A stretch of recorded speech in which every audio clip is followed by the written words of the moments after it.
Sect 1-on-1. Of the different species of philosophy.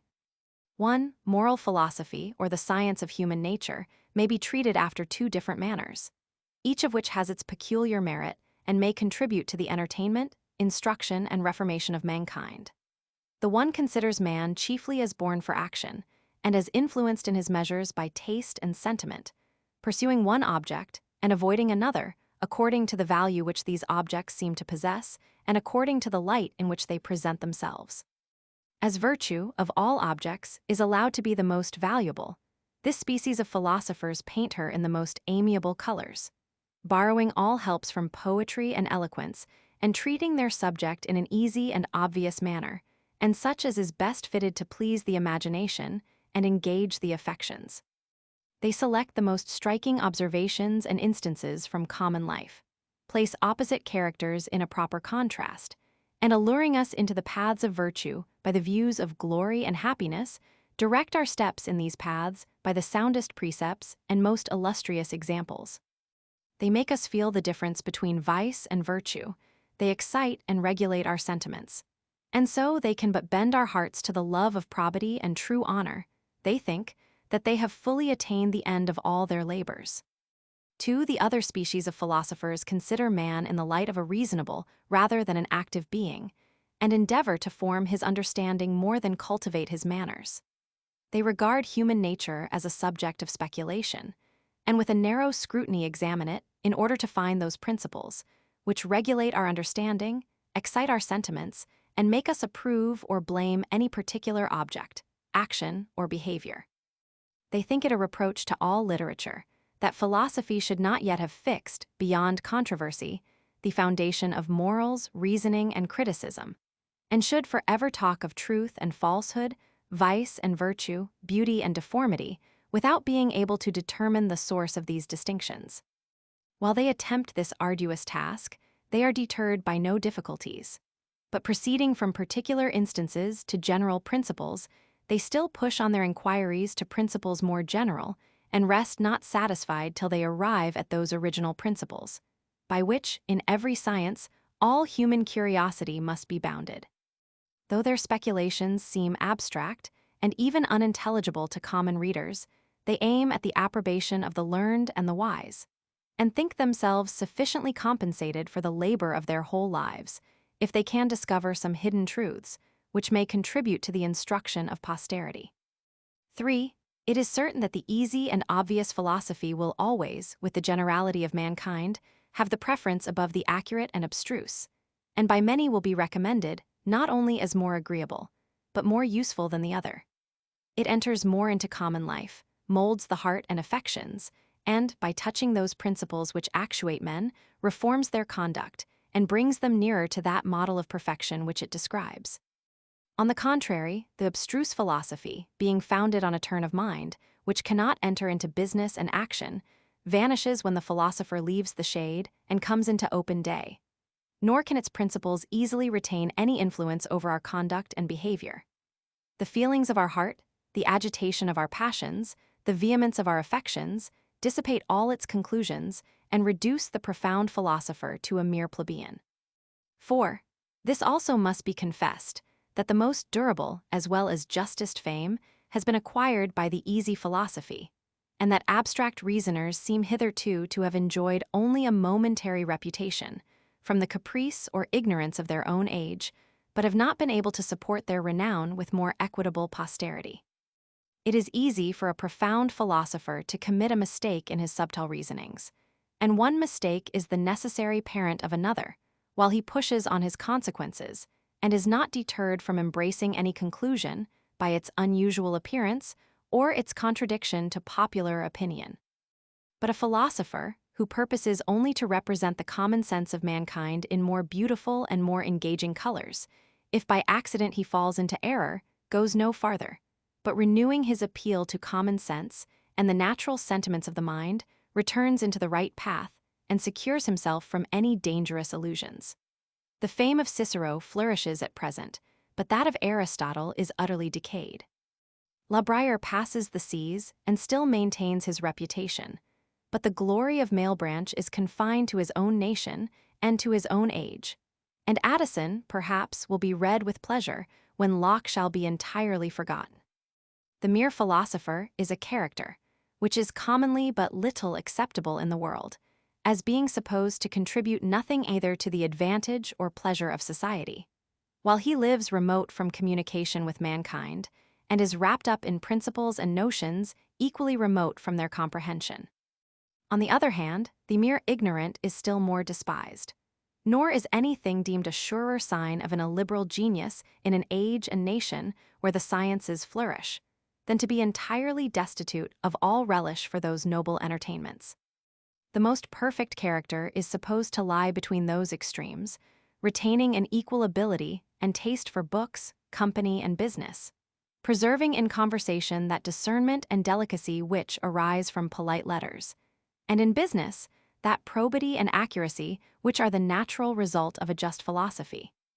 In order to diffuse and cultivate so accomplished a character, nothing can be more useful than compositions of the easy style and manner, which draw not too much from life, require no deep application or retreat to be comprehended, and send back the student among mankind full of noble sentiments and wise precepts, applicable to every exigence of human life.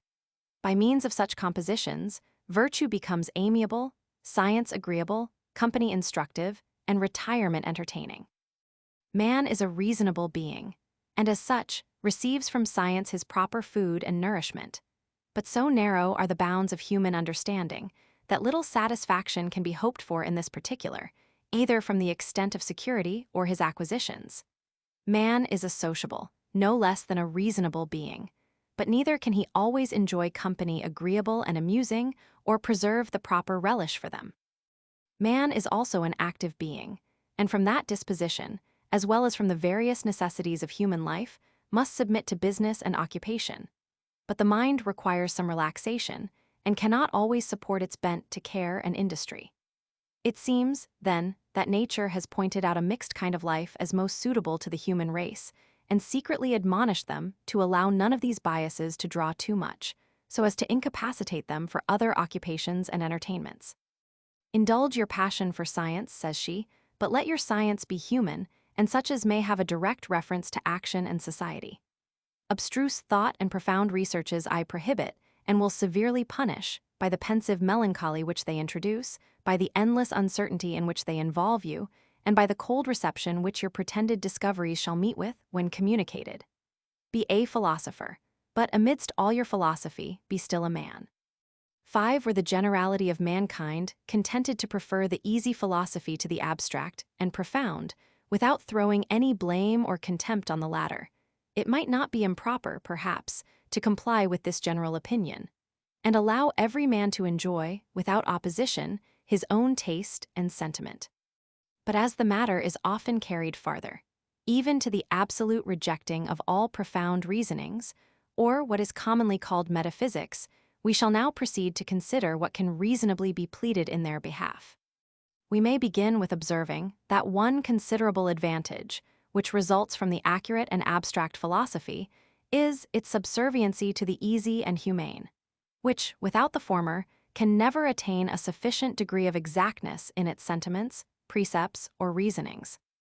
All polite letters are nothing but pictures of human life in various attitudes and situations, and inspire us with different sentiments, of praise or blame, admiration or ridicule, according to the qualities of the object, which they set before us. An artist must be better qualified to succeed in this undertaking, who, besides a delicate taste and a quick apprehension, possesses an accurate knowledge of the internal fabric, the operations of the understanding, the workings of the passions, and the various species of sentiment which discriminate vice and virtue. How painful soever this inward search or inquiry may appear, it becomes, in some measure, requisite to those who would describe with success the obvious and outward appearances of life and manners. The anatomist presents to the eye the most hideous and disagreeable objects, but his science is useful to the painter in delineating even a Venus or an Helen, while the latter employs all the richest colors of his art and gives his figures the most graceful and engaging airs. He must still carry his attention to the inward structure of the human body, the position of the muscles, the fabric of the bones, and the use and figure of every part or organ. Accuracy is, in every case, advantageous to beauty, and just reasoning to delicate sentiment. In vain would we exalt the one by depreciating the other. Besides, we may observe in every art or profession, even those which most concern life or action, that a spirit of accuracy, however acquired, carries all of them nearer their perfection, and renders them more subservient to the interests of society. And though a philosopher may live remote from business, the genius of philosophy, if carefully cultivated by several, must gradually diffuse itself throughout the whole society, and bestow a similar correctness on every art and calling. The politician will acquire greater foresight and subtlety in the subdividing and balancing of power, the lawyer more method and finer principles in his reasonings, and the general more regularity in his discipline and more caution in his plans and operations. The stability of modern governments above the ancient and the accuracy of modern philosophy have improved and probably will still improve by similar gradations. 6. Were there no advantage to be reaped from these studies, beyond the gratification of an innocent curiosity, yet ought not even this to be despised, as being one accession to those few safe and harmless pleasures which are bestowed on human race. The sweetest and most inoffensive path of life leads through the avenues of science and learning, and whoever can either remove any obstructions in this way or open up any new prospect ought so far to be esteemed a benefactor to mankind. And though these researches may appear painful and fatiguing, it is with some minds as with some bodies, which being endowed with vigorous and florid health, require severe exercise and reap a pleasure from what, to the generality of mankind, may seem burdensome and laborious. Obscurity, indeed, is painful to the mind as well as to the eye, but to bring light from obscurity, by whatever labor, must needs be delightful and rejoicing. But this obscurity in the profound and abstract philosophy is objected to, not only as painful and fatiguing, but as the inevitable source of uncertainty and error. Here indeed lies the justest and most plausible objection against a considerable part of metaphysics, that they are not properly a science, but arise either from the fruitless efforts of human vanity, which would penetrate into subjects utterly inaccessible to the understanding, or from the craft of popular superstitions, which, being unable to defend themselves on fair ground, raise these entangling brambles to cover and protect their weakness.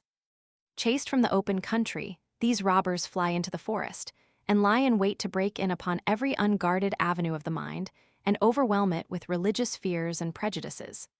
The stoutest antagonist, if he remit his watch a moment, is oppressed, and many, through cowardice and folly, open the gates to the enemies, and willingly receive them with reverence and submission as their legal sovereigns. 7. But is this a sufficient reason why philosophers should desist from such researches and leave superstition still in possession of her retreat?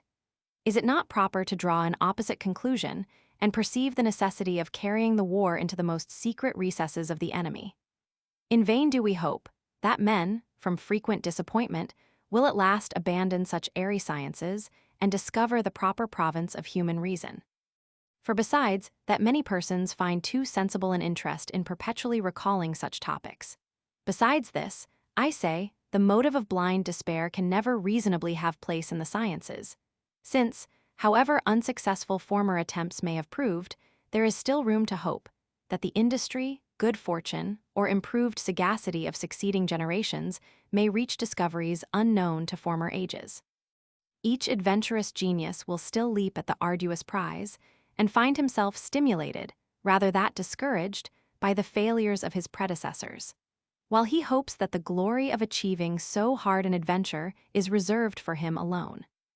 The only method of freeing learning at once from these abstruse questions is to inquire seriously into the nature of human understanding, and show, from an exact analysis of its powers and capacity, that it is by no means fitted for such remote and abstruse subjects. We must submit to this fatigue, in order to live at ease ever after, and must cultivate true metaphysics with some care in order to destroy the false and adulterate. Indolence, which, to some persons, affords a safeguard against this deceitful philosophy, is, with others, overbalanced by curiosity, and despair, which, at some moments prevails, may give place afterwards to sanguine hopes and expectations. Accurate and just reasoning is the only Catholic remedy, fitted for all persons and all dispositions. and is alone able to subvert that abstruse philosophy and metaphysical jargon, which, being mixed up with popular superstition, renders it in a manner impenetrable to careless reasoners, and gives it the air of science and wisdom. 8. Besides this advantage of rejecting, after deliberate inquiry, the most uncertain and disagreeable part of learning, there are many positive advantages, which result from an accurate scrutiny into the powers and faculties of human nature.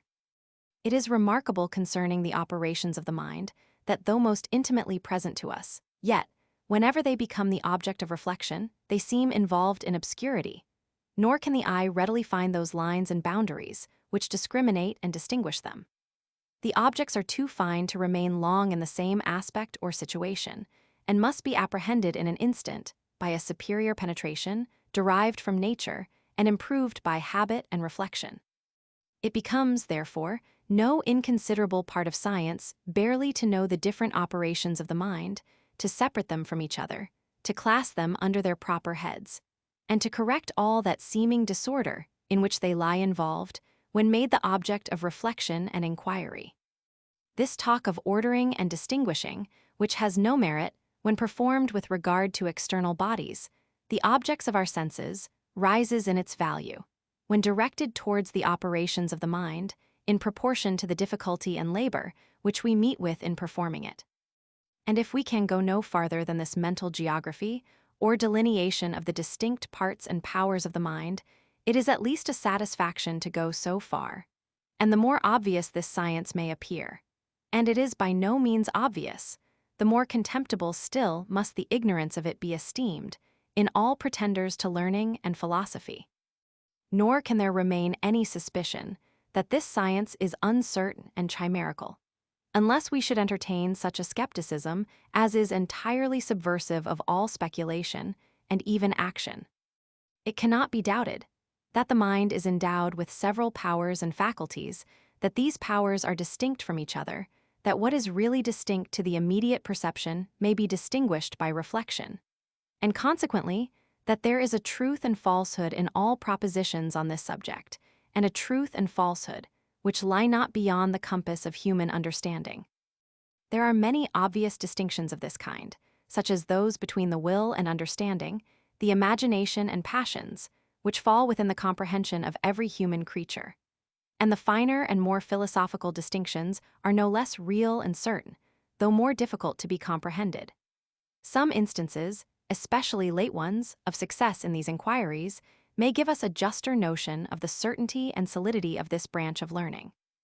And shall we esteem it worthy the labor of a philosopher to give us a true system of the planets, and adjust the position and order of those remote bodies, while we affect to overlook those who, with so much success, delineate the parts of the mind in which we are so intimately concerned?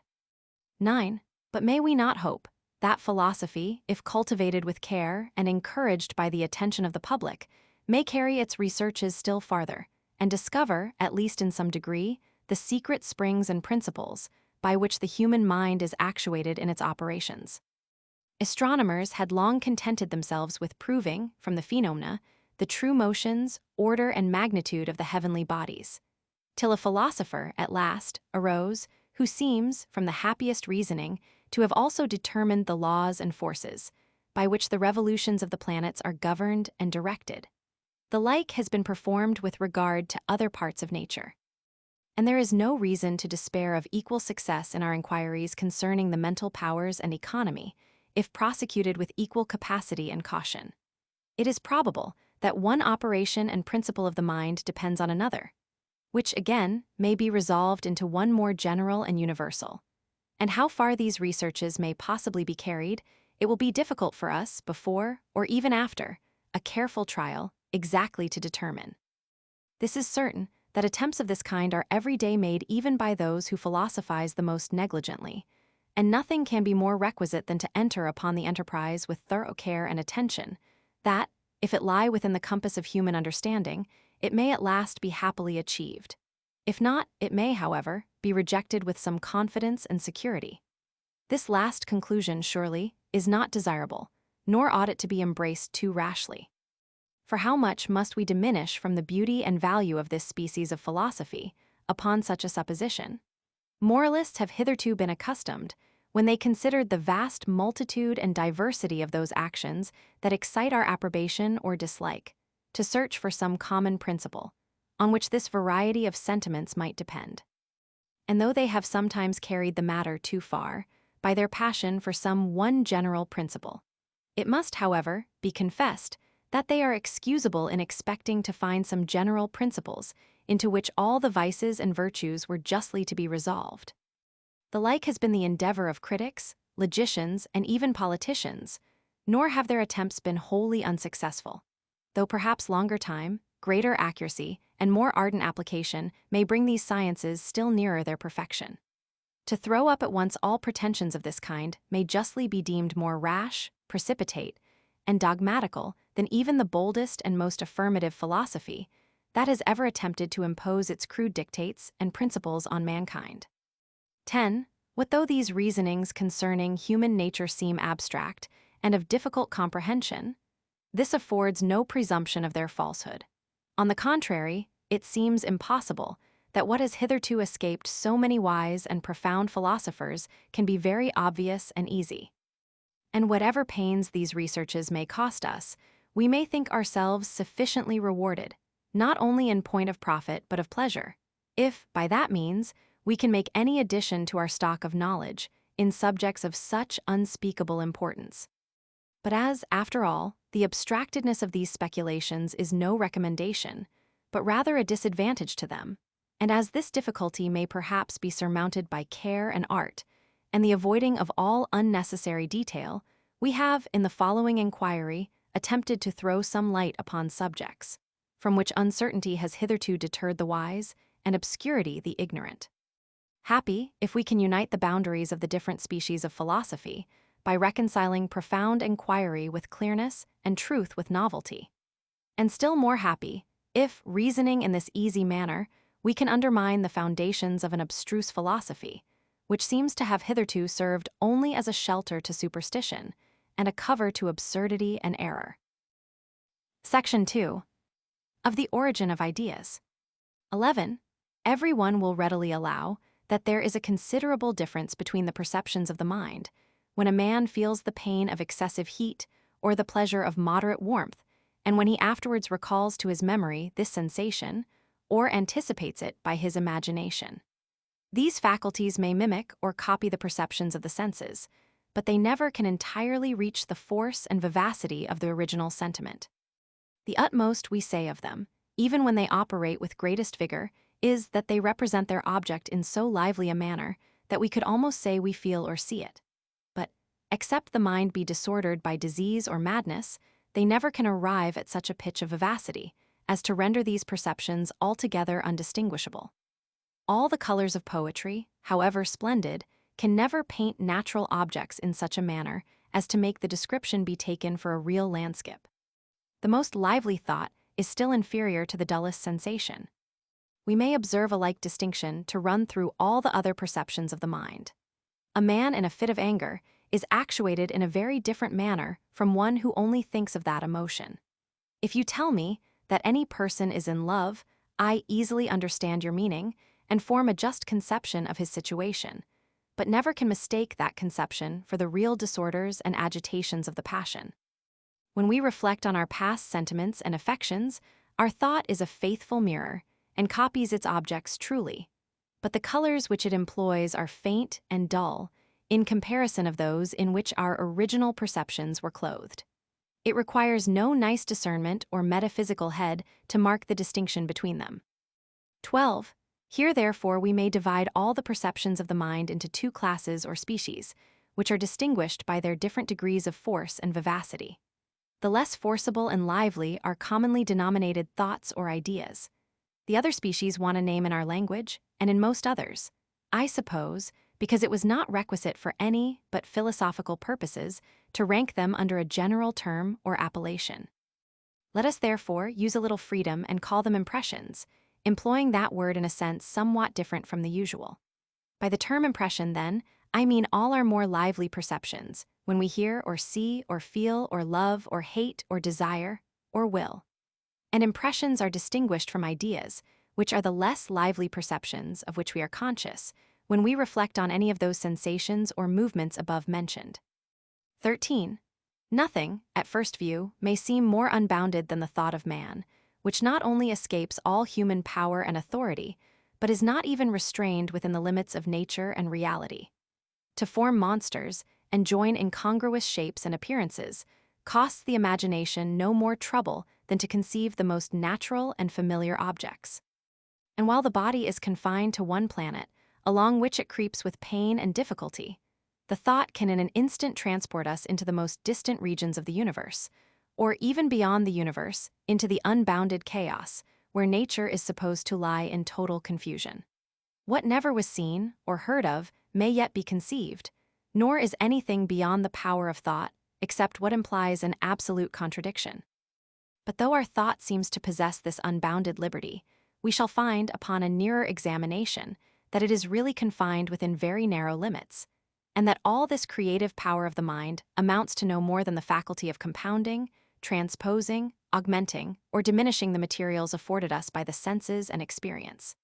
When we think of a golden mountain, we only join two consistent ideas, gold and mountain, with which we were formerly acquainted. A virtuous horse we can conceive, because, from our own feeling, we can conceive virtue, and this we may unite to the figure and shape of a horse, which is an animal familiar to us. In short, all the materials of thinking are derived either from our outward or inward sentiment. The mixture and composition of these belongs alone to the mind and will. Or, to express myself in philosophical language, all our ideas or more feeble perceptions are copies of our impressions or more lively ones. 14. To prove this, the two following arguments will, I hope, be sufficient. First, when we analyze our thoughts or ideas, however compounded or sublime, we always find that they resolve themselves into such simple ideas as were copied from a precedent feeling or sentiment. Even those ideas which, at first view, seem the most wide of this origin are found, upon a nearer scrutiny, to be derived from it. The idea of God, as meaning an infinitely intelligent, wise, and good being, arises from reflecting on the operations of our own mind, and augmenting, without limit, those qualities of goodness and wisdom. We may prosecute this inquiry to what length we please, where we shall always find that every idea which we examine is copied from a similar impression.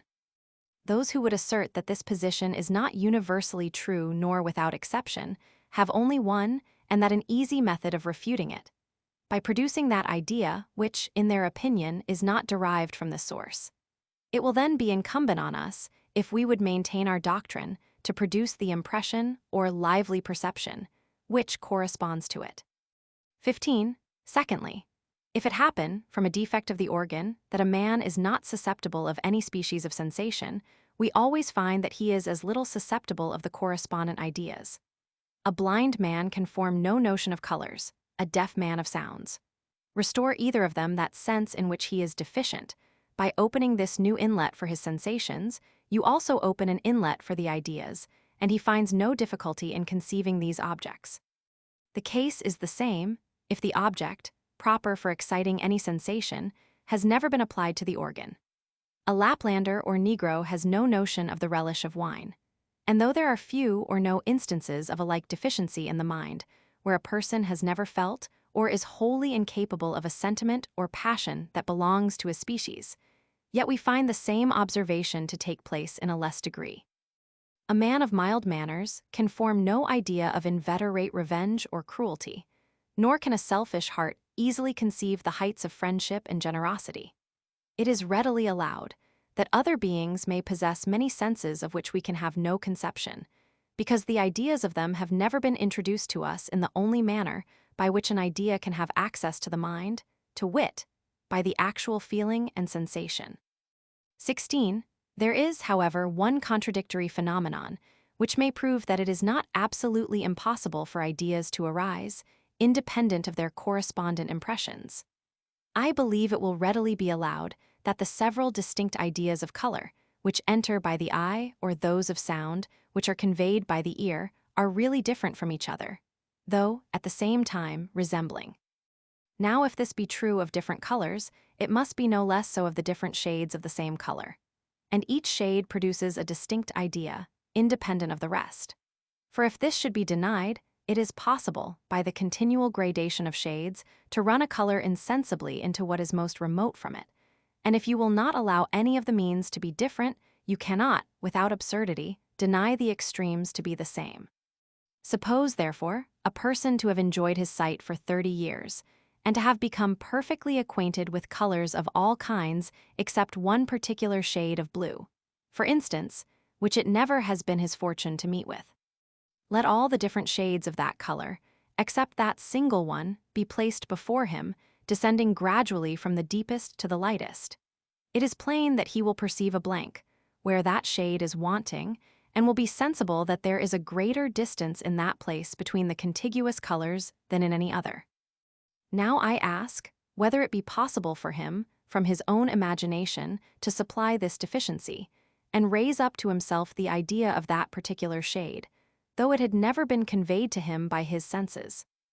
I believe there are few but will be of opinion that he can, and this may serve as a proof that the simple ideas are not always, in every instance, derived from the correspondent impressions, though this instance is so singular that it is scarcely worth our observing, and does not merit that for it alone we should alter our general maxim. 17. Here, therefore, is a proposition, which not only seems, in itself, simple and intelligible, but, if a proper use were made of it, might render every dispute equally intelligible, and banish all that jargon, which has so long taken possession of metaphysical reasonings and drawn disgrace upon them. All ideas, especially abstract ones, are naturally faint and obscure. The mind has but a slender hold of them. They are apt to be confounded with other resembling ideas. And when we have often employed any term, though without a distinct meaning, we are apt to imagine it has a determinate idea annexed to it. On the contrary, all impressions, that is, all sensations, either outward or inward, are strong and vivid.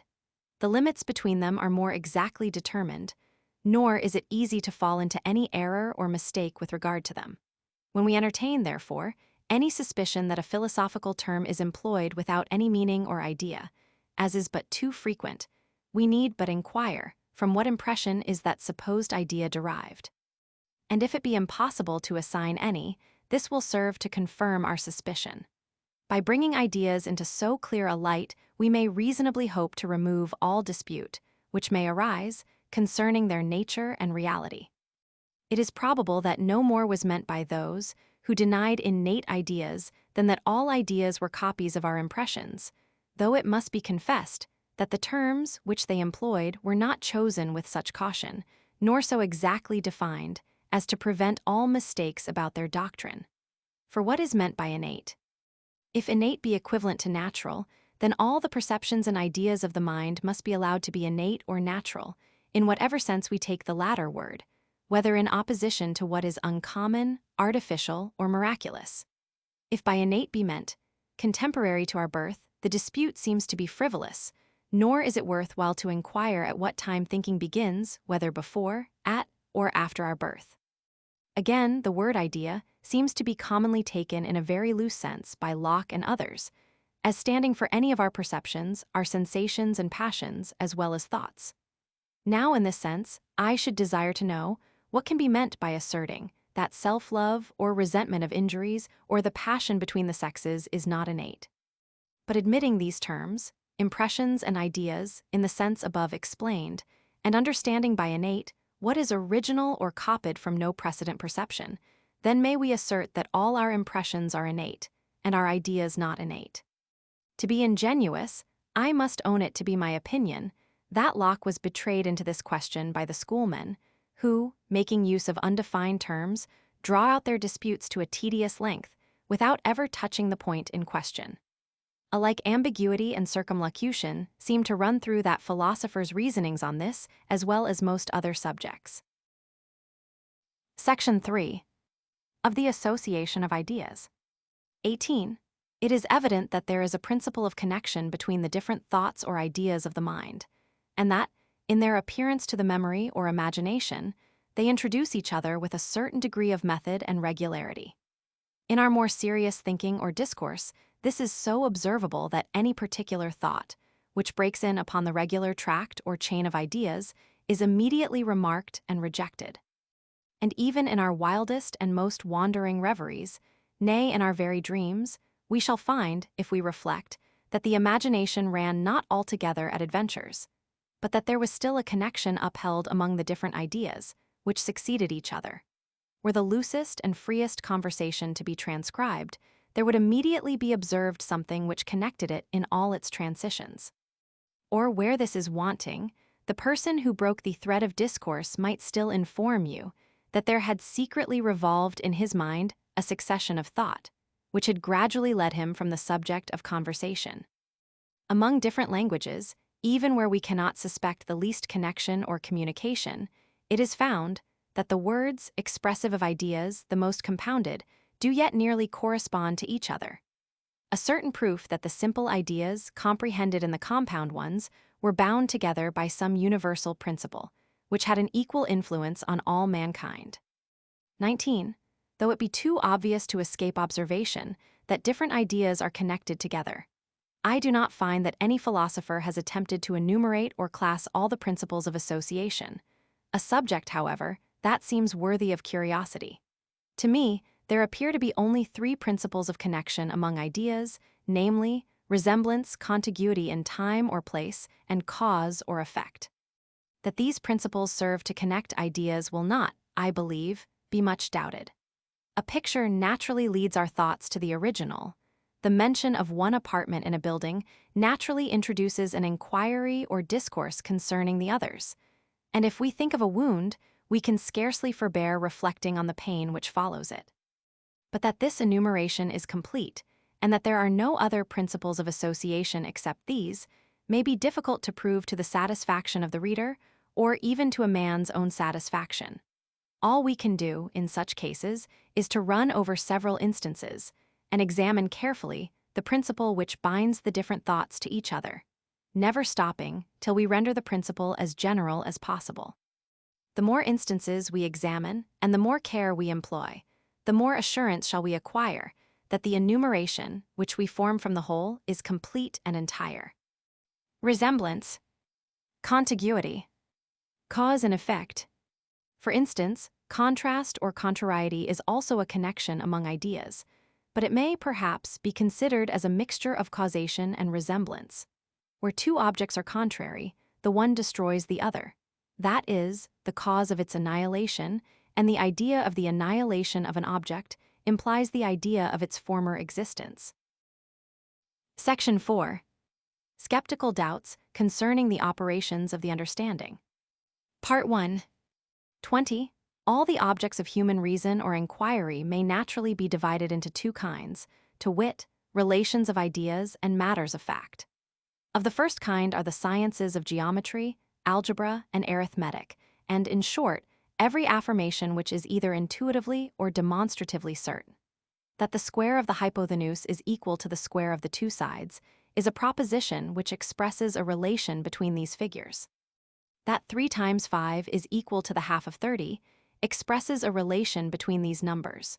Propositions of this kind are discoverable by the mere operation of thought, without dependence on what is anywhere existent in the universe.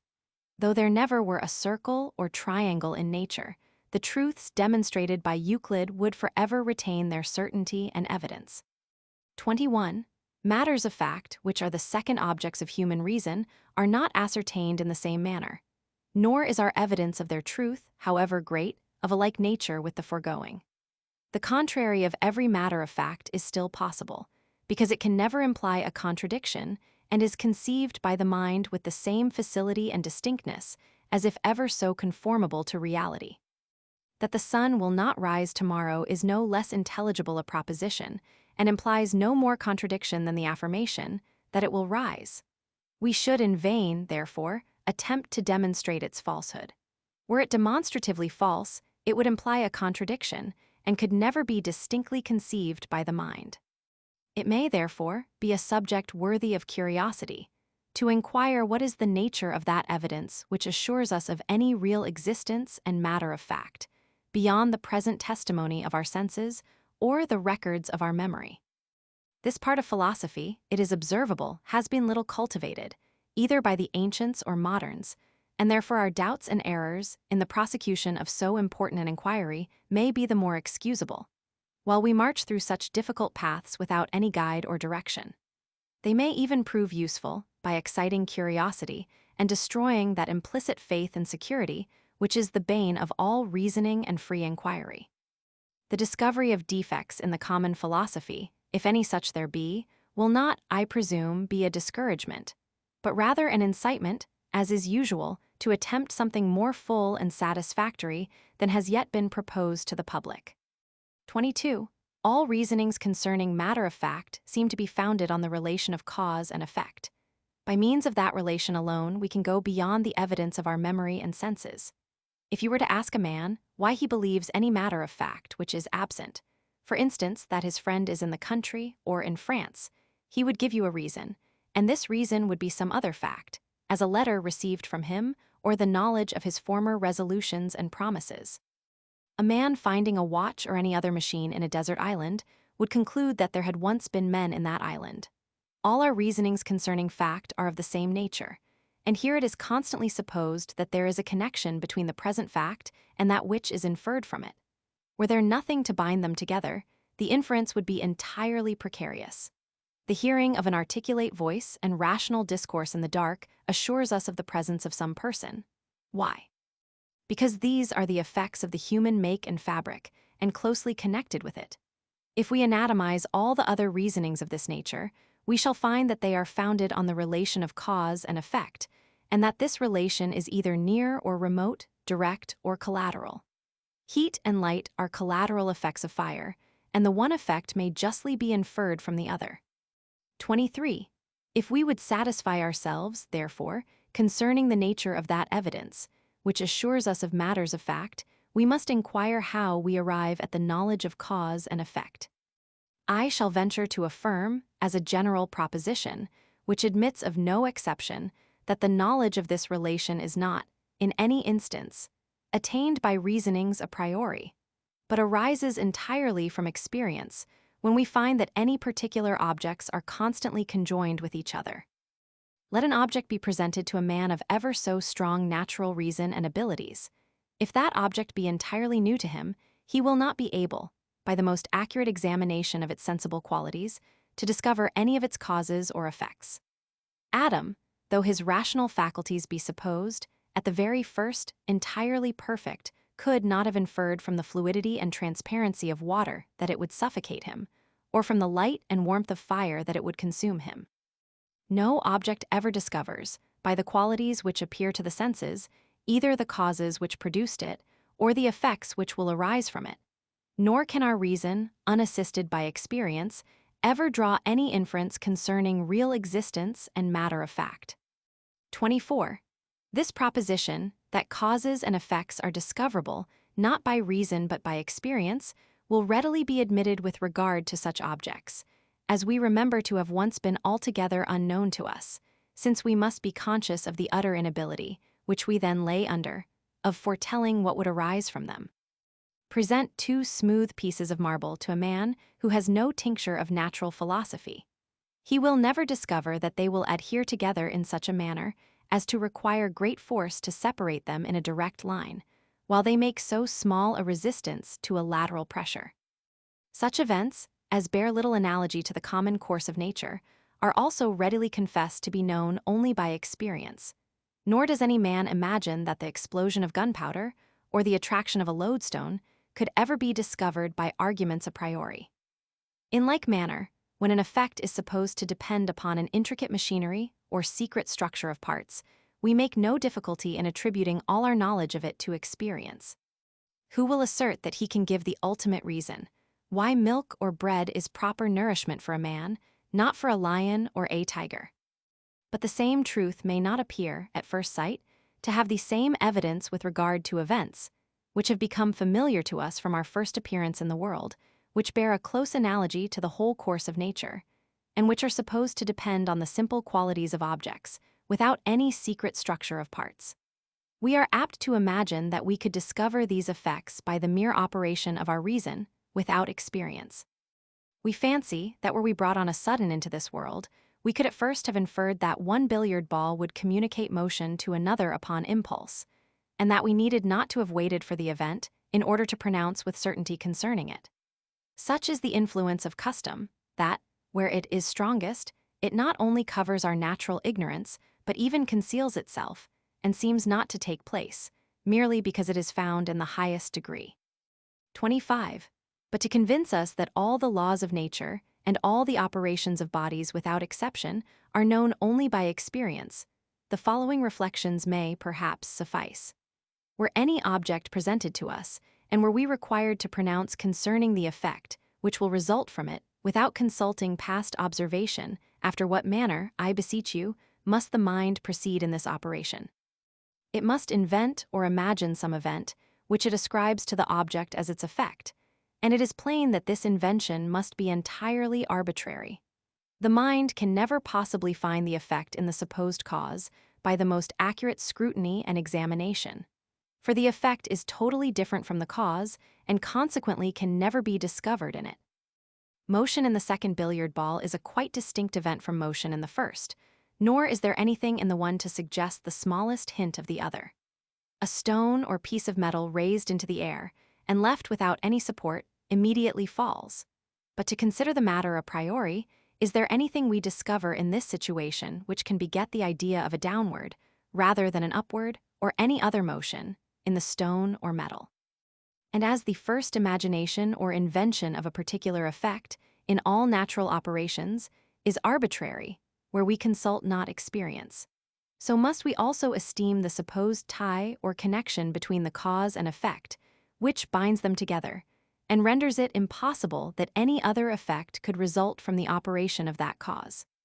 When I see, for instance, a billiard ball moving in a straight line towards another even supposed motion in the second ball should by accident be suggested to me, as the result of their contact or impulse, may I not conceive that 100 different events might as well follow from that cause? May not both these balls remain at absolute rest? May not the first ball return in a straight line, or leap off from the second in any line or direction? All these suppositions are consistent and conceivable. Why then should we give the preference to one, which is no more consistent or conceivable than the rest? All our reasonings a priori will never be able to show us any foundation for this preference. In a word, then, every effect is a distinct event from its cause. It could not, therefore, be discovered in the cause, and the first invention or conception of it, a priori, must be entirely arbitrary. And even after it is suggested, the conjunction of it with the cause must appear equally arbitrary, since there are always many other effects, which, to reason, must seem fully as consistent and natural. In vain, therefore, should we pretend to determine any single event, or infer any cause or effect, without the assistance of observation and experience. 26. Hence we may discover the reason why no philosopher, who is rational and modest, has ever pretended to assign the ultimate cause of any natural operation, or to show distinctly the action of that power, which produces any single effect in the universe. It is confessed that the utmost effort of human reason is to reduce the principles, productive of natural phenomena, to a greater simplicity, and to resolve the many particular effects into a few general causes, by means of reasonings from analogy, experience, and observation. But as to the causes of these general causes, we should in vain attempt their discovery, nor shall we ever be able to satisfy ourselves by any particular explication of them. These ultimate springs and principles are totally shut up from human curiosity and inquiry. Elasticity, gravity, cohesion of parts, communication of motion by impulse. These are probably the ultimate causes and principles which we shall ever discover in nature. And we may esteem ourselves sufficiently happy if, by accurate inquiry and reasoning, we can trace up the particular phenomena to, or near to, these general principles. The most perfect philosophy of the natural kind only staves off our ignorance a little longer, as perhaps the most perfect philosophy of the moral or metaphysical kind serves only to discover larger portions of it. Thus the observation of human blindness and weakness is the result of all philosophy, and meets us at every turn, in spite of our endeavors to elude or avoid it. 27. Nor is geometry, when taken into the assistance of natural philosophy, ever able to remedy this defect, or lead us into the knowledge of ultimate causes, by all that accuracy of reasoning for which it is so justly celebrated. Every part of mixed mathematics proceeds upon the supposition that certain laws are established by nature in her operations, and abstract reasonings are employed, either to assist experience in the discovery of these laws, or to determine their influence in particular instances, where it depends upon any precise degree of distance and quantity. Thus, it is a law of motion, discovered by experience, that the moment or force of any body in motion is in the compound ratio or proportion of its solid contents and its velocity, and consequently, that a small force may remove the greatest obstacle or raise the greatest weight, if, by any contrivance or machinery, we can increase the velocity of that force, so as to make it an overmatch for its antagonist. Geometry assists us in the application of this law, by giving us the just dimensions of all the parts and figures which can enter into any species of machine.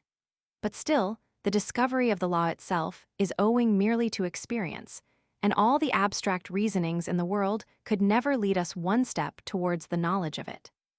When we reason a priori, and consider merely any object or cause, as it appears to the mind, independent of all observation, it never could suggest to us the notion of any distinct object, such as its effect, much less show us the inseparable and inviolable connection between them.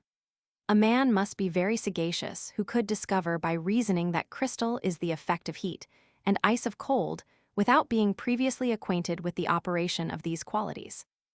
Part 2. 28. But we have not yet attained any tolerable satisfaction with regard to the question first proposed. Each solution still gives rise to a new question as difficult as the foregoing, and leads us on to farther inquiries. When it is asked, what is the nature of all our reasonings concerning matter of fact? The proper answer seems to be that they are founded on the relation of cause and effect. When again it is asked, what is the foundation of all our reasonings and conclusions concerning that relation? It may be replied in one word, experience. But if we still carry on our sifting humor and ask, what is the foundation of all conclusions from experience? This implies a new question, which may be of more difficult solution and explication. Philosophers that give themselves airs of superior wisdom and sufficiency have a hard task when they encounter persons of inquisitive dispositions, who push them from every corner to which they retreat, and who are sure at last to bring them to some dangerous dilemma. The best expedient to prevent this confusion is to be modest in our pretensions, and even to discover the difficulty ourselves before it is objected to us. By this means, we may make a kind of merit of our very ignorance. I shall content myself, in this section, with an easy task, and shall pretend only to give a negative answer to the question here proposed. I say, then, that, even after we have experience of the operations of cause and effect, our conclusions from that experience are not founded on reasoning or any process of the understanding. This answer we must endeavor both to explain and to defend. 29. It must certainly be allowed that nature has kept us at a great distance from all her secrets, and has afforded us only the knowledge of a few superficial qualities of objects, while she conceals from us those powers and principles on which the influence of those objects entirely depends. Our senses inform us of the color, weight, and consistence of bread, but neither sense nor reason can ever inform us of those qualities which fit it for the nourishment and support of a human body. Sight or feeling conveys an idea of the actual motion of bodies, but as to that wonderful force or power which would carry on a moving body forever in a continued change of place, and which bodies never lose but by communicating it to others, of this we cannot form the most distant conception. But notwithstanding this ignorance of natural powers and principles, we always presume, when we see like sensible qualities, that they have like secret powers, and expect that effects, similar to those which we have experienced, will follow from them. If a body of like color and consistence with that bread, which we have formerly eat, be presented to us, we make no scruple of repeating the experiment, and foresee, with certainty, like nourishment and support. Now this is a process of the mind or thought, of which I would willingly know the foundation. It is allowed on all hands that there is no known connection between the sensible qualities and the secret powers, and consequently, that the mind is not led to form such a conclusion concerning their constant and regular conjunction, by anything which it knows of their nature. As to past experience, it can be allowed to give direct and certain information of those precise objects only, and that precise period of time which fell under its cognizance. But why this experience should be extended to future times and to other objects, which for aught we know, may be only in appearance similar. This is the main question on which I would insist. The bread which I formerly eat nourished me, that is, a body of such sensible qualities was, at that time, endued with such secret powers. But does it follow that other bread must also nourish me at another time, and that like sensible qualities must always be attended with like secret powers? The consequence seems nowise necessary. At least it must be acknowledged that there is here a consequence drawn by the mind, that there is a certain step taken, a process of thought, and an inference which wants to be explained. These two propositions are far from being the same. I have found that such an object has always been attended with such an effect, and I foresee that other objects which are, in appearance, similar will be attended with similar effects. I shall allow, if you please, that the one proposition may justly be inferred from the other. I know, in fact, that it always is inferred. But if you insist that the inference is made by a chain of reasoning, I desire you to produce that reasoning. The connection between these propositions is not intuitive. There is required a medium, which may enable the mind to draw such an inference, if indeed it be drawn by reasoning and argument. What that medium is, I must confess, passes my comprehension, and it is incumbent on those to produce it, who assert that it really exists, and is the origin of all our conclusions concerning matter of fact. The word power is here used in a loose and popular sense. The more accurate explication of it would give additional evidence to this argument. See sect. 7. 30. This negative argument must certainly, in process of time, become altogether convincing, if many penetrating and able philosophers shall turn their inquiries this way, and no one be ever able to discover any connecting proposition or intermediate step, which supports the understanding in this conclusion. But as the question is yet new, every reader may not trust so far to his own penetration, as to conclude, because an argument escapes his inquiry, that therefore it does not really exist. For this reason, it may be requisite to venture upon a more difficult task, and enumerating all the branches of human knowledge, endeavor to show that none of them can afford such an argument. All reasonings may be divided into two kinds, namely, demonstrative reasoning, or that concerning relations of ideas, and moral reasoning, or that concerning matter of fact and existence. That there are no demonstrative arguments in the case seems evident, since it implies no contradiction that the course of nature may change, and that an object, seemingly like those which we have experienced, may be attended with different or contrary effects. May I not clearly and distinctly conceive that a body, falling from the clouds, and which, in all other respects, resembles snow, has yet the taste of salt or feeling of fire? Is there any more intelligible proposition than to affirm that all the trees will flourish in December and January, and decay in May and June? Now whatever is intelligible, and can be distinctly conceived, implies no contradiction, and can never be proved false by any demonstrative argument or abstract reasoning a priori. If we be, therefore, engaged by arguments to put trust in past experience, and make it the standard of our future judgment, these arguments must be probable only, or such as regard matter of fact and real existence, according to the division above mentioned. But that there is no argument of this kind must appear, if our explication of that species of reasoning be admitted as solid and satisfactory.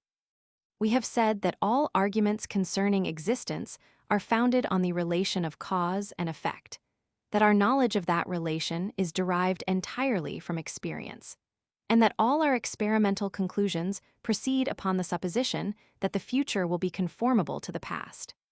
To endeavor, therefore, the proof of this last supposition by probable arguments or arguments regarding existence must be evidently going in a circle, and taking that for granted which is the very point in question. 31. In reality, all arguments from experience are founded on the similarity which we discover among natural objects, and by which we are induced to expect effects similar to those which we have found to follow from such objects. And though none but a fool or madman will ever pretend to dispute the authority of experience, or to reject that great guide of human life, it may surely be allowed a philosopher to have so much curiosity at least as to examine the principle of human nature, which gives this mighty authority to experience, and makes us draw advantage from that similarity which nature has placed among different objects. From causes which appear similar, we expect similar effects. This is the sum of all our experimental conclusions.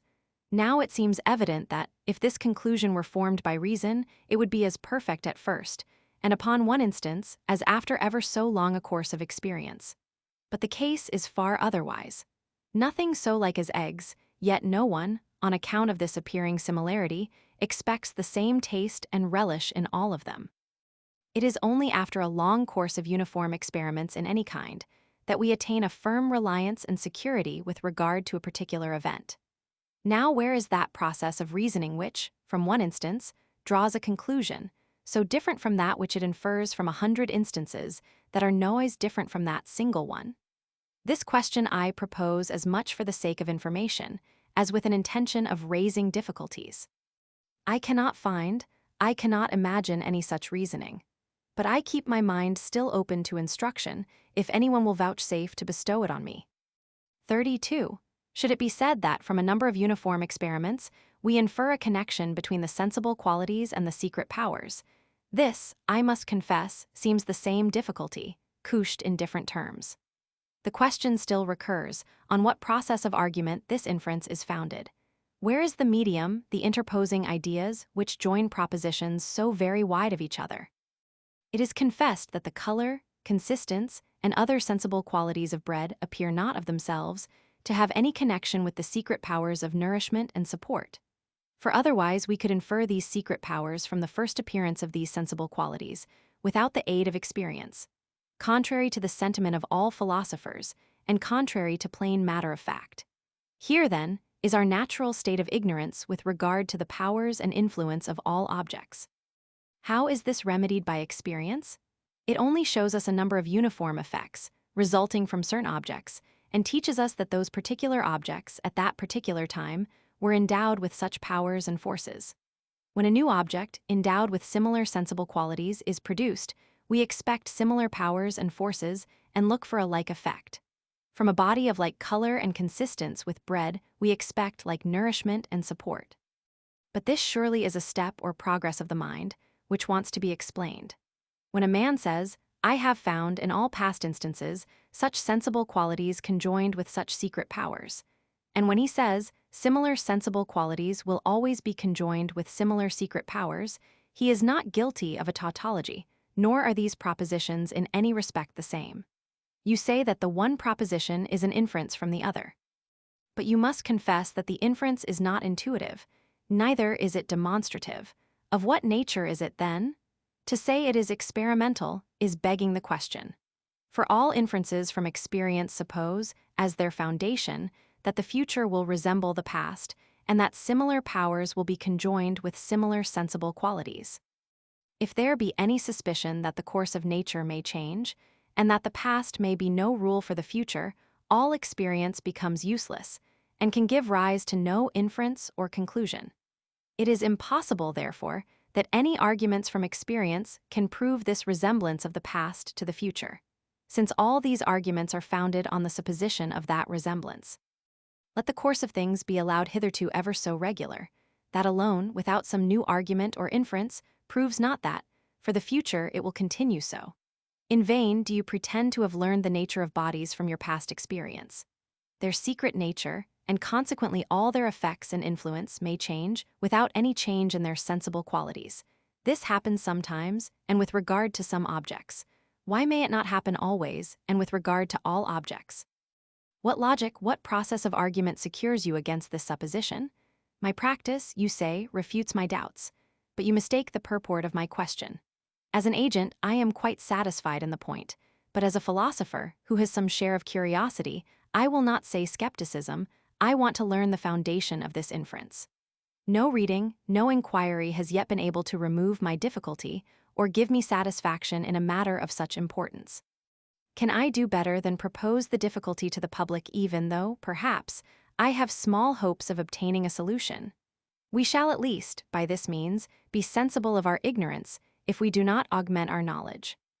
33. I must confess that a man is guilty of unpardonable arrogance who concludes, because an argument has escaped his own investigation, that therefore it does not really exist.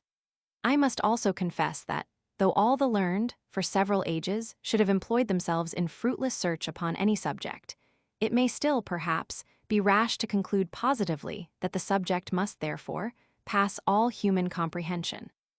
Even though we examine all the sources of our knowledge and conclude them unfit for such a subject, there may still remain a suspicion that the enumeration is not complete or the examination not accurate. But with regard to the present subject, there are some considerations which seem to remove all this accusation of arrogance or suspicion of mistake.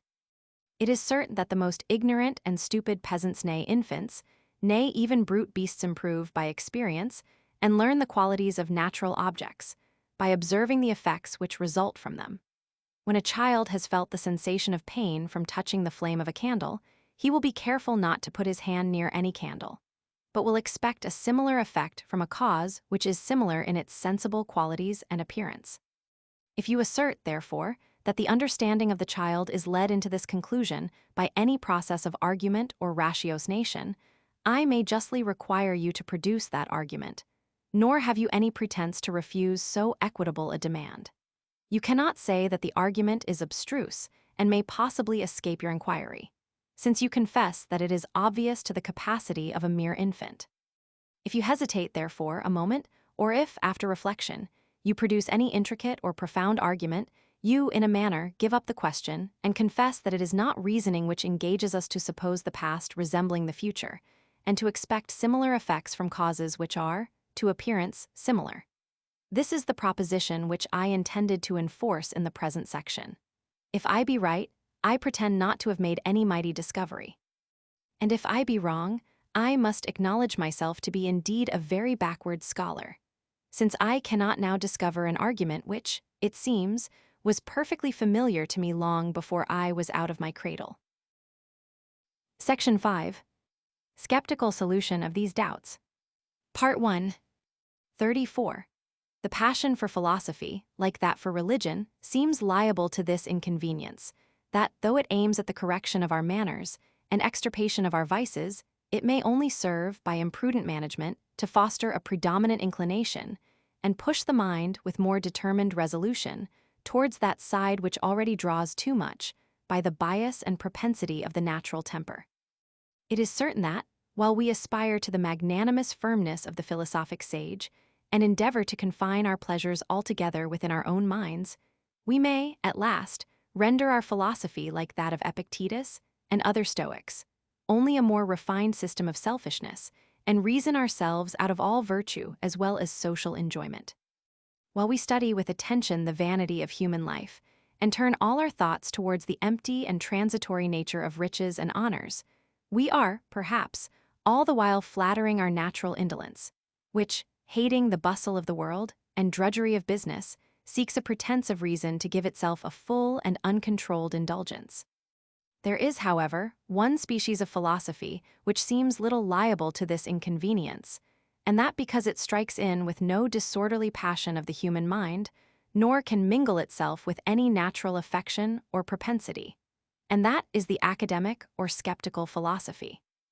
The academics always talk of doubt and suspense of judgment, of danger in hasty determinations, of confining to very narrow bounds the inquiries of the understanding, and of renouncing all speculations which lie not within the limits of common life and practice. Nothing, therefore, can be more contrary than such a philosophy to the supine indolence of the mind, its rash arrogance, its lofty pretensions, and its superstitious credulity. Every passion is mortified by it, except the love of truth, and that passion never is nor can be carried to too high a degree. It is surprising, therefore, that this philosophy, which in almost every instance must be harmless and innocent, should be the subject of so much groundless reproach and obloquy. But perhaps the very circumstance which renders it so innocent is what chiefly exposes it to the public hatred and resentment. By flattering no irregular passion, it gains few partisans. By opposing so many vices and follies, it raises to itself abundance of enemies, who stigmatize it as libertine, profane, and irreligious. Nor need we fear that this philosophy, while it endeavors to limit our inquiries to common life, should ever undermine the reasonings of common life, and carry its doubts so far as to destroy all action, as well as speculation. Nature will always maintain her rights and prevail in the end over any abstract reasoning whatsoever. Though we should conclude, for instance, as in the foregoing section, that, in all reasonings from experience, there is a step taken by the mind which is not supported by any argument or process of the understanding. There is no danger that these reasonings, on which almost all knowledge depends, will ever be affected by such a discovery. If the mind be not engaged by argument to make this step, it must be induced by some other principle of equal weight and authority, and that principle will preserve its influence as long as human nature remains the same. What that principle is may well be worth the pains of inquiry. 35. Suppose a person, though endowed with the strongest faculties of reason and reflection, to be brought on a sudden into this world. He would, indeed, immediately observe a continual succession of objects and one event following another, but he would not be able to discover anything farther. He would not, at first, by any reasoning, be able to reach the idea of cause and effect, since the particular powers, by which all natural operations are performed, never appear to the senses, nor is it reasonable to conclude, merely because one event, in one instance, precedes another, that therefore the one is the cause, the other the effect. Their conjunction may be arbitrary and casual. There may be no reason to infer the existence of one from the appearance of the other. And in a word, such a person, without more experience, could never employ his conjecture or reasoning concerning any matter of fact, or be assured of anything beyond what was immediately present to his memory and senses. Suppose, again, that he has acquired more experience, and has lived so long in the world as to have observed familiar objects or events to be constantly conjoined together. What is the consequence of this experience? He immediately infers the existence of one object from the appearance of the other. Yet he has not, by all his experience, acquired any idea or knowledge of the secret power by which the one object produces the other. Nor is it, by any process of reasoning, he is engaged to draw this inference. But still, he finds himself determined to draw it, and though he should be convinced that his understanding has no part in the operation, he would nevertheless continue in the same course of thinking. There is some other principle which determines him to form such a conclusion. 36. This principle is custom or habit. For wherever the repetition of any particular act or operation produces a propensity to renew the same act or operation, without being impelled by any reasoning or process of the understanding, we always say that this propensity is the effect of custom. By employing that word, we pretend not to have given the ultimate reason of such a propensity. We only point out a principle of human nature, which is universally acknowledged and which is well known by its effects. Perhaps we can push our inquiries no farther or pretend to give the cause of this cause, but must rest contented with it as the ultimate principle, which we can assign, of all our conclusions from experience. It is sufficient satisfaction that we can go so far without repining at the narrowness of our faculties because they will carry us no farther. And it is certain we here advance a very intelligible proposition at least, if not a true one, when we assert that, after the constant conjunction of two objects, heat and flame, for instance, weight and solidity, we are determined by custom alone to expect the one from the appearance of the other. This hypothesis seems even the only one which explains the difficulty, why we draw, from 1,000 instances, an inference which we are not able to draw from one instance, that is, in no respect, different from them. Reason is incapable of any such variation. The conclusions which it draws from considering one circle are the same which it would form upon surveying all the circles in the universe. But no man, having seen only one body move after being impelled by another, could infer that every other body will move after a like impulse. All inferences from experience, therefore, are effects of custom, not of reasoning. Nothing is more useful than for writers, even on moral, political, or physical subjects, to distinguish between reason and experience, and to suppose that these species of argumentation are entirely different from each other. The former are taken for the mere result of our intellectual faculties, which, by considering a priori the nature of things and examining the effects that must follow from their operation, establish particular principles of science and philosophy. The latter are supposed to be derived entirely from sense and observation, by which we learn what has actually resulted from the operation of particular objects, and are thence able to infer what will, for the future, result from them. Thus, for instance, the limitations and restraints of civil government and a legal constitution may be defended either from reason, which, reflecting on the great frailty and corruption of human nature, teaches that no man can safely be trusted with unlimited authority, or from experience and history, which inform us of the enormous abuses that ambition in every age and country has been found to make of so imprudent a confidence. The same distinction between reason and experience is maintained in all our deliberations concerning the conduct of life, while the experienced statesman, general, physician, or merchant is trusted and followed, and the unpracticed novice, with whatever natural talents endowed, neglected, and despised. Though it be allowed, that reason may form very plausible conjectures with regard to the consequences of such a particular conduct in such particular circumstances, it is still supposed imperfect without the assistance of experience, which is alone able to give stability and certainty to the maxims derived from study and reflection.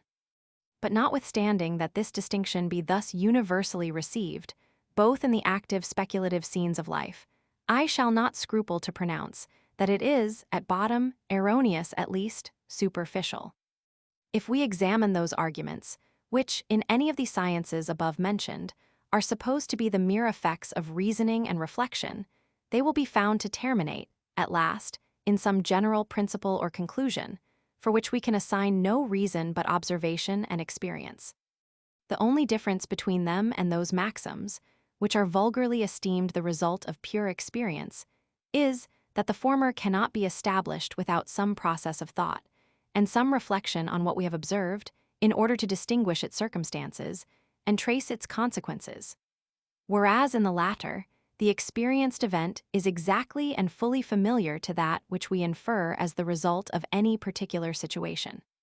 The history of a Tiberius or a Nero makes us dread a like tyranny, were our monarchs freed from the restraints of laws and senates.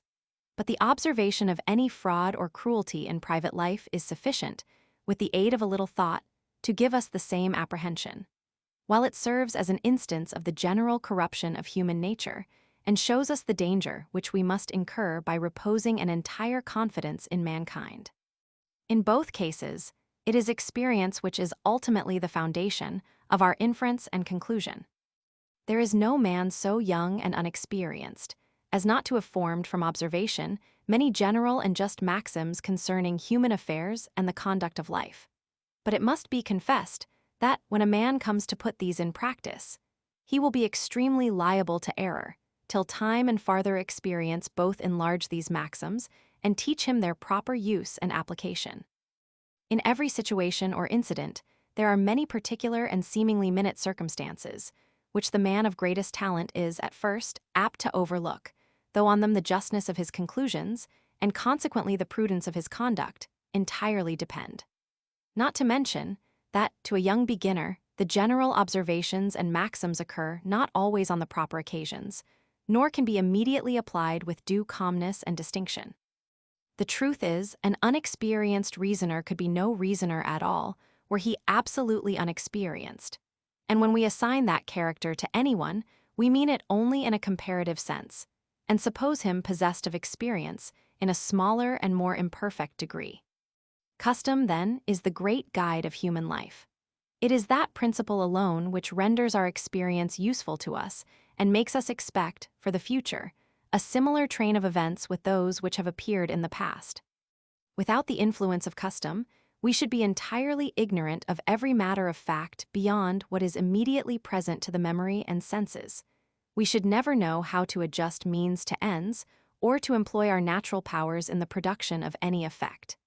There would be an end at once of all action, as well as of the chief part of speculation. 37.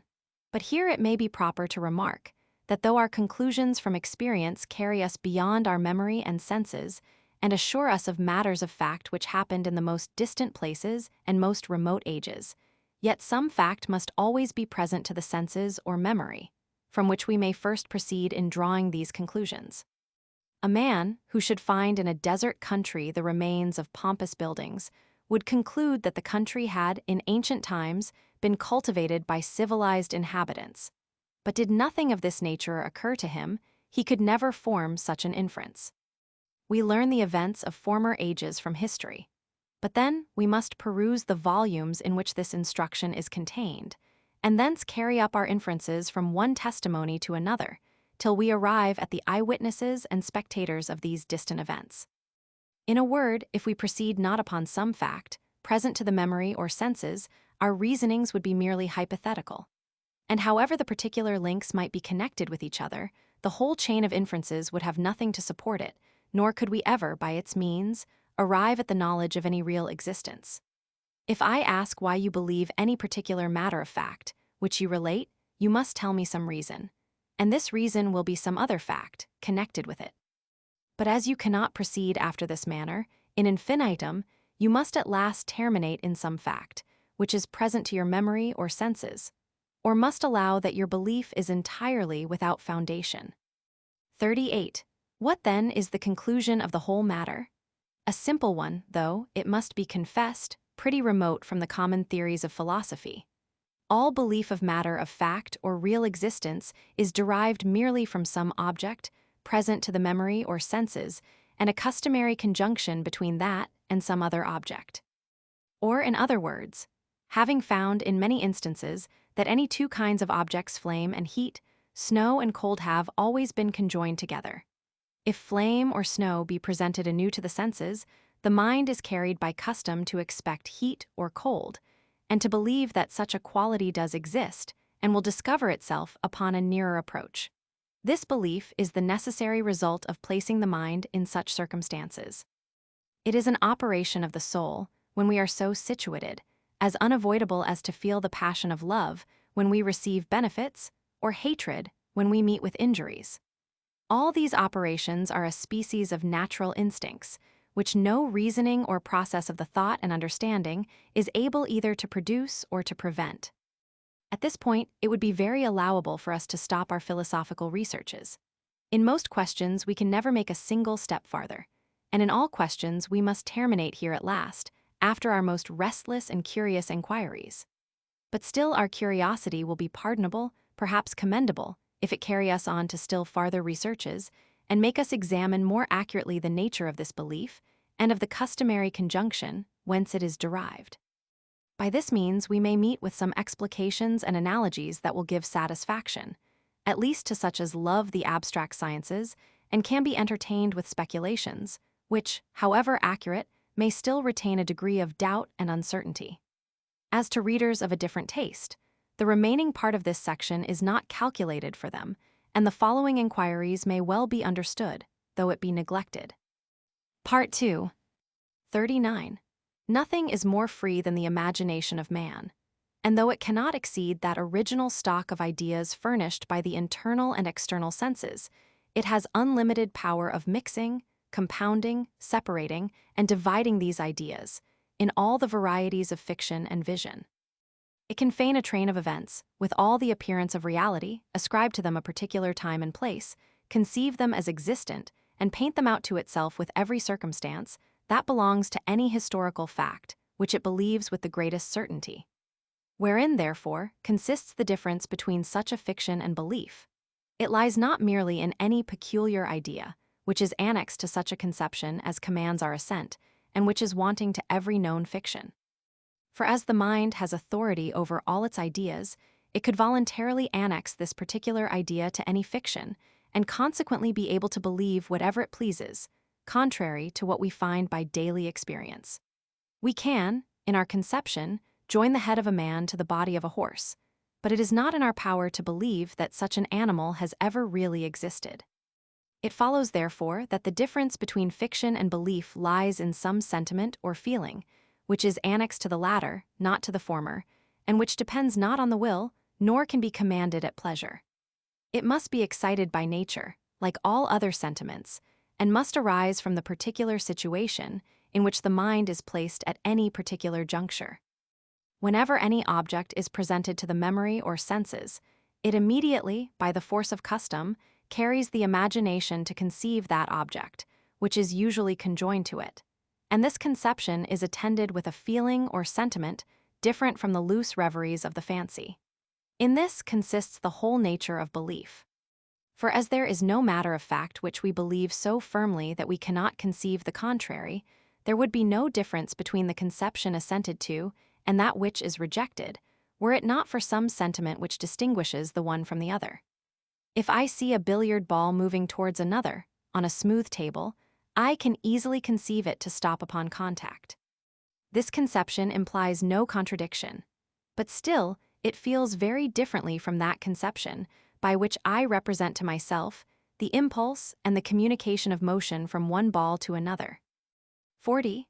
Were we to attempt a definition of this sentiment, we should perhaps find it a very difficult, if not an impossible task, in the same manner as if we should endeavor to define the feeling of cold or passion of anger to a creature who never had any experience of these sentiments. Belief is the true and proper name of this feeling, and no one is ever at a loss to know the meaning of that term, because every man is every moment conscious of the sentiment represented by it.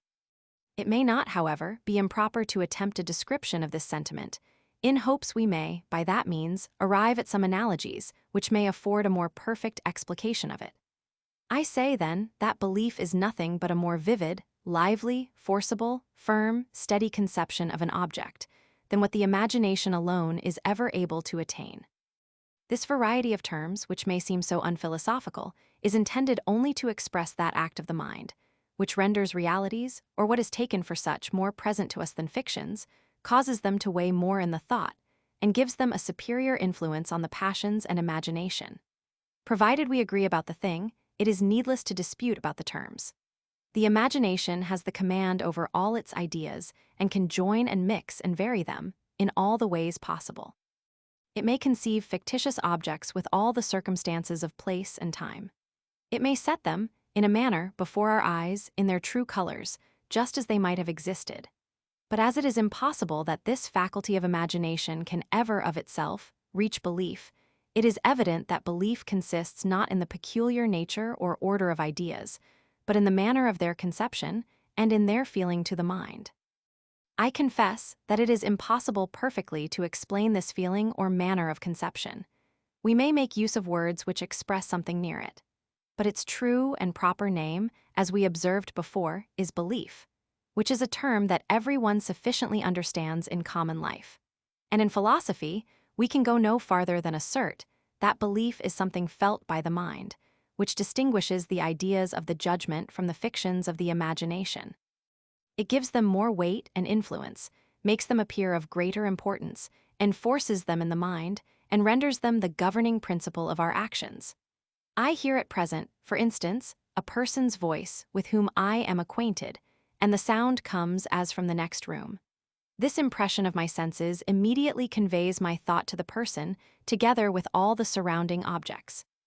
I paint them out to myself as existing at present, with the same qualities and relations of which I formerly knew them possessed. These ideas take faster hold of my mind than ideas of an enchanted castle. They are very different to the feeling, and have a much greater influence of every kind, either to give pleasure or pain, joy or sorrow. Let us, then, take in the whole compass of this doctrine, and allow that the sentiment of belief is nothing but a conception more intense and steady than what attends the mere fictions of the imagination, and that this manner of conception arises from a customary conjunction of the object with something present to the memory or senses.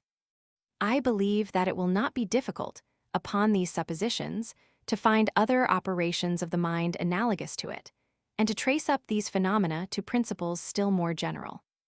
41. We have already observed that nature has established connections among particular ideas, and that no sooner one idea occurs to our thoughts than it introduces its correlative and carries our attention towards it by a gentle and insensible movement. These principles of connection or association we have reduced to three, namely, resemblance, contiguity, and causation, which are the only bonds that unite our thoughts together and beget that regular train of reflection or discourse, which, in a greater or less degree, takes place among all mankind. Now here arises a question, on which the solution of the present difficulty will depend. Does it happen, in all these relations, that, when one of the objects is presented to the senses or memory, the mind is not only carried to the conception of the correlative, but reaches a steadier and stronger conception of it than what otherwise it would have been able to attain? This seems to be the case with that belief which arises from the relation of cause and effect. And if the case be the same with the other relations or principles of associations, this may be established as a general law, which takes place in all the operations of the mind. We may therefore observe, as the first experiment to our present purpose, that upon the appearance of the picture of an absent friend, our idea of him is evidently enlivened by the resemblance, and that every passion which that idea occasions, whether of joy or sorrow, acquires new force and vigor. In producing this effect, there concur both a relation and a present impression. Where the picture bears him no resemblance, at least was not intended for him, it never so much as conveys our thought to him. And where it is absent, as well as the person, though the mind may pass from the thought of the one to that of the other, it feels its idea to be rather weakened than enlivened by that transition. We take a pleasure in viewing the picture of a friend when it is set before us, but when it is removed, rather choose to consider him directly than by reflection in an image, which is equally distant and obscure. The ceremonies of the Roman Catholic religion may be considered as instances of the same nature. The devotees of that superstition usually plead in excuse for the mummeries, with which they are upbraided, that they feel the good effect of those external motions and postures and actions in enlivening their devotion and quickening their fervor, which otherwise would decay, if directed entirely to distant and immaterial objects. We shadow out the objects of our faith, say they, in sensible types and images, and render them more present to us by the immediate presence of these types than it is possible for us to do merely by an intellectual view and contemplation.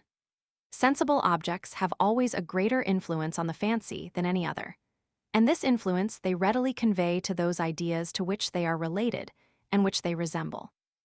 I shall only infer from these practices, and this reasoning, that the effect of resemblance in enlivening the ideas is very common. And as in every case a resemblance and a present impression must concur, we are abundantly supplied with experiments to prove the reality of the foregoing principle. 42. We may add force to these experiments by others of a different kind, in considering the effects of contiguity as well as of resemblance. It is certain that distance diminishes the force of every idea, and that, upon our approach to any object, though it does not discover itself to our senses, it operates upon the mind with an influence which imitates an immediate impression. The thinking on any object readily transports the mind to what is contiguous, but it is only the actual presence of an object that transports it with a superior vivacity. When I am a few miles from home, whatever relates to it touches me more nearly than when I am 200 leagues distant, though even at that distance, the reflecting on anything in the neighborhood of my friends or family naturally produces an idea of them. But as in this latter case, both the objects of the mind are ideas. Notwithstanding, there is an easy transition between them. That transition alone is not able to give a superior vivacity to any of the ideas, for want of some immediate impression. Naturae nobis, inquit datum dicem, and error quadam, ut cum e loca videmus, in quibus memoria dignos viros exceperimus multum esse versitos, magis movimer, quam sequendo aerum ipsorum aut facta audiamus aut scriptum aliquad legamus, velet ego nunc movier. Venit enim mihi Plato in mentum, quora excepimus primum hic disputer solitum, cuius etiam illi hortuli propinqui non memoriam solum mihi afferunt, sed ipsum videnter in conspectu meo hic poner. Hic spusipus, hic xenocrates, hic ius auditor palimo, cuius ipsa illas sessio fuit, quam vidmus. Equidem etiam curiam nostram, hostilium dico, non hanc novum, qui mihi minor esse vidter postquem est mare, solbum in tunes, Scipionum, Catunum, Laelium, nostrum viro in primis avum cogiter. Tanta vis admonitionis est in locis, ut non sine causa ex his memoriae deducticit disciplina. Cicero de Finibus, lib. v. 43. No one can doubt but causation has the same influence as the other two relations of resemblance and contiguity. Superstitious people are fond of the reliques of saints and holy men, for the same reason that they seek after types or images in order to enliven their devotion and give them a more intimate and strong conception of those exemplary lives, which they desire to imitate. Now it is evident that one of the best reliques which a devotee could procure would be the handiwork of a saint. And if his clothes and furniture are ever to be considered in this light, it is because they were once at his disposal and were moved and affected by him, in which respect they are to be considered as imperfect effects, and as connected with him by a shorter chain of consequences than any of those by which we learn the reality of his existence. Suppose that the son of a friend who had been long dead or absent were presented to us. It is evident that this object would instantly revive its correlative idea and recall to our thoughts all past intimacies and familiarities in more lively colors than they would otherwise have appeared to us. This is another phenomenon which seems to prove the principle above mentioned. 44. We may observe that in these phenomena, the belief of the correlative object is always presupposed, without which the relation could have no effect. The influence of the picture supposes that we believe our friend to have once existed. Contiguity to home can never excite our ideas of home unless we believe that it really exists. Now I assert that this belief, where it reaches beyond the memory or senses, is of a similar nature and arises from similar causes, with the transition of thought and vivacity of conception here explained. When I throw a piece of dry wood into a fire, my mind is immediately carried to conceive that it augments, not extinguishes the flame. This transition of thought from the cause to the effect proceeds not from reason. It derives its origin altogether from custom and experience. And as it first begins from an object, present to the senses, it renders the idea or conception of flame more strong and lively than any loose, floating reverie of the imagination. That idea arises immediately. The thought moves instantly towards it and conveys to it all that force of conception, which is derived from the impression present to the senses. When a sword is leveled at my breast, does not the idea of wound and pain strike me more strongly than when a glass of wine is presented to me, even though by accident this idea should occur after the appearance of the latter object? But what is there in this whole matter to cause such a strong conception, except only a present object and a customary transition to the idea of another object, which we have been accustomed to conjoin with the former? This is the whole operation of the mind, in all our conclusions concerning matter of fact and existence, and it is a satisfaction to find some analogies by which it may be explained. The transition from a present object does in all cases give strength and solidity to the related idea. Here, then, is a kind of pre-established harmony between the course of nature and the succession of our ideas, and though the powers and forces by which the former is governed be wholly unknown to us, yet our thoughts and conceptions have still, we find, gone on in the same train with the other works of nature. Custom is that principle by which this correspondence has been effected, so necessary to the subsistence of our species and the regulation of our conduct in every circumstance and occurrence of human life. Had not the presence of an object instantly excited the idea of those objects, commonly conjoined with it, all our knowledge must have been limited to the narrow sphere of our memory and senses, and we should never have been able to adjust means to ends or employ our natural powers, either to the producing of good or avoiding of evil. Those who delight in the discovery and contemplation of final causes have here ample subject to employ their wonder and admiration. 45. I shall add, for a further confirmation of the foregoing theory, that as this operation of the mind, by which we infer like effects from like causes, and vice versa, is so essential to the subsistence of all human creatures, it is not probable that it could be trusted to the fallacious deductions of our reason, which is slow in its operations, appears not in any degree during the first years of infancy, and at best is, in every age and period of human life, extremely liable to error and mistake. It is more conformable to the ordinary wisdom of nature to secure so necessary an act of the mind, by some instinct or mechanical tendency, which may be infallible in its operations, may discover itself at the first appearance of life and thought, and may be independent of all the labored deductions of the understanding. As nature has taught us the use of our limbs, without giving us the knowledge of the muscles and nerves by which they are actuated, so has she implanted in us an instinct, which carries forward the thought in a correspondent course to that which she has established among external objects, though we are ignorant of those powers and forces on which this regular course and succession of objects totally depends. Section 6. Of probability. Mr. Locke divides all arguments into demonstrative and probable.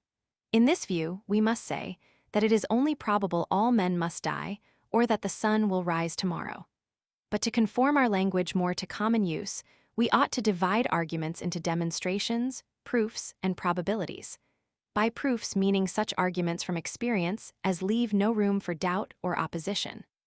46.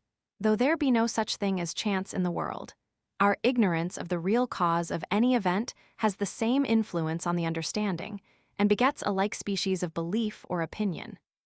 There is certainly a probability, which arises from a superiority of chances on any side, and according as this superiority increases and surpasses the opposite chances, the probability receives a proportionable increase, and begets still a higher degree of belief or assent to that side, in which we discover the superiority.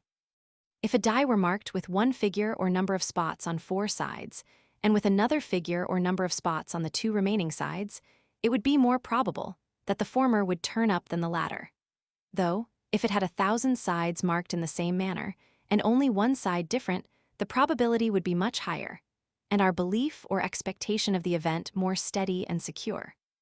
This process of the thought or reasoning may seem trivial and obvious, but to those who consider it more narrowly, it may, perhaps, afford matter for curious speculation.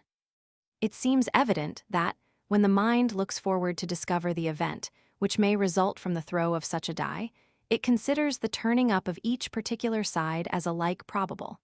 And this is the very nature of chance, to render all the particular events, comprehended in it, entirely equal.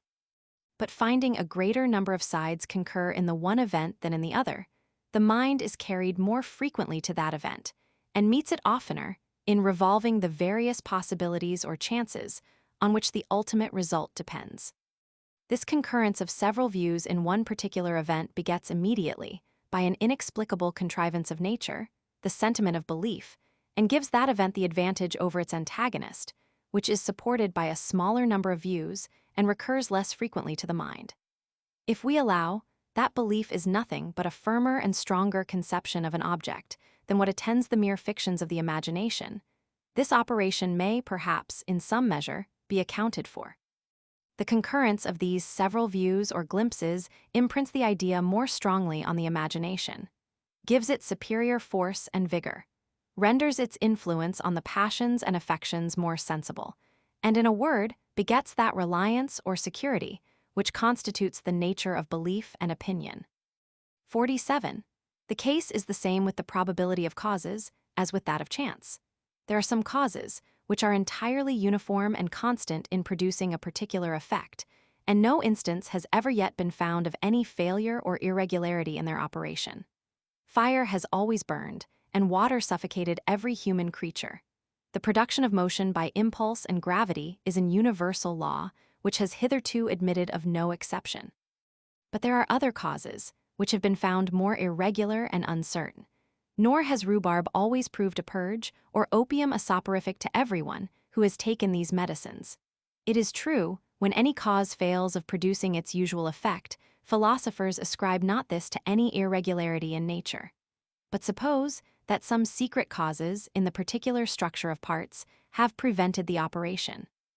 Our reasonings, however, and conclusions concerning the event are the same as if this principle had no place, being determined by custom to transfer the past to the future in all our inferences. Where the past has been entirely regular and uniform, we expect the event with the greatest assurance and leave no room for any contrary supposition. But where different effects have been found to follow from causes, which are to appearance exactly similar, All these various effects must occur to the mind in transferring the past to the future, and enter into our consideration when we determine the probability of the event. Though we give the preference to that which has been found most usual, and believe that this effect will exist, we must not overlook the other effects, but must assign to each of them a particular weight and authority, in proportion as we have found it to be more or less frequent. It is more probable, in almost every country of Europe, that there will be frost sometime in January, than that the weather will continue open throughout that whole month, though this probability varies according to the different climates and approaches to a certainty in the more northern kingdoms. Here then it seems evident that, when we transfer the past to the future in order to determine the effect which will result from any cause, we transfer all the different events in the same proportion as they have appeared in the past, and conceive one to have existed 100 times, for instance, another 10 times, and another once.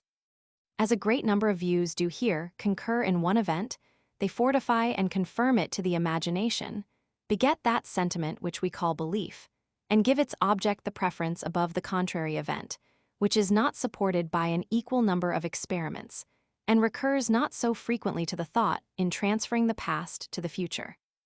Let any one try to account for this operation of the mind upon any of the received systems of philosophy, and he will be sensible of the difficulty.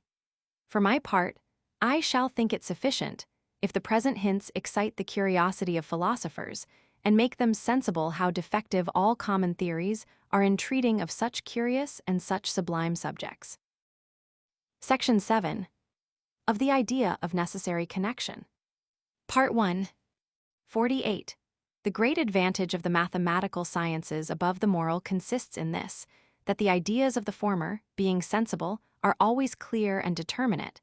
The smallest distinction between them is immediately perceptible, and the same terms are still expressive of the same ideas, without ambiguity or variation. An oval is never mistaken for a circle, nor an hyperbola for an ellipsis. The isosceles and scalenum are distinguished by boundaries more exact than vice and virtue, right and wrong. If any term be defined in geometry, the mind readily of itself substitutes on all occasions the definition for the term defined, or even when no definition is employed, the object itself may be presented to the senses, and by that means be steadily and clearly apprehended. But the finer sentiments of the mind, the operations of the understanding, the various agitations of the passions, though really in themselves distinct, easily escape us when surveyed by reflection. Nor is it in our power to recall the original object as often as we have occasion to contemplate it. Ambiguity, by this means, is gradually introduced into our reasonings. Similar objects are readily taken to be the same, and the conclusion becomes at last very wide of the premises. One may safely, however, affirm that, if we consider these sciences in a proper light, their advantages and disadvantages nearly compensate each other, and reduce both of them to a state of equality. If the mind, with greater facility, retains the ideas of geometry clear and determinate, it must carry on a much longer and more intricate chain of reasoning, and compare ideas much wider of each other, in order to reach the abstruser truths of that science. And if moral ideas are apt, without extreme care, to fall into obscurity and confusion, the inferences are always much shorter in these disquisitions, and the intermediate steps, which lead to the conclusion, much fewer than in the sciences which treat of quantity and number. In reality, there is scarcely a proposition in Euclid so simple as not to consist of more parts than are to be found in any moral reasoning which runs not into chimera and conceit. Where we trace the principles of the human mind through a few steps, we may be very well satisfied with our progress, considering how soon nature throws a bar to all our inquiries concerning causes and reduces us to an acknowledgment of our ignorance. The chief obstacle, therefore, to our improvement in the moral or metaphysical sciences is the obscurity of the ideas and ambiguity of the terms. The principal difficulty in the mathematics is the length of inferences and compass of thought, requisite to the forming of any conclusion. And, perhaps, our progress in natural philosophy is chiefly retarded by the want of proper experiments and phenomena, which are often discovered by chance, and cannot always be found, when requisite, even by the most diligent and prudent inquiry. As moral philosophy seems hitherto to have received less improvement than either geometry or physics, we may conclude that, if there be any difference in this respect among these sciences, the difficulties, which obstruct the progress of the former, require superior care and capacity to be surmounted. 49. There are no ideas which occur in metaphysics more obscure and uncertain than those of power, force, energy, or necessary connection, of which it is every moment necessary for us to treat in all our disquisitions. We shall therefore endeavor in this section to fix, if possible, the precise meaning of these terms, and thereby remove some part of that obscurity, which is so much complained of in this species of philosophy.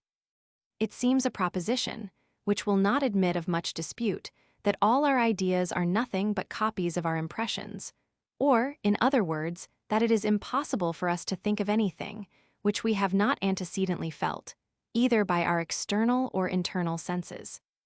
I have endeavored to explain and prove this proposition, and have expressed my hopes that, by a proper application of it, men may reach a greater clearness and precision in philosophical reasonings than what they have hitherto been able to attain. Complex ideas may perhaps be well known by definition, which is nothing but an enumeration of those parts or simple ideas that compose them. But when we have pushed up definitions to the most simple ideas and find still some ambiguity and obscurity, what resource are we then possessed of? By what invention can we throw light upon these ideas and render them altogether precise and determinate to our intellectual view, produce the impressions or original sentiments from which the ideas are copied? These impressions are all strong and sensible. They admit not of ambiguity. They are not only placed in a full light themselves, but may throw light on their correspondent ideas, which lie in obscurity. And by this means, we may perhaps attain a new microscope or species of optics, by which, in the moral sciences, the most minute and most simple ideas may be so enlarged as to fall readily under our apprehension, and be equally known with the grossest and most sensible ideas that can be the object of our inquiry. Section 2. 50. To be fully acquainted, therefore, with the idea of power or necessary connection, let us examine its impression. And in order to find the impression with greater certainty, let us search for it in all the sources from which it may possibly be derived. When we look about us towards external objects and consider the operation of causes, we are never able, in a single instance, to discover any power or necessary connection, any quality which binds the effect to the cause and renders the one an infallible consequence of the other. We only find that the one does actually, in fact, follow the other. The impulse of one billiard ball is attended with motion in the second. This is the whole that appears to the outward senses. The mind feels no sentiment or inward impression from this succession of objects. Consequently, there is not, in any single, particular instance of cause and effect, anything which can suggest the idea of power or necessary connection. From the first appearance of an object, we never can conjecture what effect will result from it. But were the power or energy of any cause discoverable by the mind, we could foresee the effect, even without experience, and might, at first, pronounce with certainty concerning it by mere dint of thought and reasoning. In reality, there is no part of matter that does ever, by its sensible qualities, discover any power or energy, or give us ground to imagine that it could produce anything or be followed by any other object, which we could denominate its effect. Solidity, extension, motion, these qualities are all complete in themselves, and never point out any other event which may result from them. The scenes of the universe are continually shifting, and one object follows another in an uninterrupted succession. But the power of force, which actuates the whole machine, is entirely concealed from us, and never discovers itself in any of the sensible qualities of body. We know that, in fact, heat is a constant attendant of flame, but what is the connection between them, we have no room so much as to conjecture or imagine. It is impossible, therefore, that the idea of power can be derived from the contemplation of bodies in single instances of their operation, because no bodies ever discover any power which can be the original of this idea. Mr. Locke, in his chapter of power, says that, finding from experience that there are several new productions in nature, and concluding that there must somewhere be a power capable of producing them, we arrive at last by this reasoning at the idea of power. But no reasoning can ever give us a new, original, simple idea, as this philosopher himself confesses. This, therefore, can never be the origin of that idea. 51. Since, therefore, external objects as they appear to the senses give us no idea of power or necessary connection by their operation in particular instances, let us see whether this idea be derived from reflection on the operations of our own minds and be copied from any internal impression. It may be said that we are every moment conscious of internal power, while we feel that by the simple command of our will, we can move the organs of our body or direct the faculties of our mind. An act of volition produces motion in our limbs or raises a new idea in our imagination. This influence of the will we know by consciousness. Hence, we acquire the idea of power or energy and are certain that we ourselves and all other intelligent beings are possessed of power. This idea, then, is an idea of reflection, since it arises from reflecting on the operations of our own mind and on the command which is exercised by will, both over the organs of the body and faculties of the soul.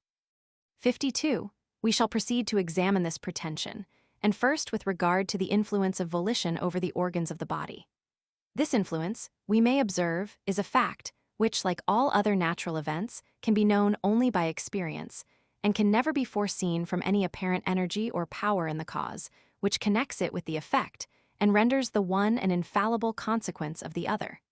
The motion of our body follows upon the command of our will. Of this we are every moment conscious. But the means by which this is effected, the energy by which the will performs so extraordinary an operation, of this we are so far from being immediately conscious that it must forever escape our most diligent inquiry. For first, is there any principle in all nature more mysterious than the union of soul with body, by which a supposed spiritual substance acquires such an influence over a material one, that the most refined thought is able to actuate the grossest matter? Were we empowered, by a secret wish, to remove mountains or control the planets in their orbit, this extensive authority would not be more extraordinary, nor more beyond our comprehension. But if by consciousness we perceived any power or energy in the will, we must know this power. We must know its connection with the effect. We must know the secret union of soul and body and the nature of both these substances, by which the one is able to operate, in so many instances, upon the other. Secondly, we are not able to move all the organs of the body with a like authority, though we cannot assign any reason besides experience for so remarkable a difference between one and the other. Why has the will an influence over the tongue and fingers, not over the heart or liver? This question would never embarrass us were we conscious of a power in the former case, not in the latter. We should then perceive, independent of experience, why the authority of will over the organs of the body is circumscribed within such particular limits. Being in that case fully acquainted with the power or force by which it operates, we should also know why its influence reaches precisely to such boundaries and no farther. A man, suddenly struck with palsy in the leg or arm, or who had newly lost those members, frequently endeavors at first to move them and employ them in their usual offices. Here he is as much conscious of power to command such limbs as a man in perfect health is conscious of power to actuate any member which remains in its natural state and condition. But consciousness never deceives. Consequently, neither in the one case nor in the other are we ever conscious of any power. We learn the influence of our will from experience alone, and experience only teaches us how one event constantly follows another, without instructing us in the secret connection which binds them together and renders them inseparable. Thirdly, we learn from anatomy that the immediate object of power in voluntary motion is not the member itself which is moved, but certain muscles and nerves and animal spirits, and perhaps something still more minute and more unknown, through which the motion is successively propagated, ere it reach the member itself whose motion is the immediate object of volition. Can there be a more certain proof that the power, by which this whole operation is performed, so far from being directly and fully known by an inward sentiment or consciousness, is to the last degree mysterious and unintelligible? Here the mind wills a certain event, immediately another event, unknown to ourselves and totally different from the one intended, is produced. This event produces another, equally unknown, till at last, through a long succession, the desired event is produced. But if the original power were felt, it must be known, Were it known, its effect also must be known, since all power is relative to its effect. And vice versa, if the effect be not known, the power cannot be known nor felt. How indeed can we be conscious of a power to move our limbs when we have no such power? But only that to move certain animal spirits, which, though they produce at last the motion of our limbs, yet operate in such a manner as is wholly beyond our comprehension. We may therefore conclude from the whole, I hope, without any temerity, though with assurance, that our idea of power is not copied from any sentiment or consciousness of power within ourselves, when we give rise to animal motion or apply our limbs to their proper use and office. That their motion follows the command of the will is a matter of common experience, like other natural events. But the power or energy by which this is effected, like that in other natural events, is unknown and inconceivable. It may be pretended that the resistance which we meet with in bodies, obliging us frequently to exert our force and call up all our power, this gives us the idea of force and power. It is this nisus, or strong endeavor, of which we are conscious, that is the original impression from which this idea is copied. But first, we attribute power to a vast number of objects, where we never can suppose this resistance or exertion of force to take place. To the Supreme Being, who never meets with any resistance, to the mind in its command over its ideas and limbs, in common thinking and motion, where the effect follows immediately upon the will without any exertion or summoning up a force, to inanimate matter, which is not capable of this sentiment. Secondly, this sentiment of an endeavor to overcome resistance has no known connection with any event. What follows it, we know by experience, but could not know it a priori. It must, however, be confessed that the animal nisus, which we experience, though it can afford no accurate, precise idea of power, enters very much into that vulgar, inaccurate idea which is formed of it. 53. Shall we then assert that we are conscious of a power or energy in our own minds, when, by an act or command of our will, we raise up a new idea, fix the mind to the contemplation of it, turn it on all sides, and at last dismiss it for some other idea, when we think that we have surveyed it with sufficient accuracy? I believe the same arguments will prove that even this command of the will gives us no real idea of force or energy. First, it must be allowed that, when we know a power, we know that very circumstance in the cause, by which it is enabled to produce the effect. For these are supposed to be synonymous. We must, therefore, know both the cause and effect and the relation between them. But do we pretend to be acquainted with the nature of the human soul and the nature of an idea, or the aptitude of the one to produce the other? This is a real creation, a production of something out of nothing, which implies a power so great that it may seem, at first sight, beyond the reach of any being less than infinite. At least it must be owned that such a power is not felt, nor known, nor even conceivable by the mind. We only feel the event, namely the existence of an idea, consequent to a command of the will. But the manner in which this operation is performed, the power by which it is produced, is entirely beyond our comprehension. Secondly, the command of the mind over itself is limited, as well as its command over the body. And these limits are not known by reason, or any acquaintance with the nature of cause and effect, but only by experience and observation, as in all other natural events and in the operation of external objects. Our authority over our sentiments and passions is much weaker than that over our ideas, and even the latter authority is circumscribed within very narrow boundaries. Will anyone pretend to assign the ultimate reason of these boundaries, or show why the power is deficient in one case, not in another? Thirdly, this self-command is very different at different times. A man in health possesses more of it than one languishing with sickness. We are more master of our thoughts in the morning than in the evening, fasting than after a full meal. Can we give any reason for these variations, except experience? Where then is the power, of which we pretend to be conscious? Is there not here, either in a spiritual or material substance, or both, some secret mechanism or structure of parts, upon which the effect depends, and which, being entirely unknown to us, renders the power or energy of the will equally unknown and incomprehensible? Volition is surely an act of the mind, with which we are sufficiently acquainted. Reflect upon it. Consider it on all sides. Do you find anything in it like this creative power, by which it raises from nothing a new idea, and with a kind of fiat, imitates the omnipotence of its maker, if I may be allowed so to speak, who called forth into existence all the various scenes of nature? So far from being conscious of this energy in the will, it requires as certain experience as that of which we are possessed, to convince us that such extraordinary effects do ever result from a simple act of volition. 54. The generality of mankind never find any difficulty in accounting for the more common and familiar operations of nature, such as the descent of heavy bodies, the growth of plants, the generation of animals, or the nourishment of bodies by food. But suppose that, in all these cases, they perceive the very force or energy of the cause, by which it is connected with its effect, and is forever infallible in its operation. They acquire, by long habit, such a turn of mind, that, upon the appearance of the cause, they immediately expect with assurance its usual attendant, and hardly conceive it possible that any other event could result from it.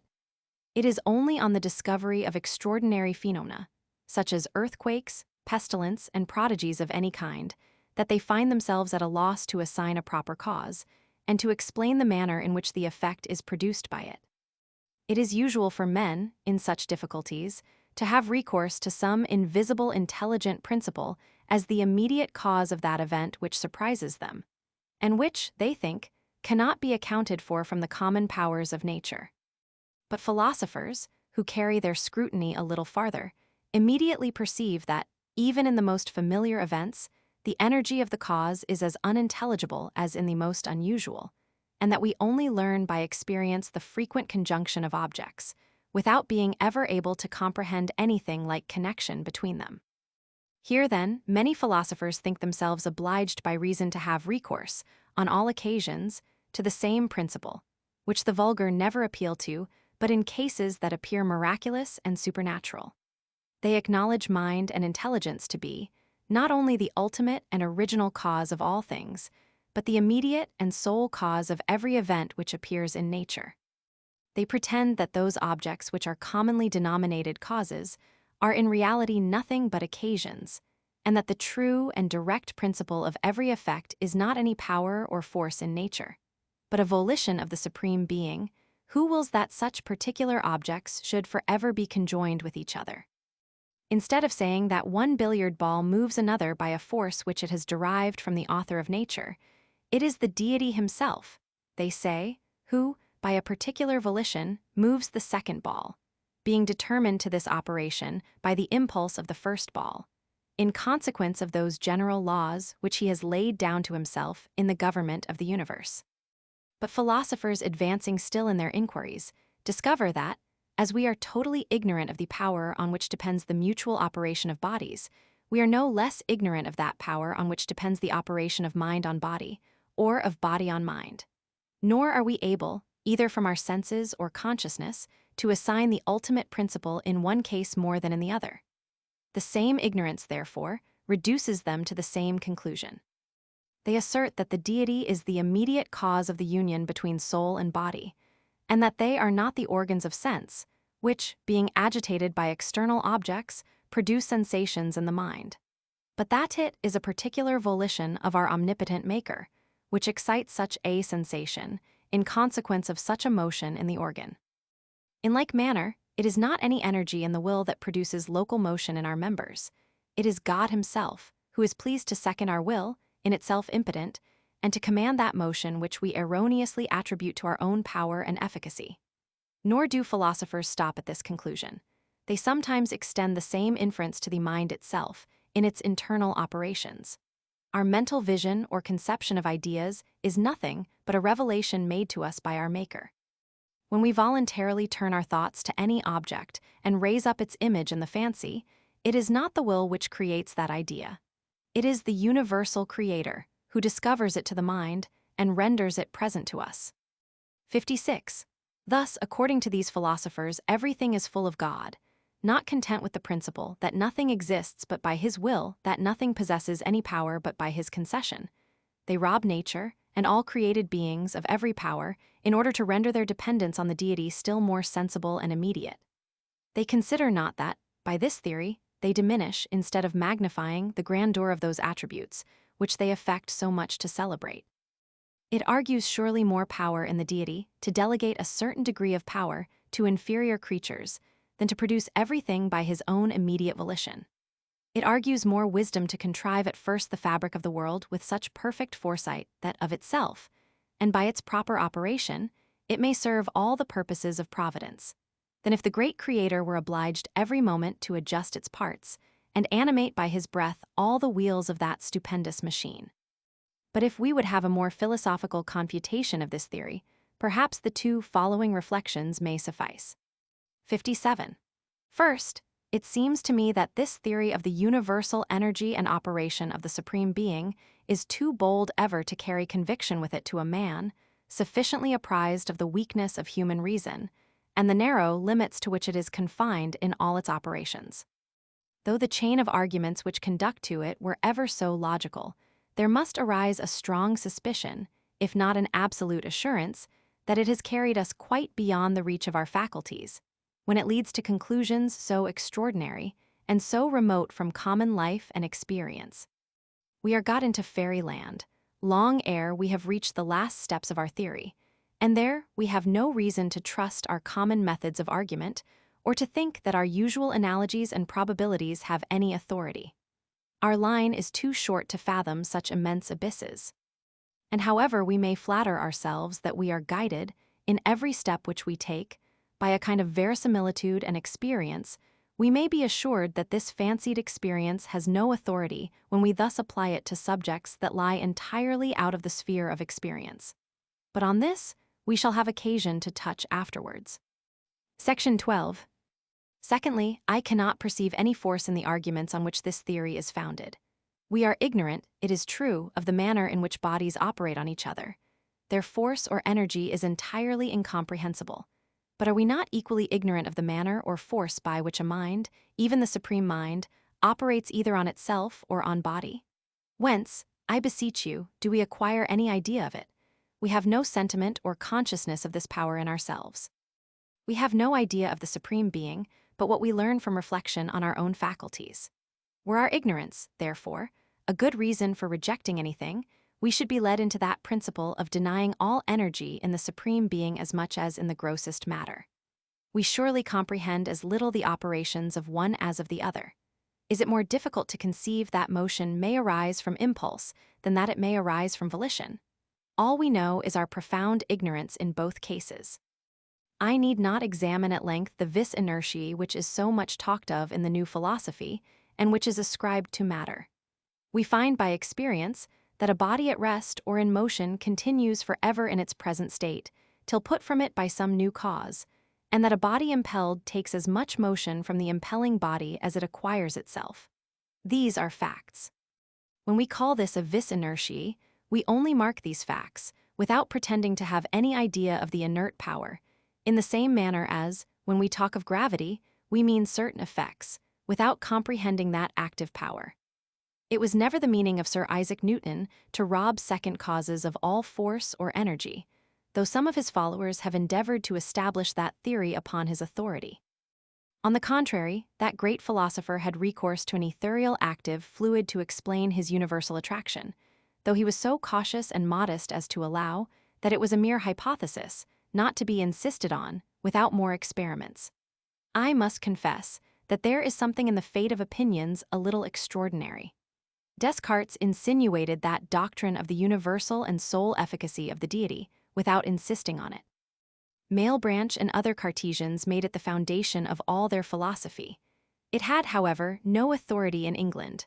Locke, Clarke, and Cudworth never so much as take notice of it, but suppose all along that matter has a real, though subordinate and derived power. By what means has it become so prevalent among our modern metaphysicians? Part 2.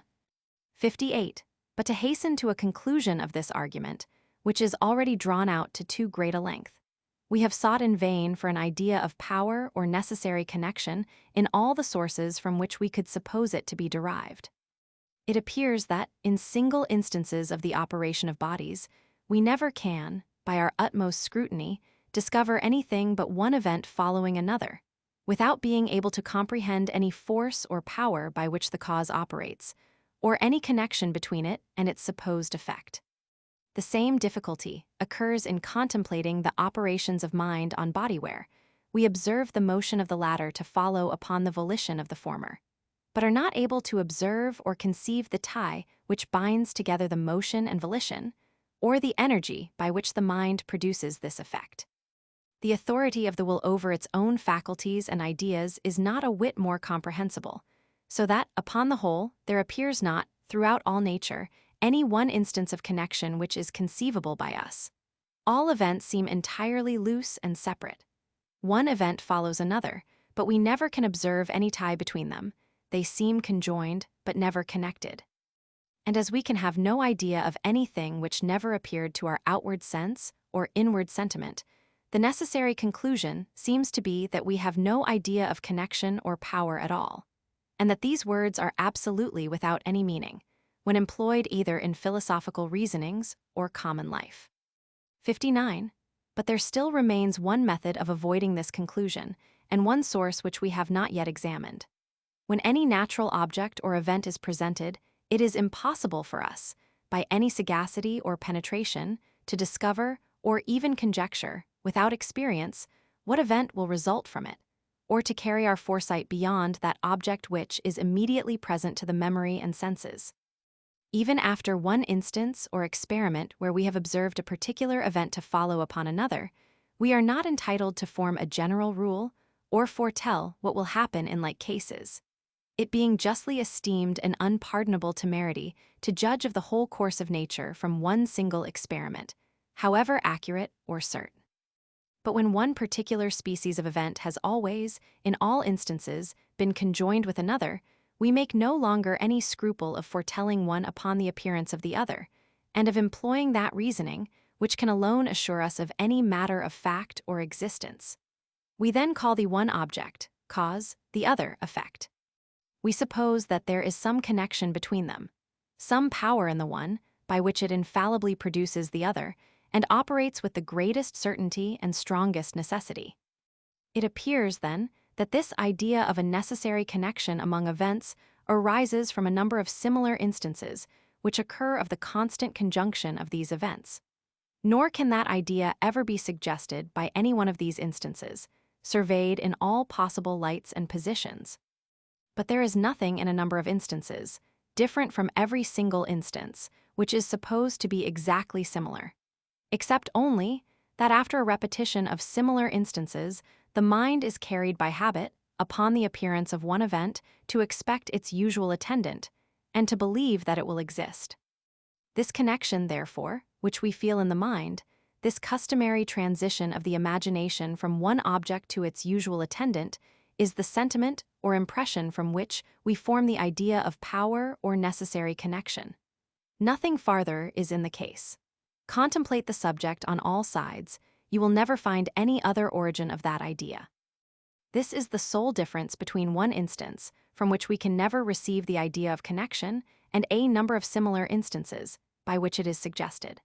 The first time a man saw the communication of motion by impulse, as by the shock of two billiard balls, he could not pronounce that the one event was connected, but only that it was conjoined with the other. After he has observed several instances of this nature, he then pronounces them to be connected.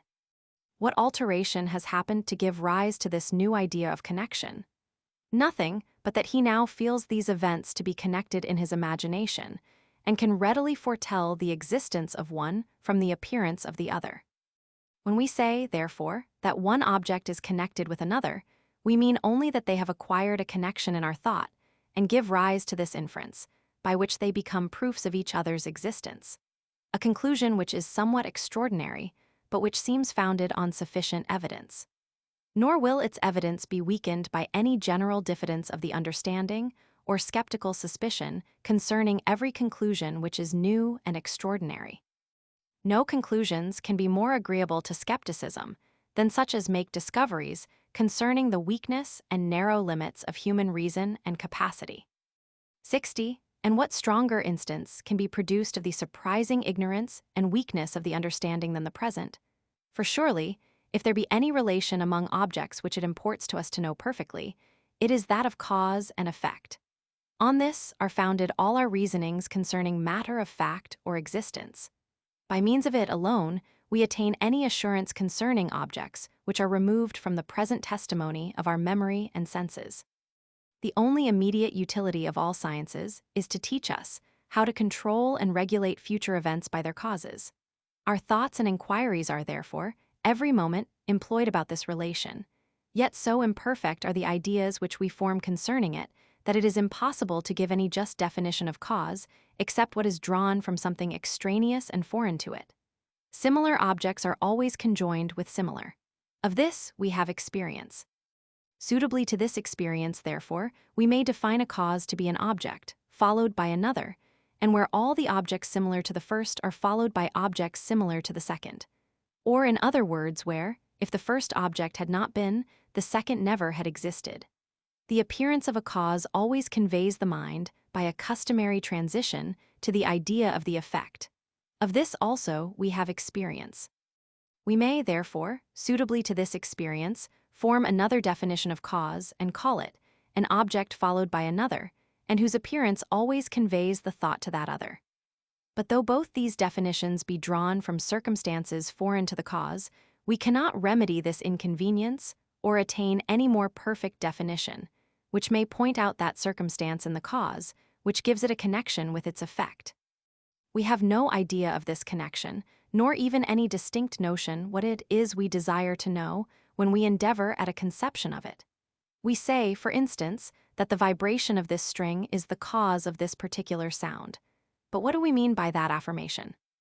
We either mean that this vibration is followed by this sound, and that all similar vibrations have been followed by similar sounds, or that this vibration is followed by this sound, and that upon the appearance of one, the mind anticipates the senses and forms immediately an idea of the other.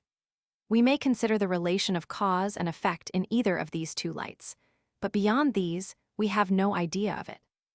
According to these explications and definitions, the idea of power is relative as much as that of cause, and both have a reference to an effect or some other event constantly conjoined with the former. When we consider the unknown circumstance of an object, by which the degree or quantity of its effect is fixed and determined, we call that its power. And accordingly, it is allowed by all philosophers that the effect is the measure of the power. But if they had any idea of power, as it is in itself, why could not they measure it in itself? The dispute whether the force of a body in motion be as its velocity or the square of its velocity. This dispute, I say, need not be decided by comparing its effects in equal or unequal times, but by a direct mensuration and comparison. As to the frequent use of the words force, power, energy, and see, which everywhere occur in common conversation, as well as in philosophy, that is no proof that we are acquainted in any instance with the connecting principle between cause and effect, or can account ultimately for the production of one thing to another. These words, as commonly used, have very loose meanings annexed to them, and their ideas are very uncertain and confused. No animal can put external bodies in motion without the sentiment of a nisus or endeavor, and every animal has a sentiment or feeling from the stroke or blow of an external object, that is in motion. These sensations, which are merely animal, and from which we can a priori draw no inference, we are apt to transfer to inanimate objects, and to suppose that they have some such feelings whenever they transfer or receive motion. With regard to energies, which are exerted, without our annexing to them any idea of communicated motion, we consider only the constant experienced conjunction of the events. And as we feel a customary connection between the ideas, we transfer that feeling to the objects, as nothing is more usual than to apply to external bodies every internal sensation, which they occasion. 61. To recapitulate, therefore, the reasonings of this section, every idea is copied from some preceding impression or sentiment, and where we cannot find any impression, we may be certain that there is no idea. In all single instances of the operation of bodies or minds, there is nothing that produces any impression, nor consequently can suggest any idea of power or necessary connection. But when many uniform instances appear, and the same object is always followed by the same event, we then begin to entertain the notion of cause and connection. We then feel a new sentiment or impression, to wit, a customary connection in the thought or imagination between one object and its usual attendant, and this sentiment is the original of that idea which we seek for. For as this idea arises from a number of similar instances, and not from any single instance, it must arise from that circumstance, in which the number of instances differ from every individual instance. But this customary connection or transition of the imagination is the only circumstance in which they differ. In every other particular, they are alike. The first instance which we saw of motion communicated by the shock of two billiard balls, to return to this obvious illustration, is exactly similar to any instance that may, at present, occur to us, except only that we could not, at first, infer one event from the other, which we are enabled to do at present after so long a course of uniform experience. I know not whether the reader will readily apprehend this reasoning. I am afraid that, should I multiply words about it, or throw it into a greater variety of lights, it would only become more obscure and intricate. In all abstract reasonings, there is one point of view which, if we can happily hit, we shall go farther towards illustrating the subject than by all the eloquence and copious expression in the world. This point of view we should endeavor to reach, and reserve the flowers of rhetoric for subjects which are more adapted to them. Section 8. Of Liberty and Necessity. Part 1. 62. It might reasonably be expected in questions which have been canvassed and disputed with great eagerness, since the first origin of science and philosophy, that the meaning of all the terms, at least, should have been agreed upon among the disputants, and our inquiries in the course of 2,000 years been able to pass from words to the true and real subject of the controversy. For how easy may it seem to give exact definitions of the terms employed in reasoning, and make these definitions, not the mere sound of words, the object of future scrutiny and examination. But if we consider the matter more narrowly, we shall be apt to draw a quite opposite conclusion. From this circumstance alone, that a controversy has been long kept on foot and remains still undecided, we may presume that there is some ambiguity in the expression, and that the disputants affix different ideas to the terms employed in the controversy. For as the faculties of the mind are supposed to be naturally alike in every individual, otherwise nothing could be more fruitless than to reason or dispute together.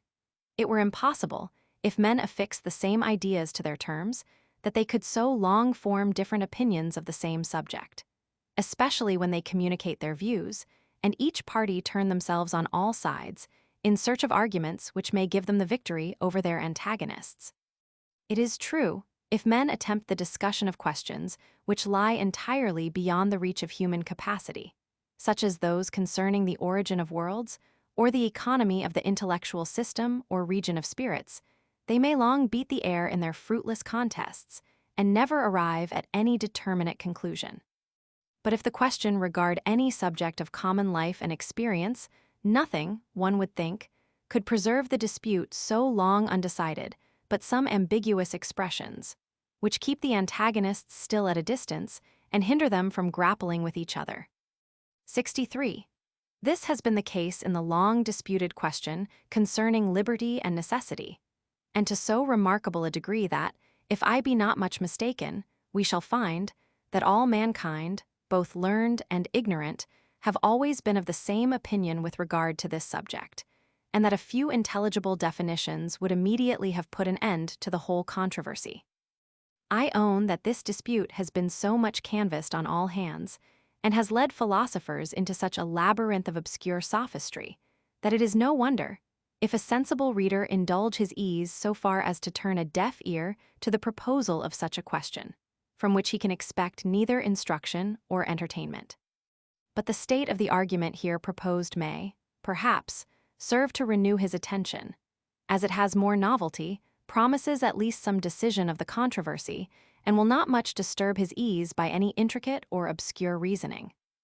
I hope, therefore, to make it appear that all men have ever agreed in the doctrine both of necessity and of liberty, according to any reasonable sense, which can be put on these terms, and that the whole controversy has hitherto turned merely upon words. We shall begin with examining the doctrine of necessity. 64. It is universally allowed that matter, in all its operations, is actuated by a necessary force, and that every natural effect is so precisely determined by the energy of its cause that no other effect, in such particular circumstances, could possibly have resulted from it. The degree and direction of every motion is, by the laws of nature, prescribed with such exactness that a living creature may as soon arise from the shock of two bodies as motion in any other degree or direction than what is actually produced by it. Would we, therefore, form a just and precise idea of necessity, we must consider whence that idea arises when we apply it to the operation of bodies. It seems evident that, if all the scenes of nature were continually shifted in such a manner that no two events bore any resemblance to each other, but every object was entirely new, without any similitude to whatever had been seen before, we should never, in that case, have attained the least idea of necessity, or of a connection among these objects. We might say, upon such a supposition, that one object or event has followed another, not that one was produced by the other. The relation of cause and effect must be utterly unknown to mankind. Inference and reasoning concerning the operations of nature would, from that moment, be at an end, and the memory and senses remain the only canals by which the knowledge of any real existence could possibly have access to the mind. Our idea, therefore, of necessity and causation arises entirely from the uniformity observable in the operations of nature, where similar objects are constantly conjoined together, and the mind is determined by custom to infer the one from the appearance of the other. These two circumstances form the whole of that necessity, which we ascribe to matter. Beyond the constant conjunction of similar objects, and the consequent inference from one to the other, we have no notion of any necessity or connection. If it appear, therefore, that all mankind have ever allowed, without any doubt or hesitation, that these two circumstances take place in the voluntary actions of men, and in the operations of mind, it must follow that all mankind have ever agreed in the doctrine of necessity, and that they have hitherto disputed, merely for not understanding each other. 65. As to the first circumstance, the constant and regular conjunction of similar events, we may possibly satisfy ourselves by the following considerations. It is universally acknowledged that there is a great uniformity among the actions of men in all nations and ages, and that human nature remains still the same in its principles and operations. The same motives always produce the same actions. The same events follow from the same causes. Ambition, avarice, self-love, vanity, friendship, generosity, public spirit. These passions, mixed in various degrees and distributed through society, have been, from the beginning of the world, and still are, the source of all the actions and enterprises which have ever been observed among mankind. Would you know the sentiments, inclinations, and course of life of the Greeks and Romans? Study well the temper and actions of the French and English. You cannot be much mistaken in transferring to the former most of the observations which you have made with regard to the latter. Mankind are so much the same, in all times and places, that history informs us of nothing new or strange in this particular. Its chief use is only to discover the constant and universal principles of human nature, by showing men in all varieties of circumstances and situations, and furnishing us with materials from which we may form our observations and become acquainted with the regular springs of human action and behavior. These records of wars, intrigues, factions, and revolutions are so many collections of experiments, by which the politician or moral philosopher fixes the principles of his science, in the same manner as the physician or natural philosopher becomes acquainted with the nature of plants, minerals, and other external objects, by the experiments which he forms concerning them. Nor are the earth, water, and other elements, examined by Aristotle and Hippocrates, more like to those which at present lie under our observation than the men described by Polybius and Tacitus are to those who now govern the world. Should a traveler, returning from a far country, bring us an account of men, wholly different from any with whom we were ever acquainted, men who were entirely divested of avarice, ambition, or revenge, who knew no pleasure but friendship, generosity, and public spirit, we should immediately, from these circumstances, detect the falsehood and prove him a liar with the same certainty as if he had stuffed his narration with stories of centaurs and dragons, miracles and prodigies. And if we would explode any forgery in history, we cannot make use of a more convincing argument than to prove that the actions ascribed to any person are directly contrary to the course of nature, and that no human motives, in such circumstances, could ever induce him to such a conduct. The veracity of Quintus Curtius is as much to be suspected, when he describes the supernatural courage of Alexander, by which he was hurried on singly to attack multitudes, as when he describes his supernatural force and activity, by which he was able to resist them. So readily and universally do we acknowledge a uniformity in human motives and actions as well as in the operations of body. Hence likewise the benefit of that experience, acquired by long life and a variety of business and company, in order to instruct us in the principles of human nature and regulate our future conduct, as well as speculation. By means of this guide, we mount up to the knowledge of men's inclinations and motives, from their actions, expressions, and even gestures, and again descend to the interpretation of their actions from our knowledge of their motives and inclinations. The general observations treasured up by a course of experience give us the clue of human nature and teach us to unravel all its intricacies. Pretexts and appearances no longer deceive us. Public declarations pass for the specious coloring of a cause. And though virtue and honor be allowed their proper weight and authority, that perfect disinterestedness, so often pretended to, is never expected in multitudes and parties, seldom in their leaders, and scarcely even in individuals of any rank or station. But were there no uniformity in human actions, and were every experiment which we could form of this kind irregular and anomalous, it were impossible to collect any general observations concerning mankind, and no experience, however accurately digested by reflection, would ever serve to any purpose. Why is the aged husbandman more skillful in his calling than the young beginner? But because there is a certain uniformity in the operation of the sun, rain, and earth towards the production of vegetables. And experience teaches the old practitioner the rules by which this operation is governed and directed. 66.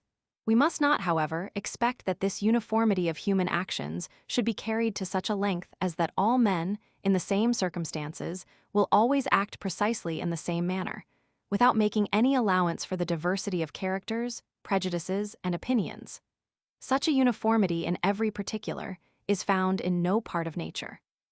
On the contrary, from observing the variety of conduct in different men, we are enabled to form a greater variety of maxims, which still suppose a degree of uniformity and regularity.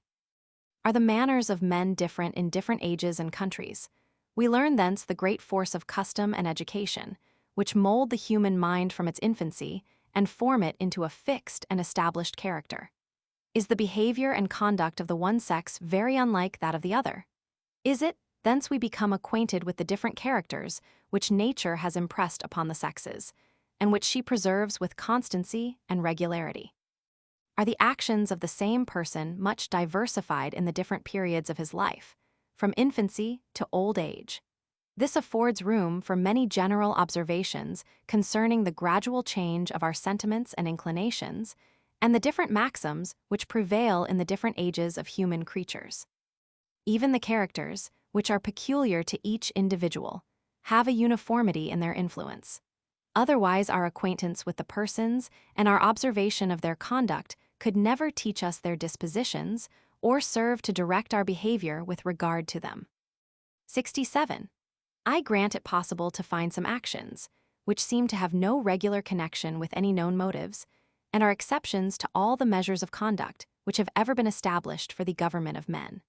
But if we would willingly know what judgment should be formed of such irregular and extraordinary actions, we may consider the sentiments commonly entertained with regard to those irregular events which appear in the course of nature, and the operations of external objects. All causes are not conjoined to their usual effects with like uniformity. An artificer, who handles only dead matter, may be disappointed of his aim, as well as the politician, who directs the conduct of sensible and intelligent agents. The vulgar, who take things according to their first appearance, attribute the uncertainty of events to such an uncertainty in the causes as makes the latter often fail of their usual influence, though they meet with no impediment in their operation. But philosophers, observing that, almost in every part of nature, there is contained a vast variety of springs and principles, which are hid by reason of their minuteness or remoteness, find that it is at least possible the contrariety of events may not proceed from any contingency in the cause, but from the secret operation of contrary causes. This possibility is converted into certainty by farther observation, when they remark that, upon an exact scrutiny, a contrariety of effects always betrays a contrariety of causes and proceeds from their mutual opposition. A peasant can give no better reason for the stopping of any clock or watch than to say that it does not commonly go right. But an artist easily perceives that the same force in the spring or pendulum has always the same influence on the wheels, but fails of its usual effect, perhaps by reason of a grain of dust, which puts a stop to the whole movement. From the observation of several parallel instances, philosophers form a maxim that the connection between all causes and effects is equally necessary, and that its seeming uncertainty in some instances proceeds from the secret opposition of contrary causes. Thus, for instance, in the human body, when the usual symptoms of health or sickness disappoint our expectation, when medicines operate not with their wonted powers, when irregular events follow from any particular cause, the philosopher and physician are not surprised at the matter, nor are ever tempted to deny, in general, the necessity and uniformity of those principles by which the animal economy is conducted. They know that a human body is a mighty complicated machine, that many secret powers lurk in it, which are altogether beyond our comprehension, that to us it must often appear very uncertain in its operations, and that therefore the irregular events which outwardly discover themselves can be no proof that the laws of nature are not observed with the greatest regularity in its internal operations and government. 68. The philosopher, if he be consistent, must apply the same reasoning to the actions and volitions of intelligent agents. The most irregular and unexpected resolutions of men may frequently be accounted for by those who know every particular circumstance of their character and situation. A person of an obliging disposition gives a peevish answer, but he has the toothache or has not dined. A stupid fellow discovers an uncommon alacrity in his carriage, but he has met with a sudden piece of good fortune. Or even when an action, as sometimes happens, cannot be particularly accounted for, either by the person himself or by others, we know, in general, that the characters of men are, to a certain degree, inconstant and irregular. This is, in a manner, the constant character of human nature, though it be applicable, in a more particular manner, to some persons who have no fixed rule for their conduct, but proceed in a continued course of caprice and inconstancy. The internal principles and motives may operate in a uniform manner, notwithstanding these seeming irregularities, in the same manner as the winds, rain, clouds, and other variations of the weather are supposed to be governed by steady principles, though not easily discoverable by human sagacity and inquiry. 69. Thus it appears, not only that the conjunction between motives and voluntary actions is as regular and uniform as that between the cause and effect in any part of nature, but also that this regular conjunction has been universally acknowledged among mankind and has never been the subject of dispute, either in philosophy or common life. Now, as it is from past experience that we draw all inferences concerning the future, and as we conclude that objects will always be conjoined together, which we find to have always been conjoined, it may seem superfluous to prove that this experienced uniformity in human actions is a source whence we draw inferences concerning them. But in order to throw the argument into a greater variety of lights, we shall also insist, though briefly, on this latter topic. The mutual dependence of men is so great in all societies that scarce any human action is entirely complete in itself, or is performed without some reference to the actions of others, which are requisite to make it answer fully the intention of the agent. The poorest artificer, who labors alone, expects at least the protection of the magistrate, to ensure him the enjoyment of the fruits of his labor. He also expects that, when he carries his goods to market, and offers them at a reasonable price, he shall find purchasers, and shall be able, by the money he acquires, to engage others to supply him with those commodities which are requisite for his subsistence. In proportion as men extend their dealings, and render their intercourse with others more complicated, they always comprehend, in their schemes of life, a greater variety of voluntary actions, which they expect, from the proper motives, to co-operate with their own. In all these conclusions they take their measures from past experience, in the same manner as in their reasonings concerning external objects, and firmly believe that men, as well as all the elements, are to continue, in their operations, the same that they have ever found them. A manufacturer reckons upon the labor of his servants for the execution of any work as much as upon the tools which he employs, and would be equally surprised were his expectations disappointed. In short, this experimental inference and reasoning concerning the actions of others enters so much into human life that no man, while awake, is ever a moment without employing it. Have we not reason, therefore, to affirm that all mankind have always agreed in the doctrine of necessity, according to the foregoing definition and explication of it? 70. Nor have philosophers ever entertained a different opinion from the people in this particular. For, not to mention that almost every action of their life supposes that opinion, there are even few of the speculative parts of learning to which it is not essential. What would become of history, had we not a dependence on the veracity of the historian according to the experience which we have had of mankind? How could politics be a science, if laws and forms of government had not a uniform influence upon society?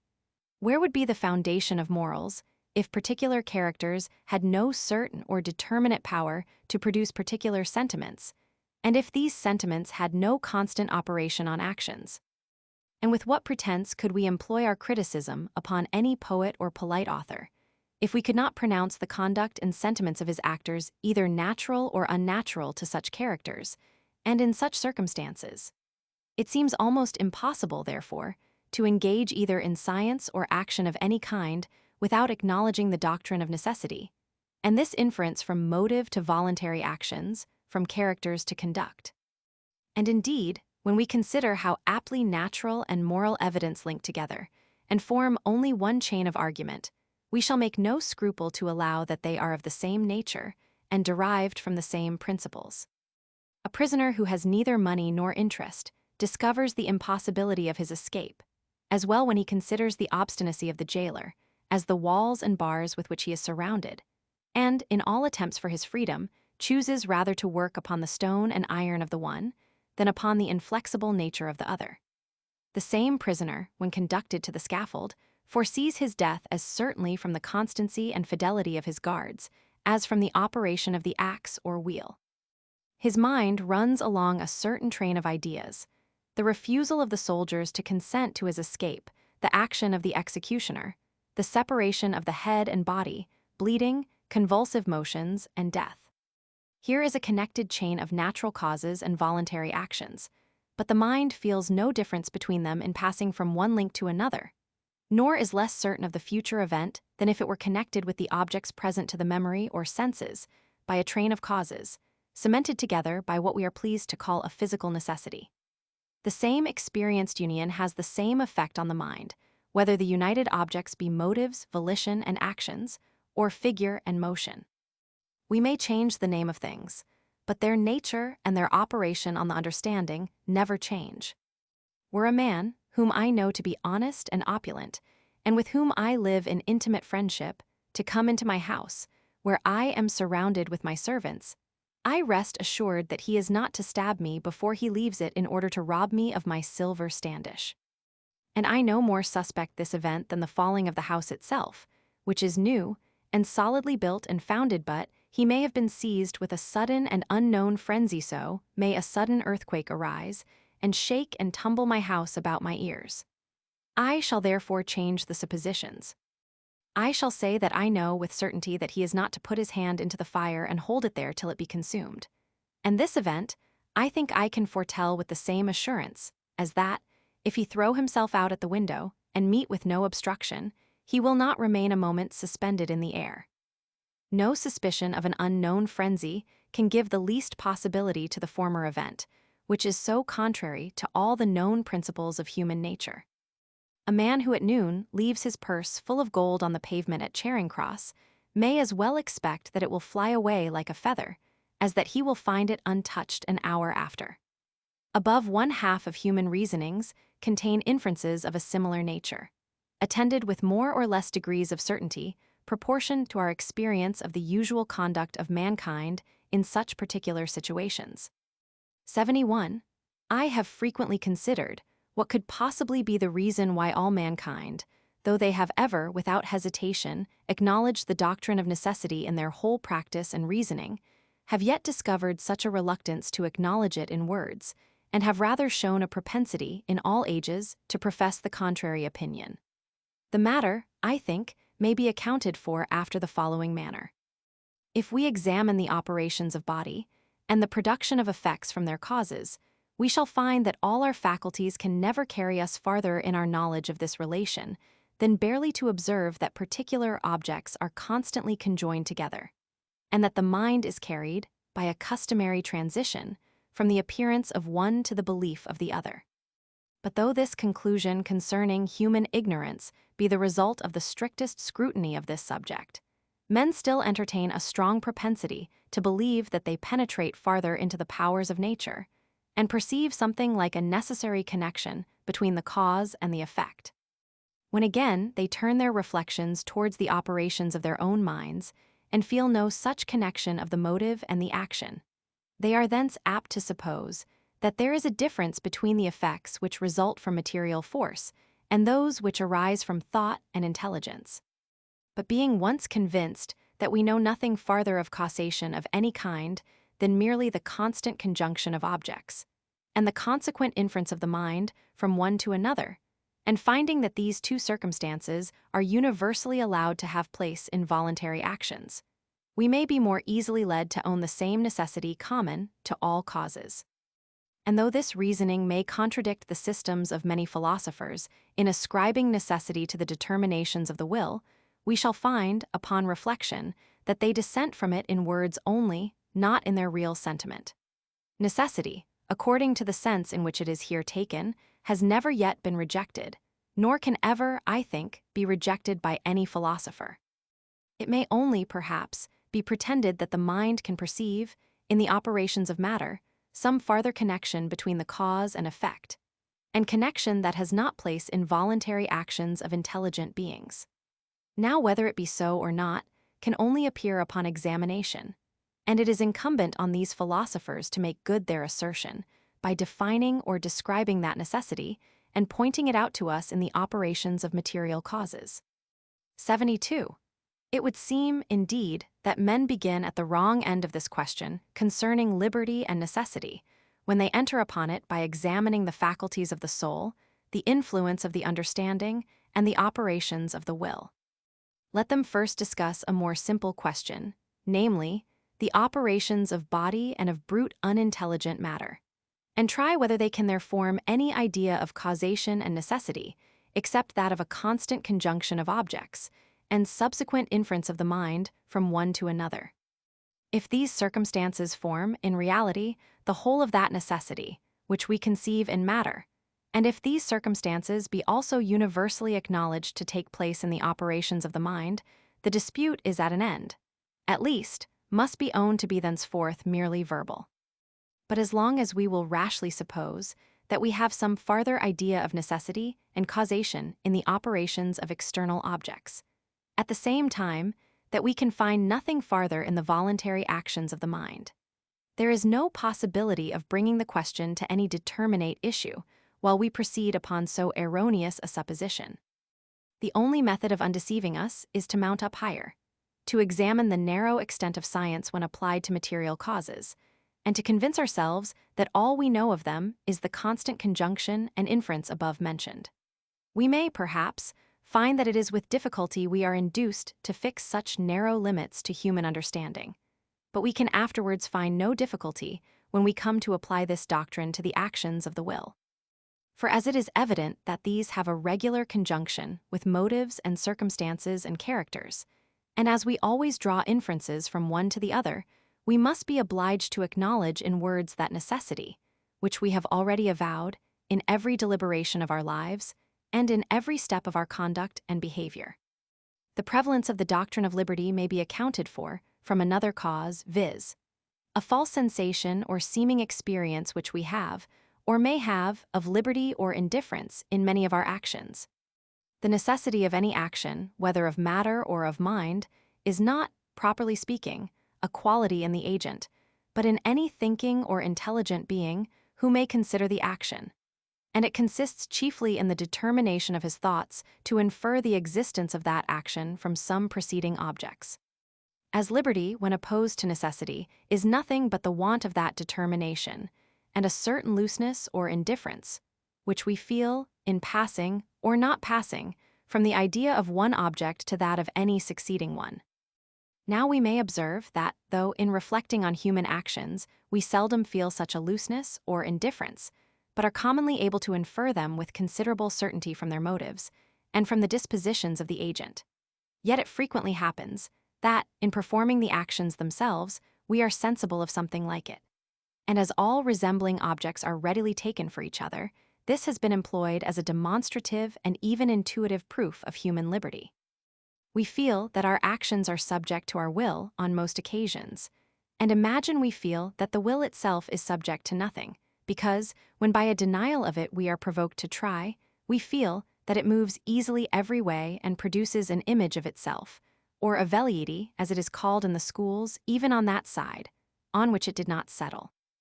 This image or faint motion, we persuade ourselves, could at that time have been completed into the thing itself, because should that be denied, we find, upon a second trial, that at present it can. We consider not that the fantastical desire of showing liberty is here the motive of our actions. And it seems certain that, however we may imagine we feel a liberty within ourselves, a spectator can commonly infer our actions from our motives and character. And even where he cannot, he concludes in general that he might, were he perfectly acquainted with every circumstance of our situation and temper, and the most secret springs of our complexion and disposition. Now this is the very essence of necessity, according to the foregoing doctrine. 73.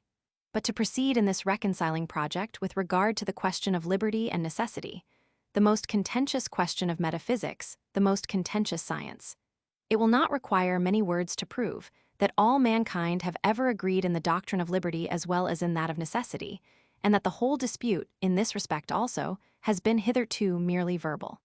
For what is meant by liberty, when applied to voluntary actions? We cannot surely mean that actions have so little connection with motives, inclinations, and circumstances, that one does not follow with a certain degree of uniformity from the other, and that one affords no inference by which we can conclude the existence of the other. For these are plain and acknowledged matters of fact. By liberty, then, we can only mean a power of acting or not acting, according to the determinations of the will. That is, if we choose to remain at rest, we may.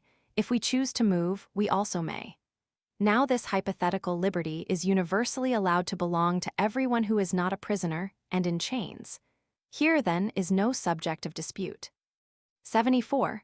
Whatever definition we may give of liberty, we should be careful to observe two requisite circumstances. First, that it be consistent with plain matter of fact. Secondly, that it be consistent with itself. If we observe these circumstances and render our definition intelligible, I am persuaded that all mankind will be found of one opinion with regard to it. It is universally allowed that nothing exists without a cause of its existence, and that chance, when strictly examined, is a mere negative word, and means not any real power which has anywhere a being in nature. But it is pretended that some causes are necessary, some not necessary. Here, then, is the advantage of definitions. Let anyone define a cause, without comprehending, as a part of the definition, a necessary connection with its effect, and let him show distinctly the origin of the idea expressed by the definition, and I shall readily give up the whole controversy. But if the foregoing explication of the matter be received, this must be absolutely impracticable. Had not objects a regular conjunction with each other, we should never have entertained any notion of cause and effect. And this regular conjunction produces that inference of the understanding, which is the only connection that we can have any comprehension of. Whoever attempts a definition of cause, exclusive of these circumstances, will be obliged either to employ unintelligible terms or such as are synonymous to the term which he endeavors to define. And if the definition above mentioned be admitted, liberty, when opposed to necessity, not to constraint, is the same thing with chance, which is universally allowed to have no existence. Thus, if a cause be defined, that which produces anything, it is easy to observe that producing is synonymous to causing. In like manner, if a cause be defined that by which anything exists, this is liable to the same objection. For what is meant by these words, by which? Had it been said that a cause is that after which anything constantly exists, we should have understood the terms. For this is, indeed, all we know of the matter. And this constancy forms the very essence of necessity, nor have we any other idea of it. Part 2. 75. There is no method of reasoning more common, and yet none more blamable than, in philosophical disputes, to endeavor the refutation of any hypothesis, by a pretense of its dangerous consequences to religion and morality. When any opinion leads to absurdities, it is certainly false, but it is not certain that an opinion is false, because it is of dangerous consequence. Such topics, therefore, ought entirely to be forborne, as serving nothing to the discovery of truth, but only to make the person of an antagonist odious. This I observe in general, without pretending to draw any advantage from it. I frankly submit to an examination of this kind, and shall venture to affirm that the doctrines, both of necessity and of liberty, as above explained, are not only consistent with morality, but are absolutely essential to its support. Necessity may be defined two ways, conformably to the two definitions of cause, of which it makes an essential part. It consists either in the constant conjunction of like objects, or in the inference of the understanding from one object to another. Now necessity, in both these senses, which, indeed, are at bottom the same, has universally, though tacitly, in the schools, in the pulpit, and in common life, been allowed to belong to the will of man. And no one has ever pretended to deny that we can draw inferences concerning human actions, and that those inferences are founded on the experienced union of like actions, with like motives, inclinations, and circumstances. The only particular in which anyone can differ is that either, perhaps, he will refuse to give the name of necessity to this property of human actions. But as long as the meaning is understood, I hope the word can do no harm, or that he will maintain it possible to discover something farther in the operations of matter. But this, it must be acknowledged, can be of no consequence to morality or religion, whatever it may be to natural philosophy or metaphysics. We may here be mistaken in asserting that there is no idea of any other necessity or connection in the actions of body. But surely we ascribe nothing to the actions of the mind, but what everyone does and must readily allow of. We change no circumstance in the received orthodox system with regard to the will, but only in that with regard to material objects and causes. Nothing, therefore, can be more innocent, at least, than this doctrine. 76. All laws being founded on rewards and punishments, it is supposed as a fundamental principle that these motives have a regular and uniform influence on the mind, and both produce the good and prevent the evil actions. We may give to this influence what name we please, but as it is usually conjoined with the action, it must be esteemed a cause and be looked upon as an instance of that necessity, which we would here establish. The only proper object of hatred or vengeance is a person or creature, endowed with thought and consciousness, and when any criminal or injurious actions excite that passion, it is only by their relation to the person or connection with him. Actions are, by their very nature, temporary and perishing, and where they proceed not from some cause in the character and disposition of the person who performed them, they can neither redound to his honor, if good, nor infamy, if evil. The actions themselves may be blamable. They may be contrary to all the rules of morality and religion, but the person is not answerable for them. And as they proceeded from nothing in him that is durable and constant, and leave nothing of that nature behind them, it is impossible he can, upon their account, become the object of punishment or vengeance. According to the principle, therefore, which denies necessity, and consequently causes, a man is as pure and untainted, after having committed the most horrid crime, as at the first moment of his birth, nor is his character anywise concerned in his actions, since they are not derived from it. And the wickedness of the one can never be used as a proof of the depravity of the other. Men are not blamed for such actions as they perform ignorantly and casually, whatever may be the consequences. Why? But because the principles of these actions are only momentary and terminate in them alone. Men are less blamed for such actions as they perform hastily and unpremeditately than for such as proceed from deliberation. For what reason? But because a hasty temper, though a constant cause or principle in the mind, operates only by intervals, and infects not the whole character. Again, repentance wipes off every crime, if attended with a reformation of life and manners. How is this to be accounted for, but by asserting that actions render a person criminal merely as they are proofs of criminal principles in the mind? And when, by an alteration of these principles, they cease to be just proofs, they likewise cease to be criminal. But, except upon the doctrine of necessity, they never were just proofs, and consequently never were criminal. 77. It will be equally easy to prove, and from the same arguments, that liberty, according to that definition above mentioned, in which all men agree, is also essential to morality, and that no human actions, where it is wanting, are susceptible of any moral qualities, or can be the objects either of approbation or dislike. For as actions are objects of our moral sentiment, so far only as they are indications of the internal character, passions, and affections, it is impossible that they can give rise either to praise or blame, where they proceed not from these principles, but are derived altogether from external violence. 78. I pretend not to have obviated or removed all objections to this theory with regard to necessity and liberty. I can foresee other objections derived from topics which have not here been treated of. It may be said, for instance, that if voluntary actions be subjected to the same laws of necessity with the operations of matter, there is a continued chain of necessary causes, preordained and predetermined, reaching from the original cause of all to every single volition of every human creature. No contingency anywhere in the universe, no indifference, no liberty. While we act, we are, at the same time, acted upon. The ultimate author of all our volitions is the Creator of the world, who first bestowed motion on this immense machine, and placed all beings in that particular position, whence every subsequent event, by an inevitable necessity, must result.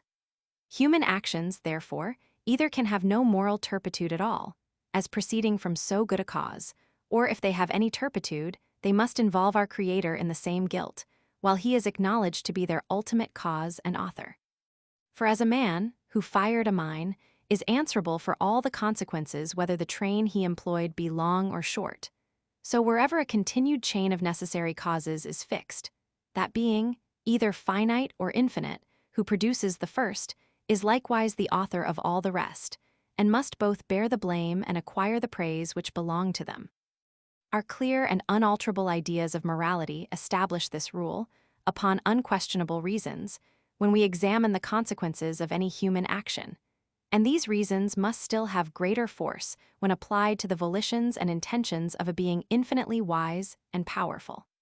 Ignorance or impotence may be pleaded for so limited a creature as man, but those imperfections have no place in our Creator. He foresaw, he ordained, he intended all those actions of men, which we so rashly pronounce criminal, and we must therefore conclude, either that they are not criminal, or that the deity, not man, is accountable for them. But as either of these positions is absurd and impious, it follows that the doctrine from which they are deduced cannot possibly be true, as being liable to all the same objections. An absurd consequence, if necessary, proves the original doctrine to be absurd, in the same manner as criminal actions render criminal the original cause, if the connection between them be necessary and evitable. This objection consists of two parts, which we shall examine separately.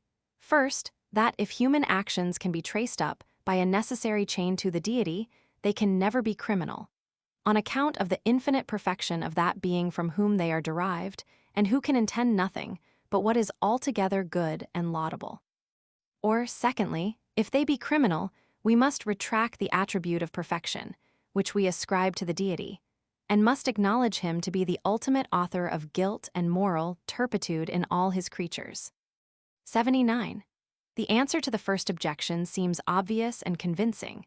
There are many philosophers who, after an exact scrutiny of all the phenomena of nature, conclude that the whole, considered as one system, is, in every period of its existence, ordered with perfect benevolence, and that the utmost possible happiness will, in the end, result to all created beings, without any mixture of positive or absolute ill or misery. Every physical ill, say they, makes an essential part of this benevolent system, and could not possibly be removed, even by the deity himself, considered as a wise agent, without giving entrance to greater ill or excluding greater good, which will result from it. From this theory, some philosophers and the ancient Stoics among the rest derived a topic of consolation under all afflictions, while they taught their pupils that those ills under which they labored were, in reality, goods to the universe. And that to an enlarged view, which could comprehend the whole system of nature, every event became an object of joy and exultation. But though this topic be specious and sublime, it was soon found in practice weak and ineffectual. You would surely more irritate than appease a man lying under the racking pains of the gout by preaching up to him the rectitude of those general laws, which produced the malignant humors in his body, and led them through the proper canals to the sinews and nerves, where they now excite such acute torments. These enlarged views may, for a moment, please the imagination of a speculative man who is placed in ease and security, but neither can they dwell with constancy on his mind, even though undisturbed by the emotions of pain or passion. Much less can they maintain their ground when attacked by such powerful antagonists. The affections take a narrower and more natural survey of their object, and by an economy more suitable to the infirmity of human minds, regard alone the beings around us, and are actuated by such events as appear good or ill to the private system. 80. The case is the same with moral as with physical ill. It cannot reasonably be supposed that those remote considerations, which are found of so little efficacy with regard to one, will have a more powerful influence with regard to the other. The mind of man is so formed by nature that, upon the appearance of certain characters, dispositions, and actions, it immediately feels the sentiment of approbation or blame, nor are there any emotions more essential to its frame and constitution. The characters which engage our approbation are chiefly such as contribute to the peace and security of human society, as the characters which excite blame are chiefly such as tend to public detriment and disturbance. Whence it may reasonably be presumed that the moral sentiments arise, either mediately or immediately, from a reflection of these opposite interests. What though philosophical meditations establish a different opinion or conjecture, that everything is right with regard to the whole, and that the qualities which disturb society are, in the main, as beneficial, and are as suitable to the primary intention of nature as those which more directly promote its happiness and welfare. Are such remote and uncertain speculations able to counterbalance the sentiments which arise from the natural and immediate view of the objects? A man who is robbed of a considerable sum, does he find his vexation for the loss anywise diminished by these sublime reflections? Why then should his moral resentment against the crime be supposed incompatible with them? Or why should not the acknowledgement of a real distinction between vice and virtue be reconcilable to all speculative systems of philosophy, as well as that of a real distinction between personal beauty and deformity?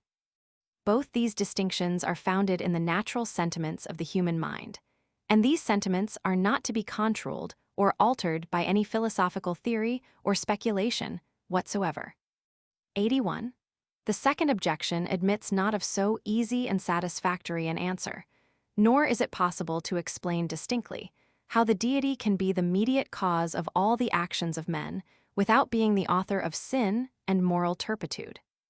These are mysteries which mere natural and unassisted reason is very unfit to handle, and whatever system she embraces, she must find herself involved in inextricable difficulties and even contradictions at every step which she takes with regard to such subjects. To reconcile the indifference and contingency of human actions with prescience, or to defend absolute decrees, and yet free the deity from being the author of sin, has been found hitherto to exceed all the power of philosophy. Happy if she be thence sensible of her temerity when she pries into these sublime mysteries, and leaving a scene so full of obscurities and perplexities, return, with suitable modesty, to her true and proper province, the examination of common life, where she will find difficulties enough to employ her inquiries without launching into so boundless an ocean of doubt, uncertainty, and contradiction. Section 9. Of the reason of animals. 82. All our reasonings concerning matter of fact are founded on a species of analogy, which leads us to expect from any cause the same events, which we have observed to result from similar causes. Where the causes are entirely similar, the analogy is perfect, and the inference, drawn from it is regarded as certain and conclusive. Nor does any man ever entertain a doubt, where he sees a piece of iron, that it will have weight and cohesion of parts, as in all other instances which have ever fallen under his observation. But where the objects have not so exact a similarity, the analogy is less perfect, and the inference is less conclusive, though still it has some force, in proportion to the degree of similarity and resemblance. The anatomical observations, formed upon one animal, are, by this species of reasoning, extended to all animals, and it is certain that when the circulation of the blood, for instance, is clearly proved to have place in one creature, as a frog or fish, it forms a strong presumption that the same principle has place in all.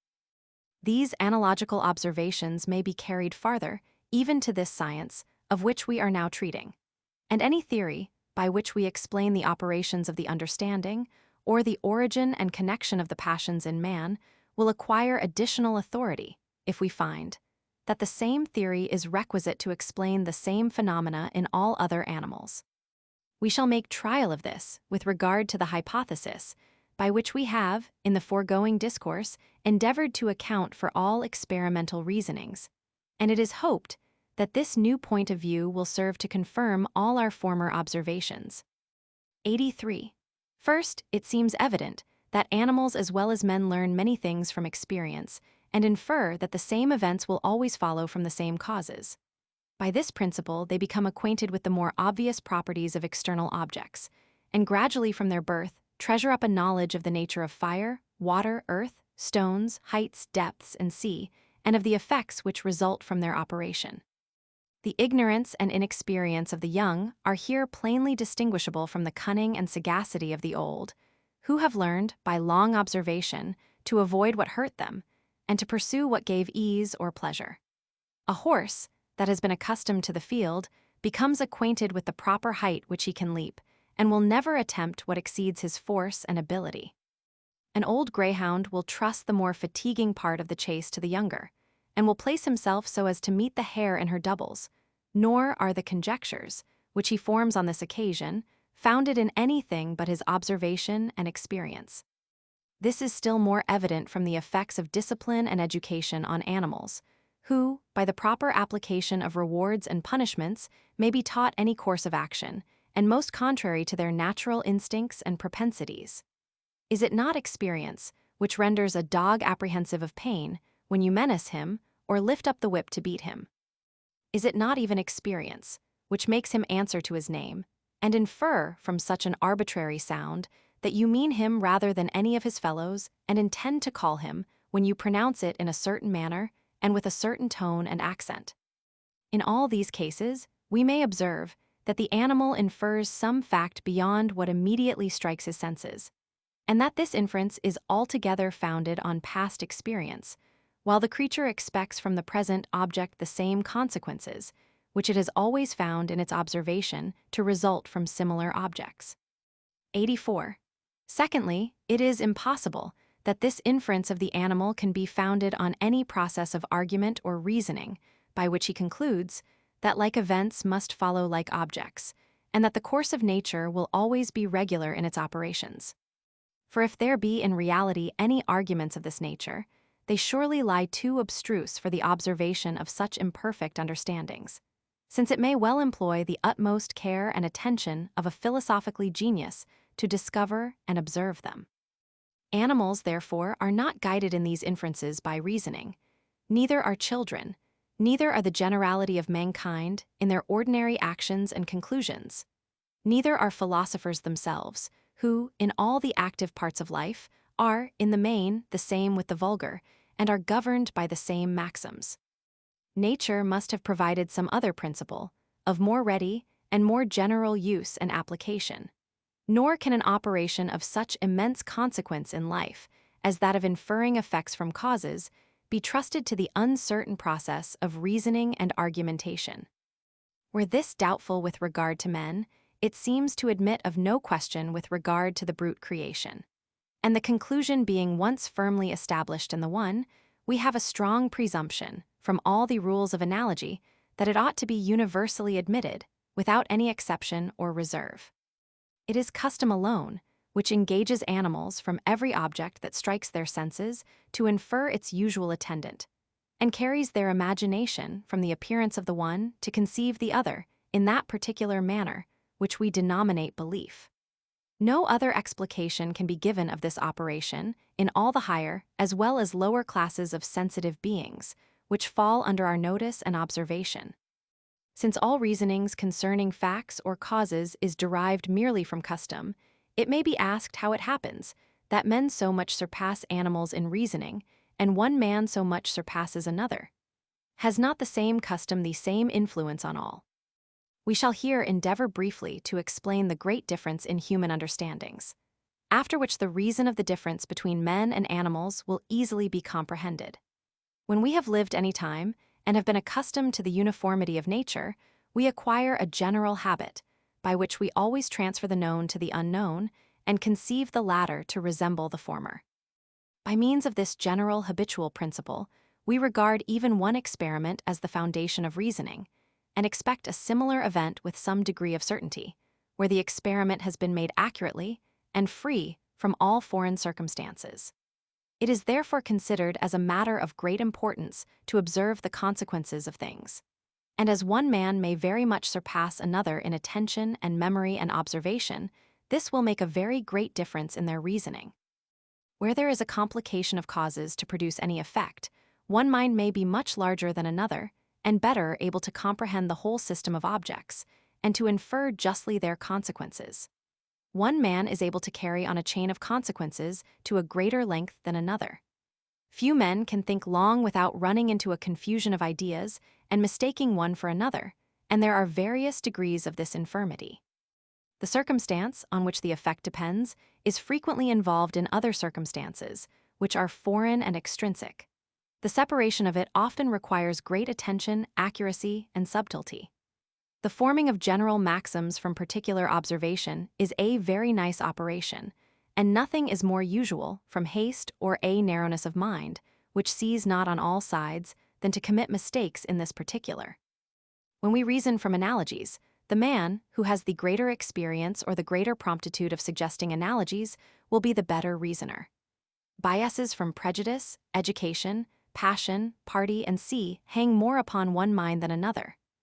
After we have acquired a confidence in human testimony, books and conversation enlarge much more the sphere of one man's experience and thought than those of another.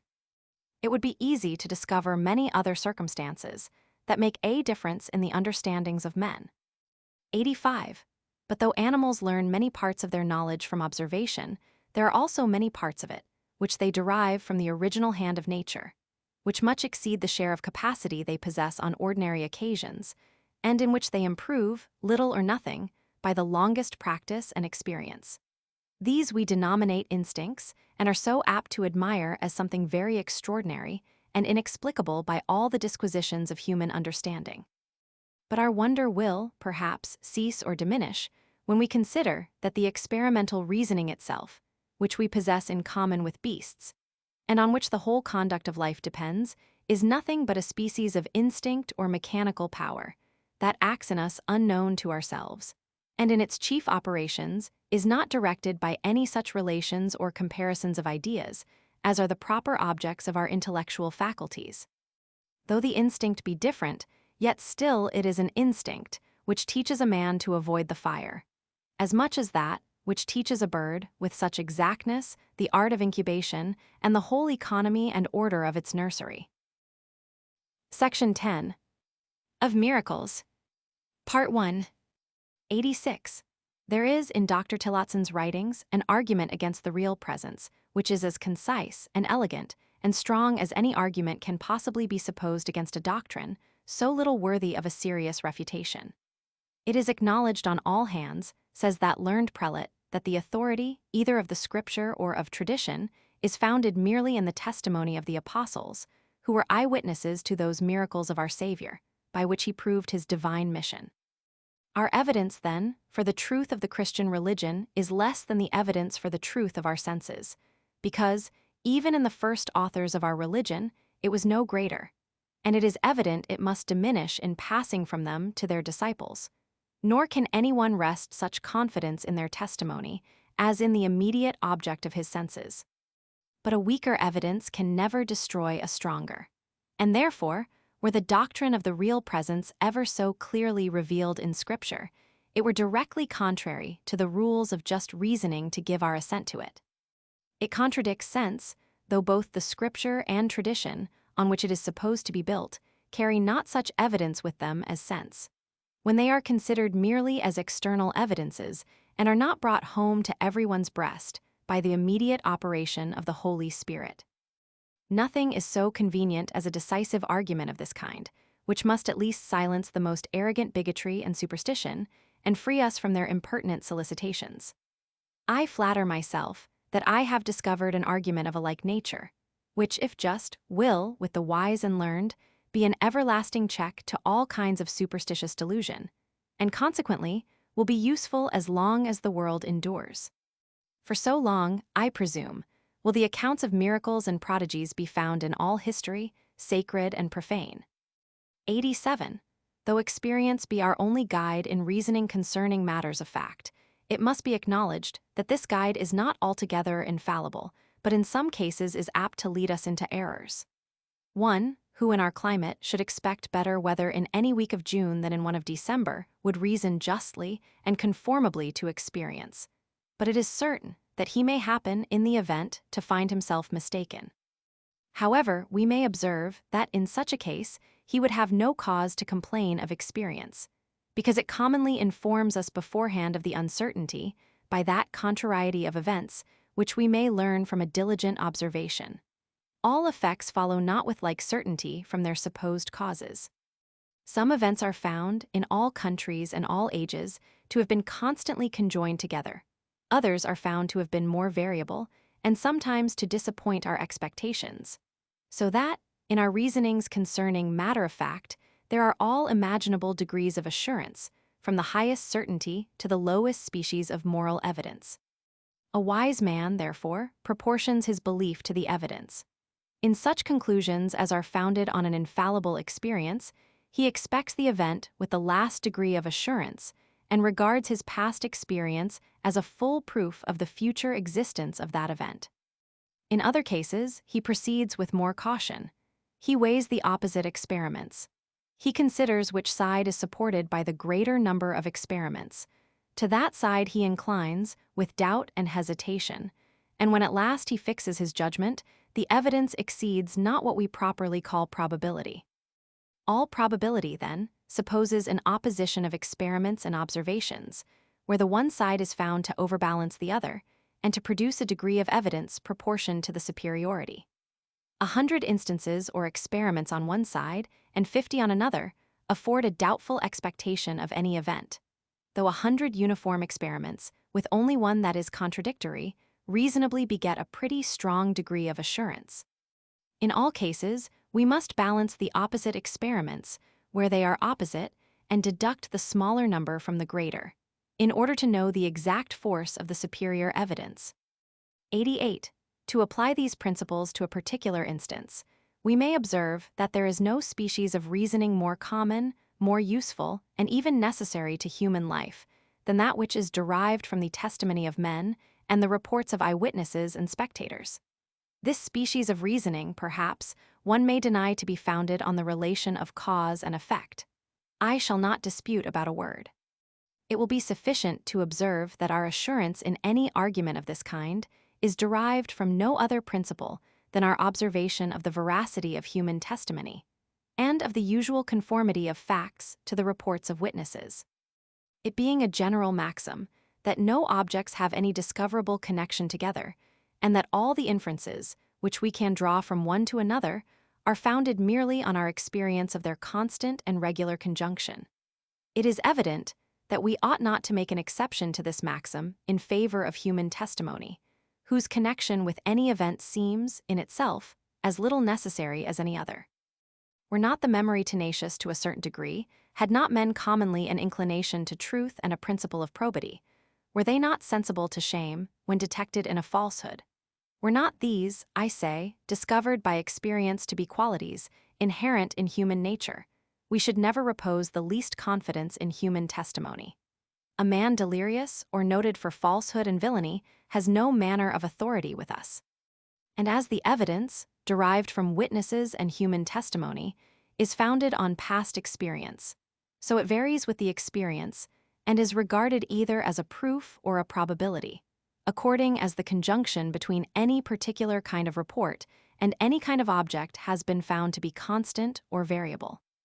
There are a number of circumstances to be taken into consideration in all judgments of this kind, and the ultimate standard, by which we determine all disputes that may arise concerning them, is always derived from experience and observation. Where this experience is not entirely uniform on any side, it is attended with an unavoidable contrariety in our judgments, and with the same opposition and mutual destruction of argument as in every other kind of evidence. We frequently hesitate concerning the reports of others. We balance the opposite circumstances which cause any doubt or uncertainty, and when we discover a superiority on any side, we incline to it, but still with a diminution of assurance in proportion to the force of its antagonist. 89. This contrariety of evidence in the present case may be derived from several different causes, from the opposition of contrary testimony, from the character or number of the witnesses, from the manner of their delivering their testimony, or from the union of all these circumstances. We entertain a suspicion concerning any matter of fact when the witnesses contradict each other, when they are but few or of a doubtful character, when they have an interest in what they affirm, when they deliver their testimony with hesitation, or, on the contrary, with too violent asseverations. There are many other particulars of the same kind, which may diminish or destroy the force of any argument derived from human testimony. Suppose, for instance, that the fact which the testimony endeavors to establish partakes of the extraordinary and the marvelous. In that case, the evidence resulting from the testimony admits of a diminution, greater or less, in proportion as the fact is more or less unusual. The reason why we place any credit in witnesses and historians is not derived from any connection, which we perceive a priori, between testimony and reality, but because we are accustomed to find a conformity between them. But when the fact attested is such a one as has seldom fallen under our observation, here is a contest of two opposite experiences, of which the one destroys the other, as far as its force goes, and the superior can only operate on the mind by the force, which remains. The very same principle of experience, which gives us a certain degree of assurance in the testimony of witnesses, gives us also, in this case, another degree of assurance against the fact, which they endeavor to establish, from which contradiction there necessarily arises a counterpoise and mutual destruction of belief and authority. I should not believe such a story were it told me by Cato, was a proverbial saying in Rome, even during the lifetime of that philosophical patriot. The incredibility of a fact, it was allowed, might invalidate so great an authority. Plutarch in Vita Catinus. The Indian prince, who refused to believe the first relations concerning the effects of frost, reasoned justly, and it naturally required very strong testimony to engage his assent to facts that arose from a state of nature with which he was unacquainted and which bore so little analogy to those events of which he had had constant and uniform experience. Though they were not contrary to his experience, they were not conformable to it. No Indian, it is evident, could have experienced that water did not freeze in cold climates. This is placing nature in a situation quite unknown to him, and it is impossible for him to tell a priori what will result from it. It is making a new experiment, the consequence of which is always uncertain. One may sometimes conjecture from analogy what will follow, but still this is but conjecture. And it must be confessed that, in the present case of freezing, the event follows contrary to the rules of analogy, and is such as a rational Indian would not look for. The operations of cold upon water are not gradual, according to the degrees of cold, but whenever it comes to the freezing point, the water passes in a moment, from the utmost liquidity to perfect hardness. Such an event, therefore, may be denominated extraordinary, and requires a pretty strong testimony to render it credible to people in a warm climate. But still it is not miraculous, nor contrary to uniform experience of the course of nature in cases where all the circumstances are the same. The inhabitants of Sumatra have always seen water fluid in their own climate, and the freezing of their rivers ought to be deemed a prodigy. But they never saw water in Muscovy during the winter, and therefore they cannot reasonably be positive what would there be the consequence. 90. But in order to increase the probability against the testimony of witnesses, let us suppose that the fact, which they affirm instead of being only marvelous, is really miraculous. And suppose also that the testimony considered apart and in itself amounts to an entire proof. In that case, there is proof against proof, of which the strongest must prevail, but still with a diminution of its force, in proportion to that of its antagonist. A miracle is a violation of the laws of nature. And as a firm and unalterable experience has established these laws, the proof against a miracle, from the very nature of the fact, is as entire as any argument from experience can possibly be imagined. Why is it more than probable that all men must die? That lead cannot of itself remain suspended in the air. That fire consumes wood and is extinguished by water, unless it be that these events are found agreeable to the laws of nature, and there is required a violation of these laws, or in other words, a miracle to prevent them. Nothing is esteemed a miracle if it ever happen in the common course of nature. It is no miracle that a man seemingly in good health should die on a sudden, because such a kind of death, though more unusual than any other, has yet been frequently observed to happen. But it is a miracle that a dead man should come to life, because that has never been observed in any age or country. There must, therefore, be a uniform experience against every miraculous event, otherwise the event would not merit that appellation. And as a uniform experience amounts to proof, there is here a direct and full proof, from the nature of the fact, against the existence of any miracle. Nor can such a proof be destroyed, or the miracle rendered credible, but by an opposite proof, which is superior. Sometimes an event may not in itself seem to be contrary to the laws of nature, and yet, if it were real, it might, by reason of some circumstances, be denominated a miracle, because, in fact, it is contrary to these laws. Thus, if a person, claiming a divine authority, should command a sick person to be well, a healthful man to fall down dead, the clouds to pour rain, the winds to blow, in short, should order many natural events which immediately follow upon his command, these might justly be esteemed miracles, because they are really, in this case, contrary to the laws of nature. For if any suspicion remain that the event and command concurred by accident, there is no miracle and no transgression of the laws of nature. If this suspicion be removed, there is evidently a miracle and a transgression of these laws, because nothing can be more contrary to nature than that the voice or command of a man should have such an influence. A miracle may be accurately defined, a transgression of a law of nature by a particular volition of the deity, or by the interposition of some invisible agent. A miracle may either be discoverable by men or not. This alters not its nature and essence. The raising of a house or ship into the air is a visible miracle. The raising of a feather, when the wind wants ever so little of a force requisite for that purpose, is as real a miracle, though not so sensible with regard to us. 91. The plain consequence is, and it is a general maxim worthy of our attention, that no testimony is sufficient to establish a miracle, unless the testimony be of such a kind that its falsehood would be more miraculous than the fact which it endeavors to establish. And even in that case there is a mutual destruction of arguments, and the superior only gives us an assurance suitable to that degree of force, which remains after deducting the inferior.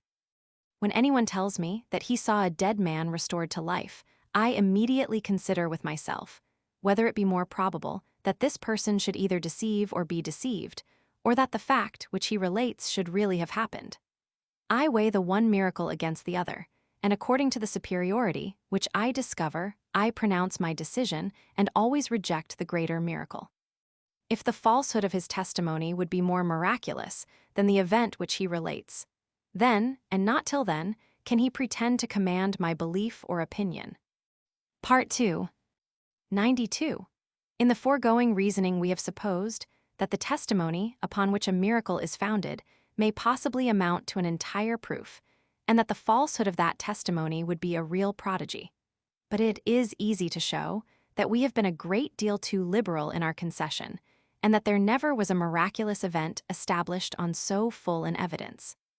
For first, there is not to be found, in all history, any miracle attested by a sufficient number of men, of such unquestioned good sense, education, and learning as to secure us against all delusion in themselves, of such undoubted integrity as to place them beyond all suspicion of any design to deceive others, of such credit and reputation in the eyes of mankind as to have a great deal to lose in case of their being detected in any falsehood, and at the same time attesting facts performed in such a public manner and in so celebrated a part of the world as to render the detection unavoidable. All which circumstances are requisite to give us a full assurance in the testimony of men. 93. Secondly, we may observe in human nature a principle which, if strictly examined, will be found to diminish extremely the assurance which we might, from human testimony, have in any kind of prodigy. The maxim by which we commonly conduct ourselves in our reasonings is that the objects of which we have no experience resembles those of which we have, that what we have found to be most usual is always most probable, and that where there is an opposition of arguments, we ought to give the preference to such as are founded on the greatest number of past observations. But though, in proceeding by this rule, we readily reject any fact which is unusual and incredible in an ordinary degree, yet in advancing farther, the mind observes not always the same rule. But when anything is affirmed utterly absurd and miraculous, it rather the more readily admits of such a fact, upon account of that very circumstance, which ought to destroy all its authority. The passion of surprise and wonder, arising from miracles, being an agreeable emotion, gives a sensible tendency towards the belief of those events from which it is derived. And this goes so far that even those who cannot enjoy this pleasure immediately, nor can believe those miraculous events of which they are informed, yet love to partake of the satisfaction at second hand or by rebound, and place a pride and delight in exciting the admiration of others. With what greediness are the miraculous accounts of travelers received, their descriptions of sea and land monsters, their relations of wonderful adventures, strange men, and uncouth manners. But if the spirit of religion join itself to the love of wonder, there is an end of common sense, and human testimony, in these circumstances, loses all pretensions to authority. A religionist may be an enthusiast and imagine he sees what has no reality. He may know his narrative to be false and yet persevere in it, with the best intentions in the world, for the sake of promoting so holy a cause. Or even where this delusion has not place, vanity, excited by so strong a temptation, operates on him more powerfully than on the rest of mankind in any other circumstances, and self-interest with equal force. His auditors may not have, and commonly have not, sufficient judgment to canvass his evidence. What judgment they have, they renounce by principle in these sublime and mysterious subjects, or if they were ever so willing to employ it, passion and a heated imagination disturb the regularity of its operations. Their credulity increases his impudence, and his impudence overpowers their credulity. Eloquence, when at its highest pitch, leaves little room for reason or reflection, but addressing itself entirely to the fancy or the affections, captivates the willing hearers and subdues their understanding. Happily, this pitch it seldom attains. But what a Tully or a Demosthenes could scarcely effect over a Roman or Athenian audience, every Capuchin, every itinerant or stationary teacher can perform over the generality of mankind, and in a higher degree, by touching such gross and vulgar passions. The many instances of forged miracles and prophecies and supernatural events, which, in all ages, have either been detected by contrary evidence, or which detect themselves by their absurdity, prove sufficiently the strong propensity of mankind to the extraordinary and the marvelous, and ought reasonably to beget a suspicion against all relations of this kind. This is our natural way of thinking, even with regard to the most common and most credible events. For instance, there is no kind of report which rises so easily and spreads so quickly, especially in country places and provincial towns, as those concerning marriages, insomuch that two young persons of equal condition never see each other twice, but the whole neighborhood immediately join them together. The pleasure of telling a piece of news so interesting, of propagating it, and of being the first reporters of it, spreads the intelligence. And this is so well known that no man of sense gives attention to these reports, till he find them confirmed by some greater evidence. Do not the same passions, and others still stronger, incline the generality of mankind to believe and report, with the greatest vehemence and assurance, all religious miracles. 94. Thirdly, it forms a strong presumption against all supernatural and miraculous relations that they are observed chiefly to abound among ignorant and barbarous nations.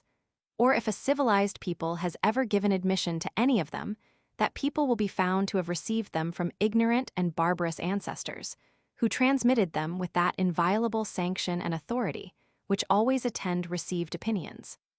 When we peruse the first histories of all nations, we are apt to imagine ourselves transported into some new world, where the whole frame of nature is disjointed, and every element performs its operations in a different manner from what it does at present. Battles, revolutions, pestilence, famine, and death are never the effect of those natural causes which we experience. Prodigies, omens, oracles, judgments quite obscure the few natural events that are intermingled with them.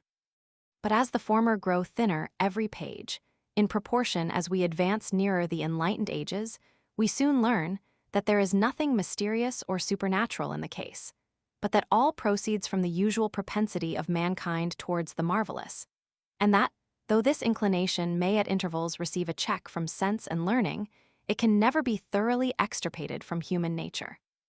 It is strange, a judicious reader is apt to say, upon the perusal of these wonderful historians, that such prodigious events never happen in our days.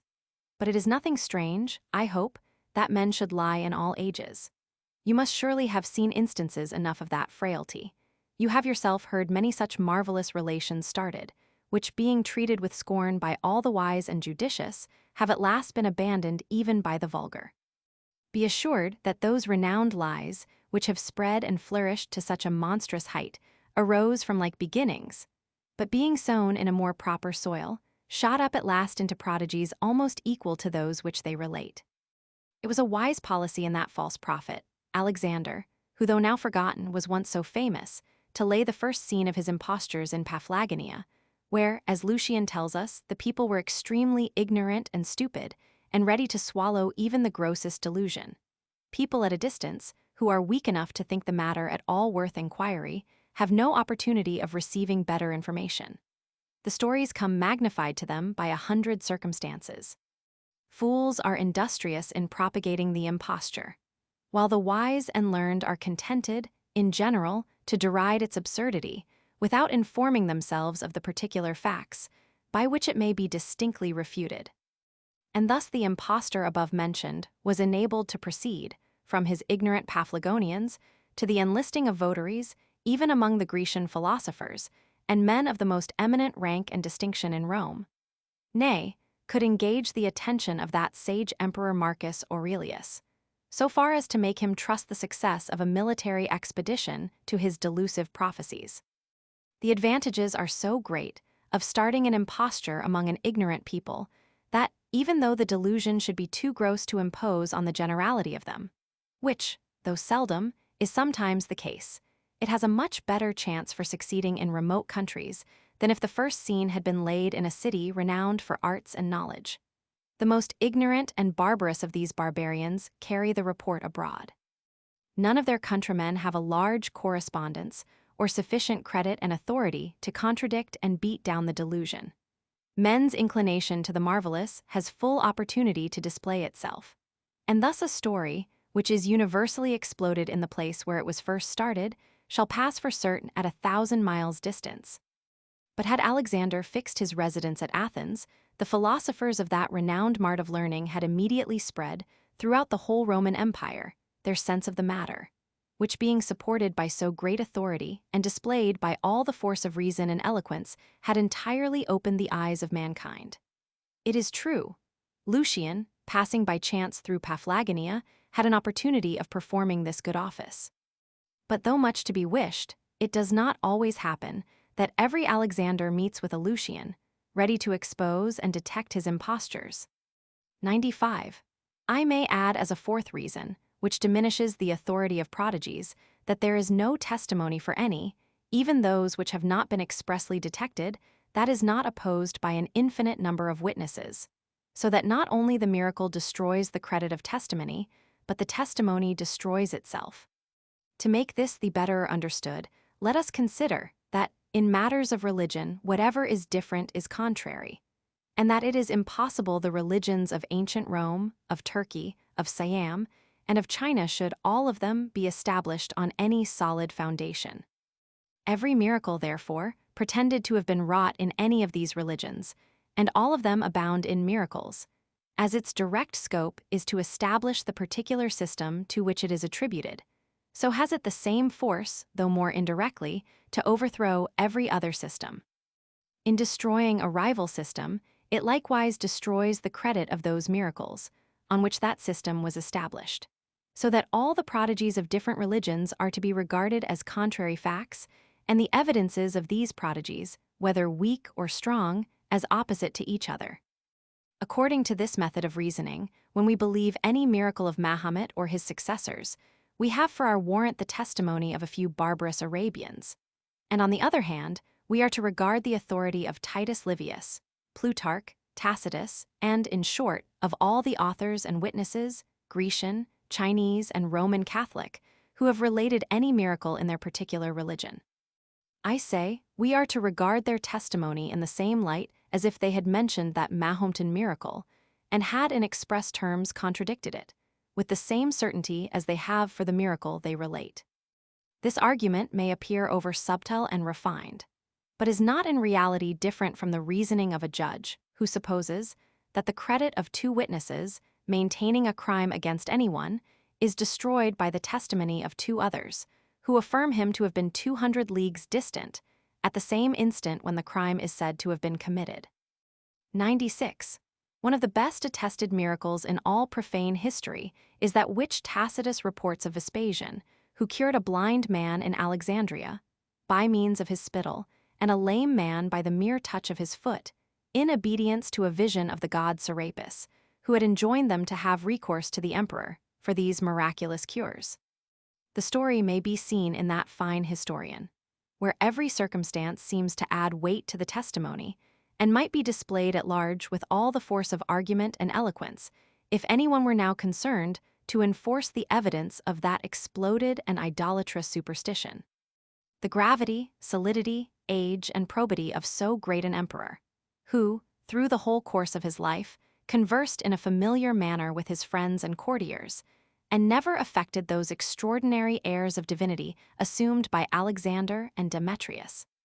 The historian, a contemporary writer, noted for candor and veracity, and withal the greatest and most penetrating genius, perhaps, of all antiquity, and so free from any tendency to credulity that he even lies under the contrary imputation of atheism and profaneness.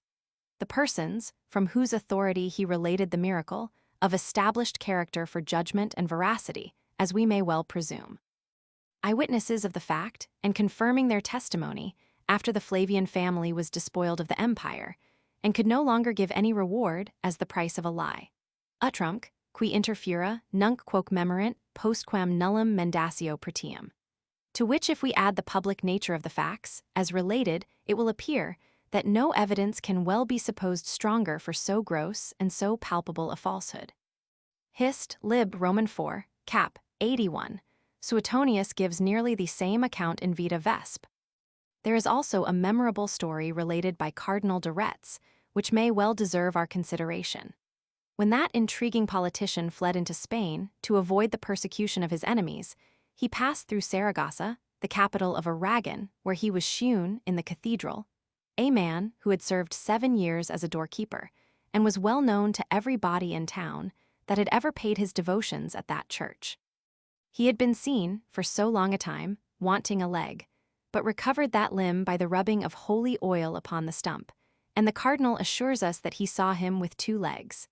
This miracle was vouched by all the canons of the church, and the whole company in town were appealed to for a confirmation of the fact, whom the cardinal found, by their zealous devotion, to be thorough believers of the miracle. Here the relator was also contemporary to the supposed prodigy, of an incredulous and libertine character, as well as of great genius. The miracle of so singular a nature as could scarcely admit of a counterfeit, and the witnesses very numerous, and all of them, in a manner, spectators of the fact, to which they gave their testimony. And what adds mightily to the force of the evidence, and may double our surprise on this occasion, is that the cardinal himself, who relates the story, seems not to give any credit to it, and consequently cannot be suspected of any concurrence in the holy fraud. He considered justly that it was not requisite, in order to reject a fact of this nature, to be able accurately to disprove the testimony, and to trace its falsehood through all the circumstances of knavery and credulity which produced it. He knew that, as this was commonly altogether impossible at any small distance of time and place, so was it extremely difficult, even where one was immediately present, by reason of the bigotry, ignorance, cunning, and roguery of a great part of mankind. He therefore concluded, like a just reasoner, that such an evidence carried falsehood upon the very face of it, and that a miracle, supported by any human testimony, was more properly a subject of derision than of argument. There surely never was a greater number of miracles ascribed to one person than those which were lately said to have been wrought in France upon the tomb of Abbé Paris, the famous Jansenist, with whose sanctity the people were so long deluded. The curing of the sick, giving hearing to the deaf, and sight to the blind, were everywhere talked of as the usual effects of that holy sepulchre. But what is more extraordinary, many of the miracles were immediately proved upon the spot, before judges of unquestioned integrity, attested by witnesses of credit and distinction in a learned age, and on the most eminent theater that is now in the world. Nor is this all. A relation of them was published and dispersed everywhere. Nor were the Jesuits, though a learned body, supported by the civil magistrate, and determined enemies to those opinions, in whose favor the miracles were said to have been wrought, ever able distinctly to refute or detect them. Where shall we find such a number of circumstances, agreeing to the corroboration of one fact? And what have we to oppose to such a cloud of witnesses, but the absolute impossibility or miraculous nature of the events which they relate? And this surely, in the eyes of all reasonable people, will alone be regarded as a sufficient refutation. This book was writ by Mons, Montgerin, councillor or judge of the Parliament of Paris, a man of figure and character, who was also a martyr to the cause, and is now said to be somewhere in a dungeon on account of his book. There is another book in 3 volumes, called Recueil des Miracles de l'Abbé Paris, giving an account of many of these miracles, and accompanied with prefatory discourses, which are very well written. There runs, however, through the whole of these a ridiculous comparison between the miracles of our Savior and those of the Abbé, wherein it is asserted that the evidence for the latter is equal to that for the former, as if the testimony of men could ever be put in the balance with that of God himself, who conducted the pen of the inspired writers. If these writers, indeed, were to be considered merely as human testimony, the French author is very moderate in his comparison, since he might, with some appearance of reason, pretend that the Jansenist miracles much surpass the other in evidence and authority. The following circumstances are drawn from authentic papers, inserted in the above-mentioned book. Many of the miracles of Abbé Paris were proved immediately by witnesses before the officiality or bishop's court at Paris, under the eye of Cardinal Noailles, whose character for integrity and capacity was never contested even by his enemies.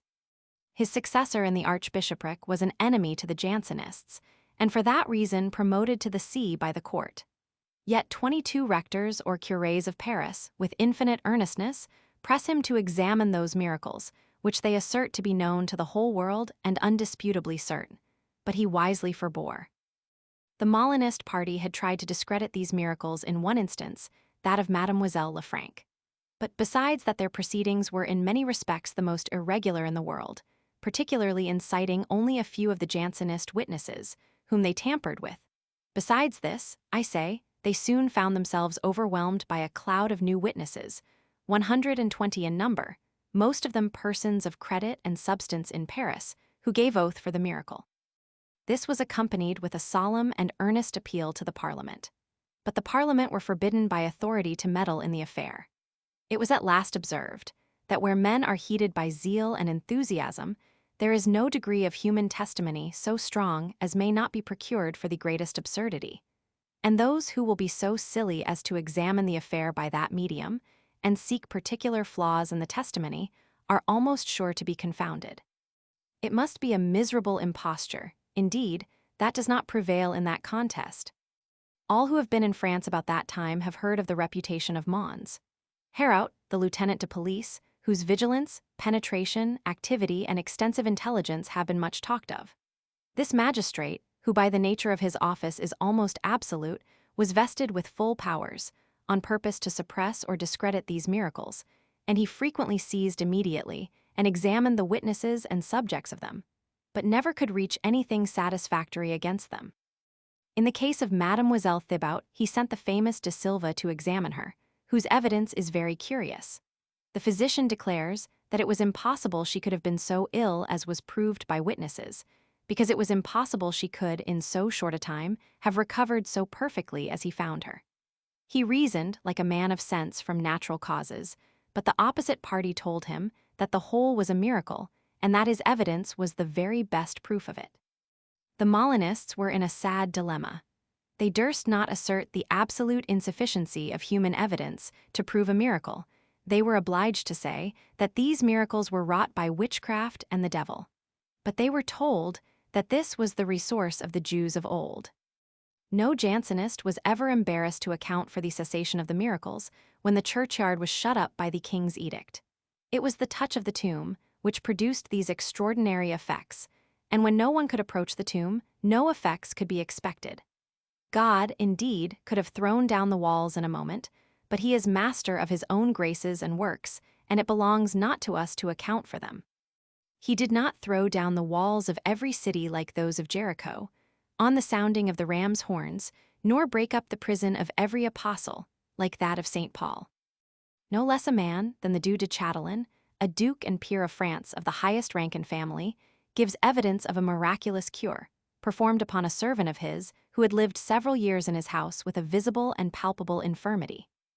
I shall conclude with observing that no clergy are more celebrated for strictness of life and manners than the secular clergy of France, particularly the rectors or curés of Paris, who bear testimony to these impostures.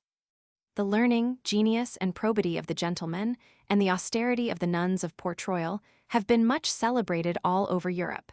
Yet they all give evidence for a miracle, wrought on the niece of the famous Pascal, whose sanctity of life, as well as extraordinary capacity, is well known.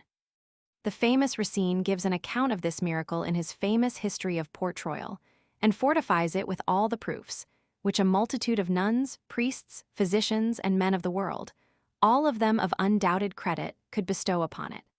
Several men of letters, particularly the Bishop of Tournai, thought this miracle so certain as to employ it in the refutation of atheists and freethinkers. The Queen Regent of France, who was extremely prejudiced against the Port-Royal, sent her own physician to examine the miracle, who returned an absolute convert.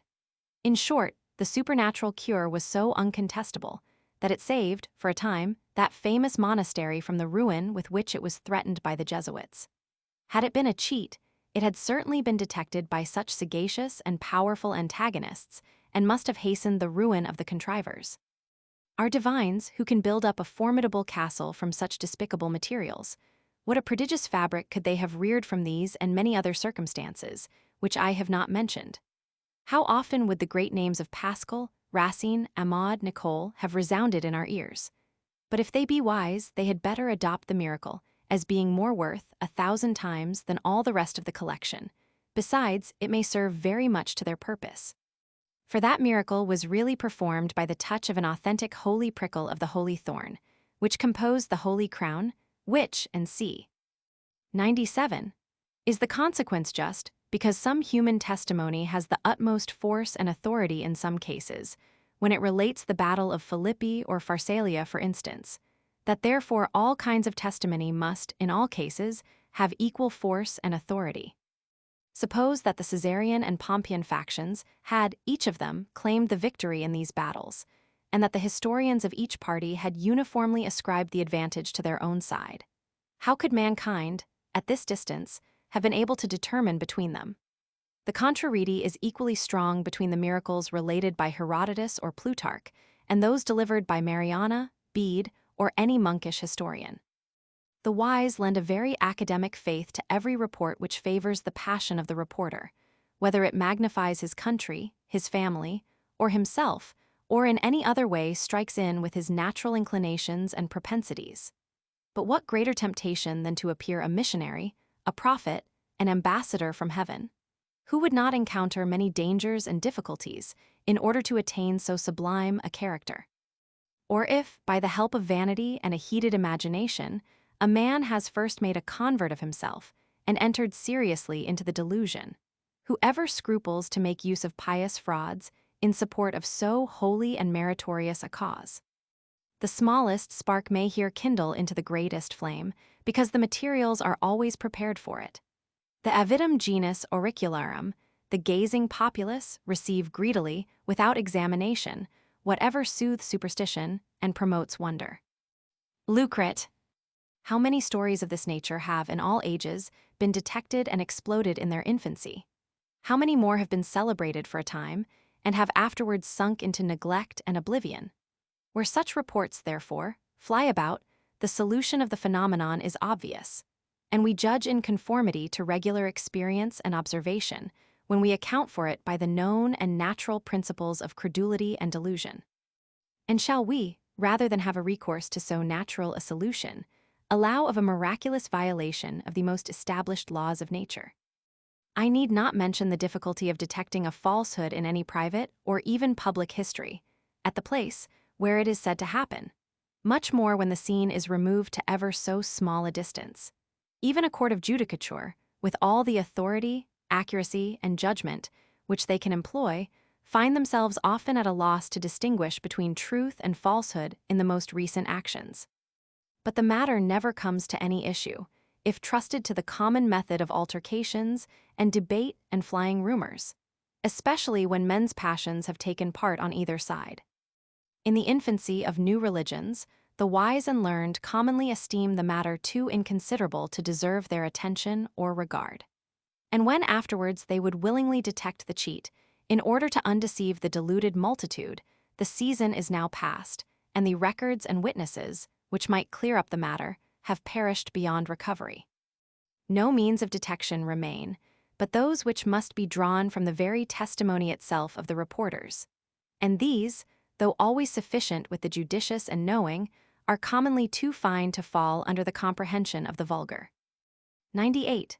Upon the whole, then, it appears that no testimony for any kind of miracle has ever amounted to a probability, much less to proof, and that, even supposing it amounted to proof, it would be opposed by another proof, derived from the very nature of the fact which it would endeavor to establish. It is experience only which gives authority to human testimony, and it is the same experience which assures us of the laws of nature. When, therefore, these two kinds of experience are contrary, we have nothing to do but subtract the one from the other, and embrace an opinion, either on one side or the other, with that assurance which arises from the remainder. But according to the principle here explained, this subtraction, with regard to all popular religions, amounts to an entire annihilation, and therefore we may establish it as a maxim that no human testimony can have such force as to prove a miracle, and make it a just foundation for any such system of religion. 99. I beg the limitations here made may be remarked when I say that a miracle can never be proved so as to be the foundation of a system of religion. For I own that otherwise there may possibly be miracles or violations of the usual course of nature, of such a kind as to admit of proof from human testimony, though perhaps it will be impossible to find any such in all the records of history. Thus, suppose all authors in all languages agree that, from the 1st of January 1600, there was a total darkness over the whole earth for 8 days. Suppose that the tradition of this extraordinary event is still strong and lively among the people, that all travelers, who return from foreign countries, bring us accounts of the same tradition, without the least variation or contradiction. It is evident that our present philosophers, instead of doubting the fact, ought to receive it as certain, and ought to search for the causes whence it might be derived. The decay, corruption, and dissolution of nature is an event rendered probable by so many analogies that any phenomenon which seems to have a tendency towards that catastrophe comes within the reach of human testimony, if that testimony be very extensive and uniform. But suppose that all the historians who treat of England should agree that on the 1st of January 1600, Queen Elizabeth died. that both before and after her death she was seen by her physicians and the whole court, as is usual with persons of her rank, that her successor was acknowledged and proclaimed by the Parliament, and that, after being interred a month, she again appeared, resumed the throne, and governed England for 3 years. I must confess that I should be surprised at the concurrence of so many odd circumstances, but should not have the least inclination to believe so miraculous an event. I should not doubt of her pretended death, and of those other public circumstances that followed it. I should only assert it to have been pretended, and that it neither was, nor possibly could be real. You would in vain object to me the difficulty, and almost impossibility of deceiving the world in an affair of such consequence, the wisdom and solid judgment of that renowned queen, with the little or no advantage which she could reap from so poor an artifice. All this might astonish me. But I would still reply, that the knavery and folly of men are such common phenomena, that I should rather believe the most extraordinary events to arise from their concurrence, than admit of so signal a violation of the laws of nature. But should this miracle be ascribed to any new system of religion, men in all ages have been so much imposed on by ridiculous stories of that kind, that this very circumstance would be a full proof of a cheat, and sufficient, with all men of sense, not only to make them reject the fact, but even reject it without farther examination.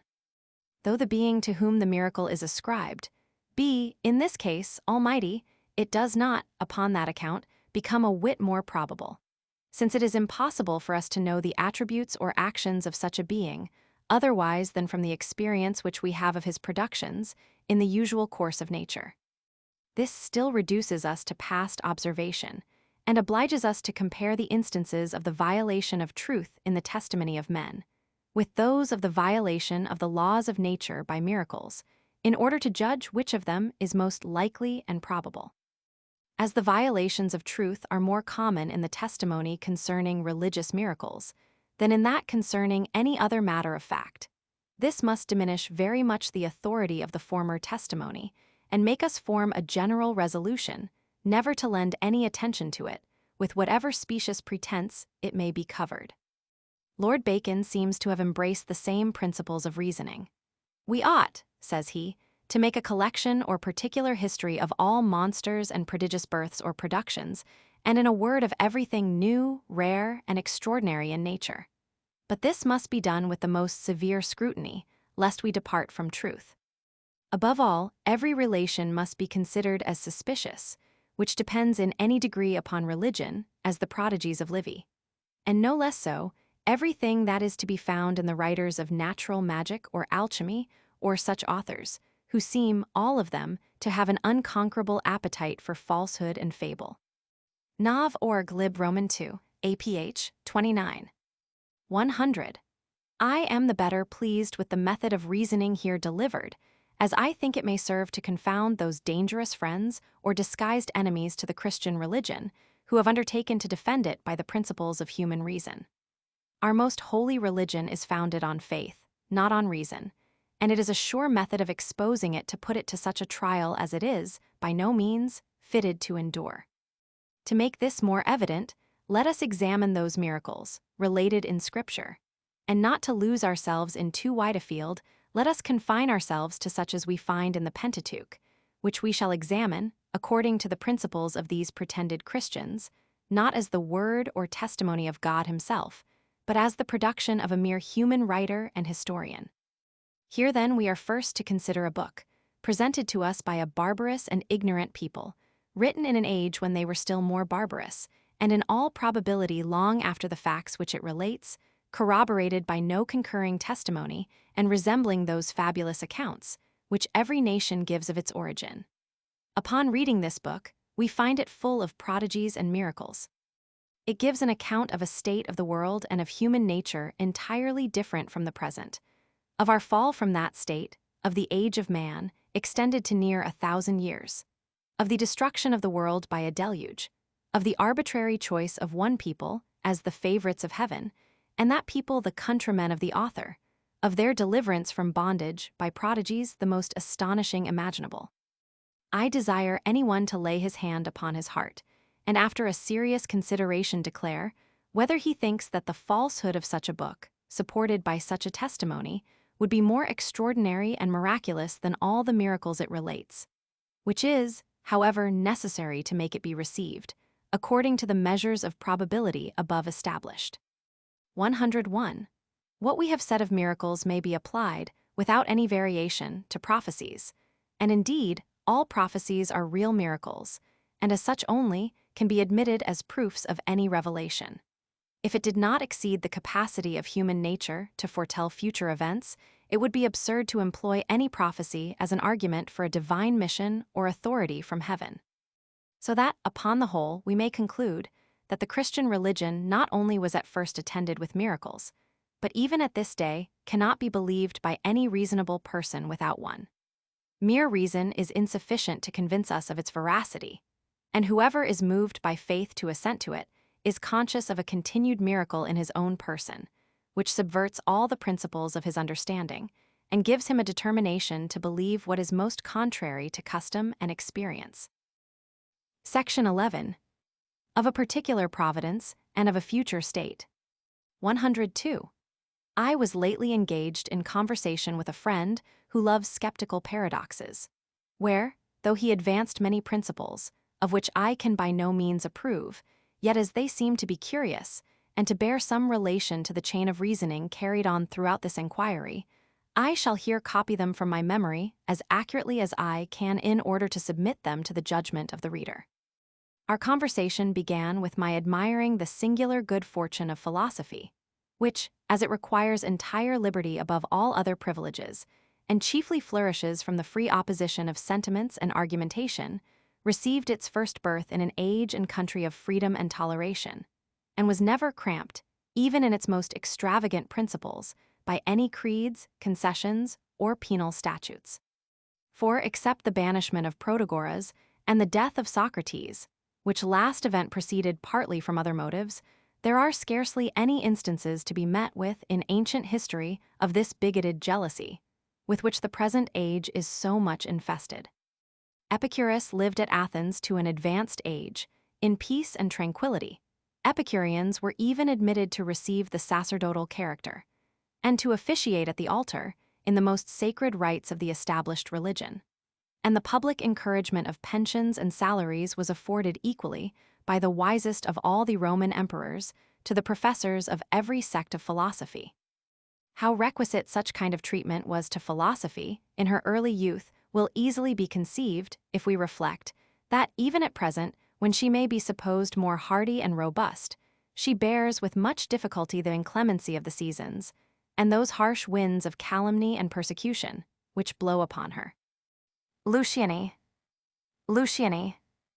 and Dio. You admire, says my friend, as the singular good fortune of philosophy, what seems to result from the natural course of things, and to be unavoidable in every age and nation. This pertinacious bigotry, of which you complain as so fatal to philosophy, is really her offspring, who, after allying with superstition, separates himself entirely from the interest of his parent, and becomes her most inveterate enemy and persecutor. Speculative dogmas of religion, the present occasions of such furious dispute, could not possibly be conceived or admitted in the early ages of the world, when mankind, being wholly illiterate, formed an idea of religion more suitable to their weak apprehension, and composed their sacred tenets of such tales chiefly as were the objects of traditional belief, more than of argument or disputation. After the first alarm, therefore, was over, which arose from the new paradoxes and principles of the philosophers, these teachers seem ever after, during the ages of antiquity, to have lived in great harmony with the established superstition, and to have made a fair partition of mankind between them, the former claiming all the learned and wise, the latter possessing all the vulgar and illiterate. 103. It seems then, say I, that you leave politics entirely out of the question, and never suppose that a wise magistrate can justly be jealous of certain tenets of philosophy, such as those of Epicurus, which, denying a divine existence, and consequently a providence and a future state, seem to loosen, in a great measure, the ties of morality, and may be supposed, for that reason, pernicious to the peace of civil society. I know, replied he, that in fact these persecutions never, in any age, proceeded from calm reason or from experience of the pernicious consequences of philosophy, but arose entirely from passion and prejudice. But what if I should advance farther and assert that if Epicurus had been accused before the people, by any of the sycophants or informers of those days, he could easily have defended his cause and proved his principles of philosophy to be as salutary as those of his adversaries, who endeavored, with such zeal, to expose him to the public hatred and jealousy. I wish, said I, you would try your eloquence upon so extraordinary a topic and make a speech for Epicurus, which might satisfy, not the mob of Athens, if you will allow that ancient and polite city to have contained any mob, but the more philosophical part of his audience, such as might be supposed capable of comprehending his arguments. The matter would not be difficult, upon such conditions, replied he. And if you please, I shall suppose myself Epicurus for a moment, and make you stand for the Athenian people, and shall deliver you such an harangue as will fill all the urn with white beans, and leave not a black one to gratify the malice of my adversaries. Very well, pray proceed upon these suppositions. 104. I come hither, O ye Athenians, to justify in your assembly what I maintained in my school, and I find myself impeached by furious antagonists, instead of reasoning with calm and dispassionate inquirers. Your deliberations, which of right should be directed to questions of public good and the interest of the commonwealth, are diverted to the disquisitions of speculative philosophy, and these magnificent, but perhaps fruitless inquiries take place of your more familiar but more useful occupations. But so far as in me lies, I will prevent this abuse. We shall not here dispute concerning the origin and government of worlds. We shall only inquire how far such questions concern the public interest.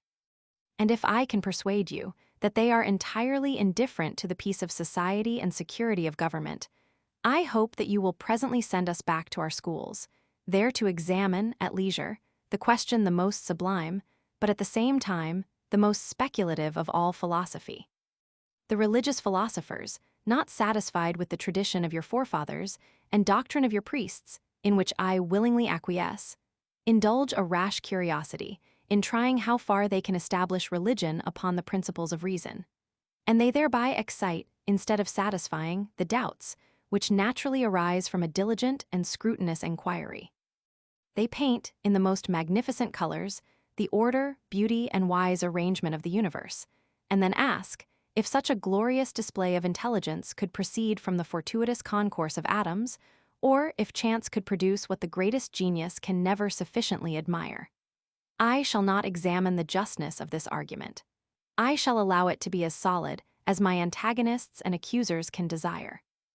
It is sufficient if I can prove from this very reasoning that the question is entirely speculative, and that, when in my philosophical disquisitions I deny a providence and a future state, I undermine not the foundations of society, but advance principles, which they themselves, upon their own topics, if they argue consistently, must allow to be solid and satisfactory. 105.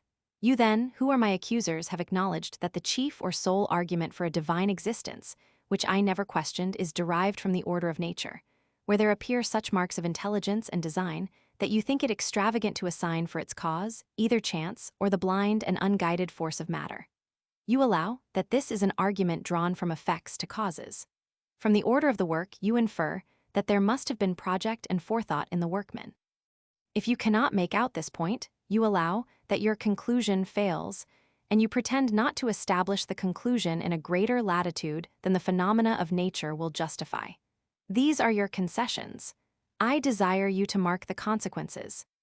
When we infer any particular cause from an effect, we must proportion the one to the other, and can never be allowed to ascribe to the cause any qualities, but what are exactly sufficient to produce the effect. A body of 10 ounces raised in any scale may serve as a proof that the counterbalancing weight exceeds 10 ounces, but can never afford a reason that it exceeds 100. If the cause assigned for any effect be not sufficient to produce it, we must either reject that cause or add to it such qualities as will give it a just proportion to the effect.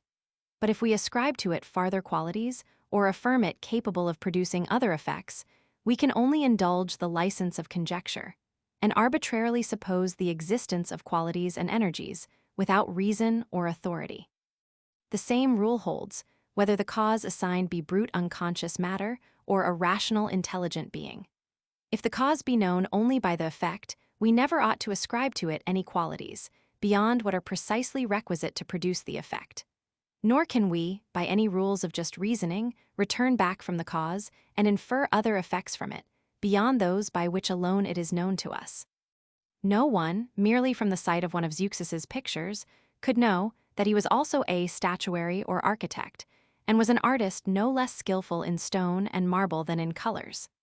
The talents and taste displayed in the particular work before us, these we may safely conclude the workman to be possessed of. The cause must be proportioned to the effect, and if we exactly and precisely proportion it, we shall never find in it any qualities that point farther or afford an inference concerning any other design or performance. Such qualities must be somewhat beyond what is merely requisite for producing the effect, which we examine. 106. Allowing, therefore, the gods to be the authors of the existence or order of the universe, it follows that they possess that precise degree of power, intelligence, and benevolence which appears in their workmanship. But nothing farther can ever be proved, except we call in the assistance of exaggeration and flattery to supply the defects of argument and reasoning. So far as the traces of any attributes at present appear, so far may we conclude these attributes to exist. The supposition of farther attributes is mere hypothesis. Much more the supposition that, in distant regions of space or periods of time, there has been, or will be, a more magnificent display of these attributes, and a scheme of administration more suitable to such imaginary virtues.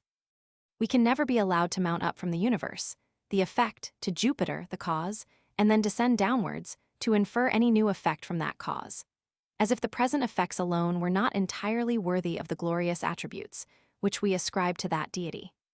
The knowledge of the cause being derived solely from the effect, they must be exactly adjusted to each other, and the one can never refer to anything farther or be the foundation of any new inference and conclusion.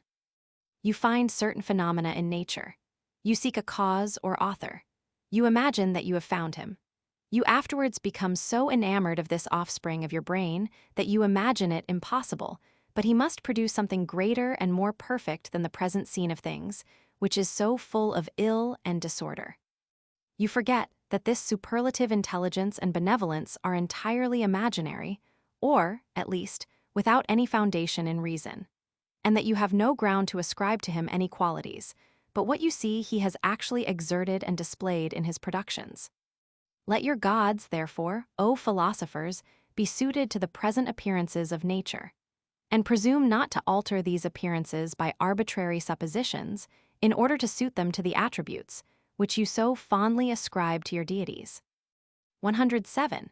When priests and poets, supported by your authority, O Athenians, talk of a golden or silver age which preceded the present state of vice and misery, I hear them with attention and with reverence.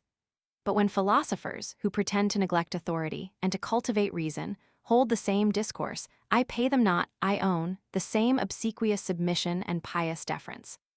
I ask, who carried them into the celestial regions, who admitted them into the councils of the gods, who opened to them the book of fate, that they thus rashly affirm that their deities have executed, or will execute, any purpose beyond what has actually appeared. If they tell me that they have mounted on the steps or by the gradual ascent of reason, and by drawing inferences from effects to causes, I still insist that they have aided the ascent of reason by the wings of imagination. Otherwise, they could not thus change their manner of inference and argue from causes to effects. Presuming that a more perfect production than the present world would be more suitable to such perfect beings as the gods, and forgetting that they have no reason to ascribe to these celestial beings any perfection or any attribute, but what can be found in the present world. Hence all the fruitless industry to account for the ill appearances of nature and save the honor of the gods, while we must acknowledge the reality of that evil and disorder with which the world so much abounds. The obstinate and intractable qualities of matter, we are told, or the observance of general laws, or some such reason, is the sole cause, which controlled the power and benevolence of Jupiter, and obliged him to create mankind and every sensible creature so imperfect and so unhappy. These attributes, then, are, it seems beforehand, taken for granted in their greatest latitude. And upon that supposition, I own that such conjectures may, perhaps, be admitted as plausible solutions of the ill phenomena. But still I ask, why take these attributes for granted, or why ascribe to the cause any qualities but what actually appear in the effect? Why torture your brain to justify the course of nature upon suppositions, which, for aught you know, may be entirely imaginary, and of which there are to be found no traces in the course of nature? The religious hypothesis, therefore, must be considered only as a particular method of accounting for the visible phenomena of the universe. But no just reasoner will ever presume to infer from it any single fact, and alter or add to the phenomena in any single particular. If you think that the appearances of things prove such causes, it is allowable for you to draw an inference concerning the existence of these causes. In such complicated and sublime subjects, everyone should be indulged in the liberty of conjecture and argument, but here you ought to rest. If you come backward, and arguing from your inferred causes, conclude that any other fact has existed or will exist in the course of nature, which may serve as a fuller display of particular attributes, I must admonish you that you have departed from the method of reasoning attached to the present subject, and have certainly added something to the attributes of the cause, beyond what appears in the effect. Otherwise you could never, with tolerable sense or propriety, add anything to the effect, in order to render it more worthy of the cause. 108. Where then is the odiousness of that doctrine, which I teach in my school, or rather, which I examine in my gardens? Or what do you find in this whole question, wherein the security of good morals, or the peace and order of society, is in the least concerned? I deny a providence, you say, and supreme governor of the world, who guides the course of events, and punishes the vicious with infamy and disappointment, and rewards the virtuous with honor and success in all their undertakings. But surely, I deny not the course itself of events, which lies open to everyone's inquiry and examination. I acknowledge that, in the present order of things, virtue is attended with more peace of mind than vice, and meets with a more favorable reception from the world. I am sensible that, according to the past experience of mankind, friendship is the chief joy of human life, and moderation the only source of tranquility and happiness. I never balance between the virtuous and the vicious course of life, but am sensible that, to a well-disposed mind, every advantage is on the side of the former. And what can you say more? Allowing all your suppositions and reasonings, you tell me, indeed, that this disposition of things proceeds from intelligence and design. But whatever it proceeds from, the disposition itself, on which depends our happiness or misery, and consequently our conduct and deportment in life, is still the same. It is still open for me, as well as you, to regulate my behavior by my experience of past events. And if you affirm that, while a divine providence is allowed, and a supreme distributive justice in the universe, I ought to expect some more particular reward of the good and punishment of the bad beyond the ordinary course of events, I here find the same fallacy, which I have before endeavored to detect. You persist in imagining that, if we grant that divine existence, for which you so earnestly contend, you may safely infer consequences from it, and add something to the experienced order of nature, by arguing from the attributes which you ascribe to your gods. You seem not to remember that all your reasonings on this subject can only be drawn from effects to causes, and that every argument, deducted from causes to effects, must of necessity be a gross sophism, since it is impossible for you to know anything of the cause but what you have antecedently, not inferred, but discovered to the full in the effect. 109. But what must a philosopher think of those vain reasoners, who, instead of regarding the present scene of things as the sole object of their contemplation, so far reverse the whole course of nature, as to render this life merely a passage to something farther, a porch which leads to a greater and vastly different building, a prologue which serves only to introduce the piece and give it more grace and propriety? Whence, do you think, can such philosophers derive their idea of the gods? From their own conceit and imagination, surely. For if they derived it from the present phenomena, it would never point to anything farther, but must be exactly adjusted to them. That the divinity may possibly be endowed with attributes which we have never seen exerted, may be governed by principles of action, which we cannot discover to be satisfied. All this will freely be allowed. But still, this is mere possibility and hypothesis. We never can have reason to infer any attributes or any principles of action in him, but so far as we know them to have been exerted and satisfied. Are there any marks of a distributive justice in the world? If you answer in the affirmative, I conclude that since justice here exerts itself, it is satisfied. If you reply in the negative, I conclude that you have then no reason to ascribe justice, in our sense of it, to the gods. If you hold a medium between affirmation and negation, by saying that the justice of the gods at present exerts itself in part, but not in its full extent, I answer that you have no reason to give it any particular extent, but only so far as you see it, at present, exert itself. 110. Thus I bring the dispute, O Athenians, to a short issue with my antagonists. The course of nature lies open to my contemplation as well as to theirs. The experienced train of events is the great standard, by which we all regulate our conduct. Nothing else can be appealed to in the field or in the Senate. Nothing else ought ever to be heard of in the school or in the closet. In vain would our limited understanding break through those boundaries, which are too narrow for our fond imagination. While we argue from the course of nature, and infer a particular intelligent cause, which first bestowed and still preserves order in the universe, we embrace a principle, which is both uncertain and useless. It is uncertain, because the subject lies entirely beyond the reach of human experience. It is useless, because our knowledge of this cause being derived entirely from the course of nature, we can never, according to the rules of just reasoning, return back from the cause with any new inference, or making additions to the common and experienced course of nature, establish any new principles of conduct and behavior. 111. I observe, said I, finding he had finished his harangue, that you neglect not the artifice of the demagogues of old. And as you were pleased to make me stand for the people, you insinuate yourself into my favor by embracing those principles, to which, I have always expressed a particular attachment. But allowing you to make experience, as indeed I think you ought, the only standard of our judgment concerning this and all other questions of fact, I doubt not but, from the very same experience to which you appeal, it may be possible to refute this reasoning, which you have put into the mouth of Epicurus. If you saw, for instance, a half-finished building, surrounded with heaps of brick and stone and mortar, and all the instruments of masonry, could you not infer from the effect that it was a work of design and contrivance? And could you not return again from this inferred cause to infer new additions to the effect, and conclude that the building would soon be finished and receive all the further improvements which art could bestow upon it? If you saw upon the seashore the print of one human foot, you would conclude that a man had passed that way, and that he had also left the traces of the other foot, though effaced by the rolling of the sands or inundation of the waters. Why then do you refuse to admit the same method of reasoning with regard to the order of nature?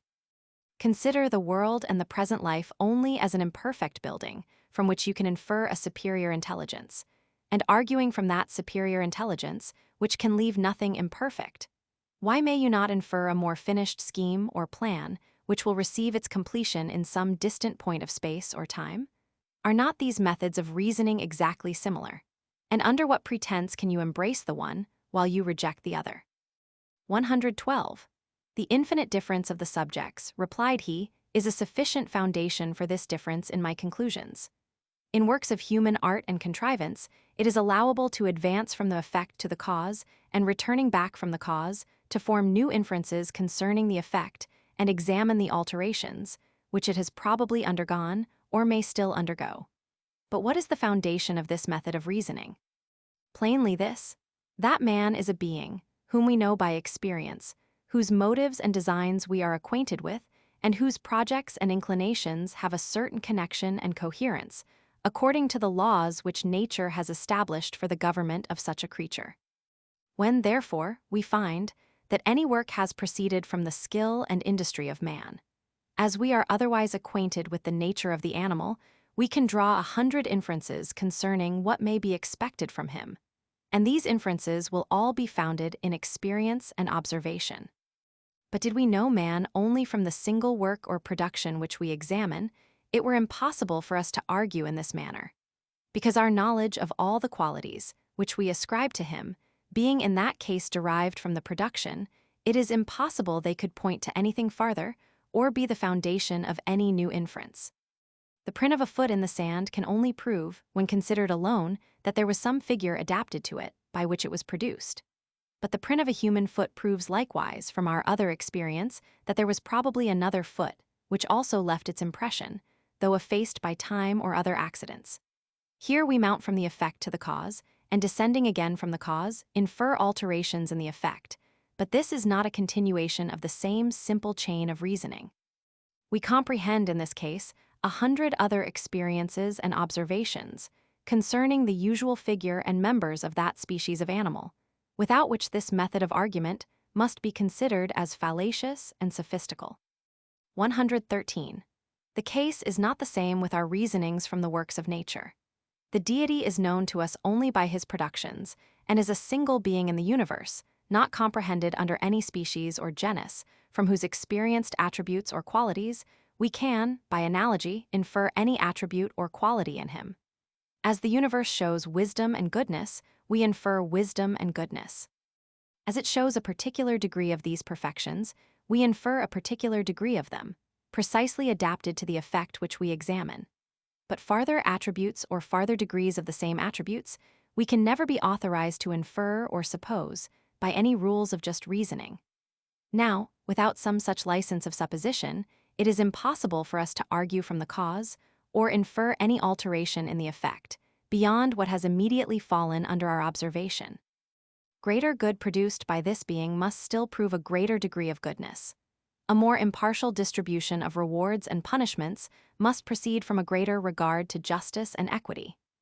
Every supposed addition to the works of nature makes an addition to the attributes of the author of nature, and consequently, being entirely unsupported by any reason or argument, can never be admitted but as mere conjecture and hypothesis. In general, it may, I think, be established as a maxim that where any cause is known only by its particular effects, it must be impossible to infer any new effects from that cause, since the qualities which are requisite to produce these new effects along with the former must either be different or superior or of more extensive operation than those which simply produce the effect, whence alone the cause is supposed to be known to us. We can never, therefore, have any reason to suppose the existence of these qualities. To say that the new effects proceed only from a continuation of the same energy, which is already known from the first effects, will not remove the difficulty. For even granting this to be the case, which can seldom be supposed, the very continuation and exertion of a like energy, for it is impossible it can be absolutely the same, I say, this exertion of a like energy, in a different period of space and time, is a very arbitrary supposition, and what there cannot possibly be any traces of in the effects, from which all our knowledge of the cause is originally derived. Let the inferred cause be exactly proportioned, as it should be, to the known effect, and it is impossible that it can possess any qualities from which new or different effects can be inferred. The great source of our mistake in this subject, and of the unbounded license of conjecture, which we indulge, is that we tacitly consider ourselves as in the place of the Supreme Being, and conclude that he will, on every occasion, observe the same conduct, which we ourselves in his situation would have embraced as reasonable and eligible. But besides that, the ordinary course of nature may convince us that almost everything is regulated by principles and maxims very different from ours. Besides this, I say, it must evidently appear contrary to all rules of analogy to reason, from the intentions and projects of men to those of a being so different and so much superior. In human nature, there is a certain experienced coherence of designs and inclinations, so that when, from any fact, we have discovered one intention of any man, it may often be reasonable, from experience, to infer another, and draw a long chain of conclusions concerning his past or future conduct. But this method of reasoning can never have place with regard to a being, so remote and incomprehensible, who bears much less analogy to any other being in the universe than the sun to a waxen taper, and who discovers himself only by some faint traces or outlines, beyond which we have no authority to ascribe to him any attribute or perfection. What we imagine to be a superior perfection may really be a defect. Or were it ever so much a perfection, the ascribing of it to the Supreme Being, where it appears not to have been really exerted, to the full in his works, savors more of flattery and panegyric than of just reasoning and sound philosophy. All the philosophy, therefore, in the world, and all the religion, which is nothing but a species of philosophy, will never be able to carry us beyond the usual course of experience, or give us measures of conduct and behavior different from those which are furnished by reflections on common life.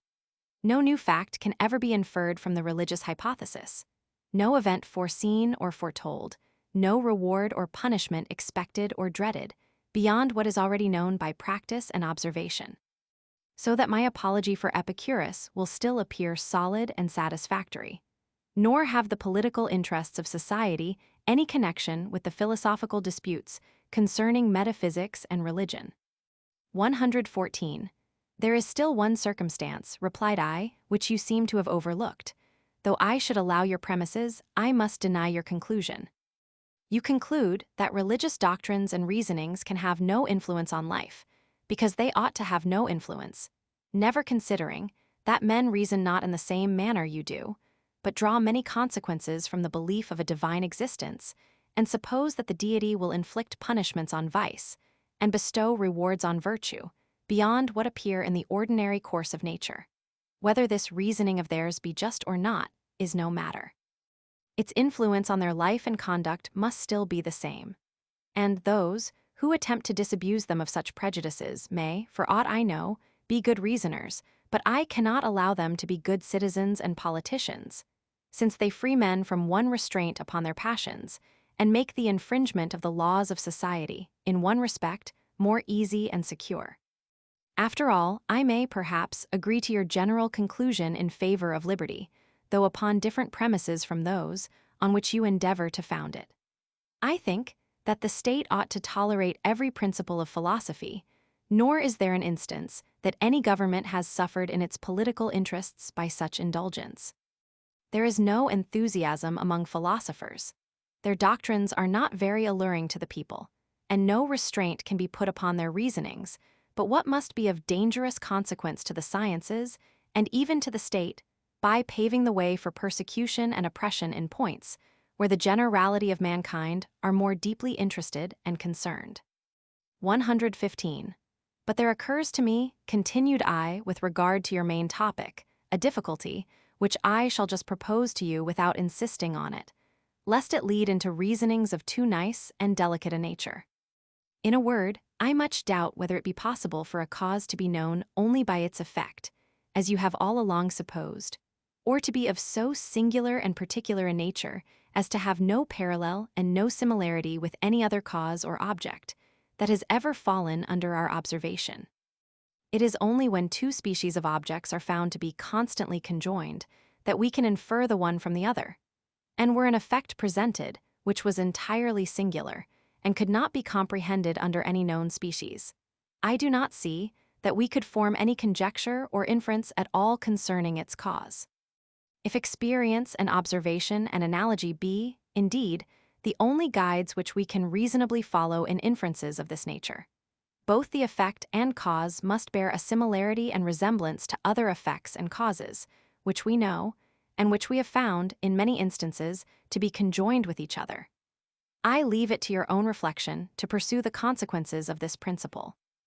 I shall just observe that, as the antagonists of Epicurus always suppose the universe, an effect quite singular and unparalleled, to be the proof of a deity, a cause no less singular and unparalleled, your reasonings upon that supposition seem, at least, to merit our attention. There is, I own, some difficulty how we can ever return from the cause to the effect, and, reasoning from our ideas of the former, infer any alteration on the latter, or any addition to it. Section 12. Of the Academical or Skeptical Philosophy. Part 1. 116.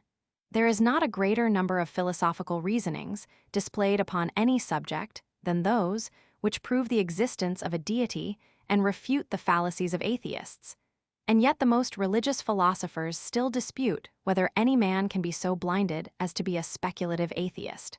How shall we reconcile these contradictions? The knight errant, who wandered about to clear the world of dragons and giants, never entertained the least doubt with regard to the existence of these monsters. The skeptic is another enemy of religion, who naturally provokes the indignation of all divines and graver philosophers, though it is certain that no man ever met with any such absurd creature, or conversed with a man who had no opinion or principle concerning any subject, either of action or speculation. This begets a very natural question: what is meant by a skeptic? And how far it is possible to push these philosophical principles of doubt and uncertainty?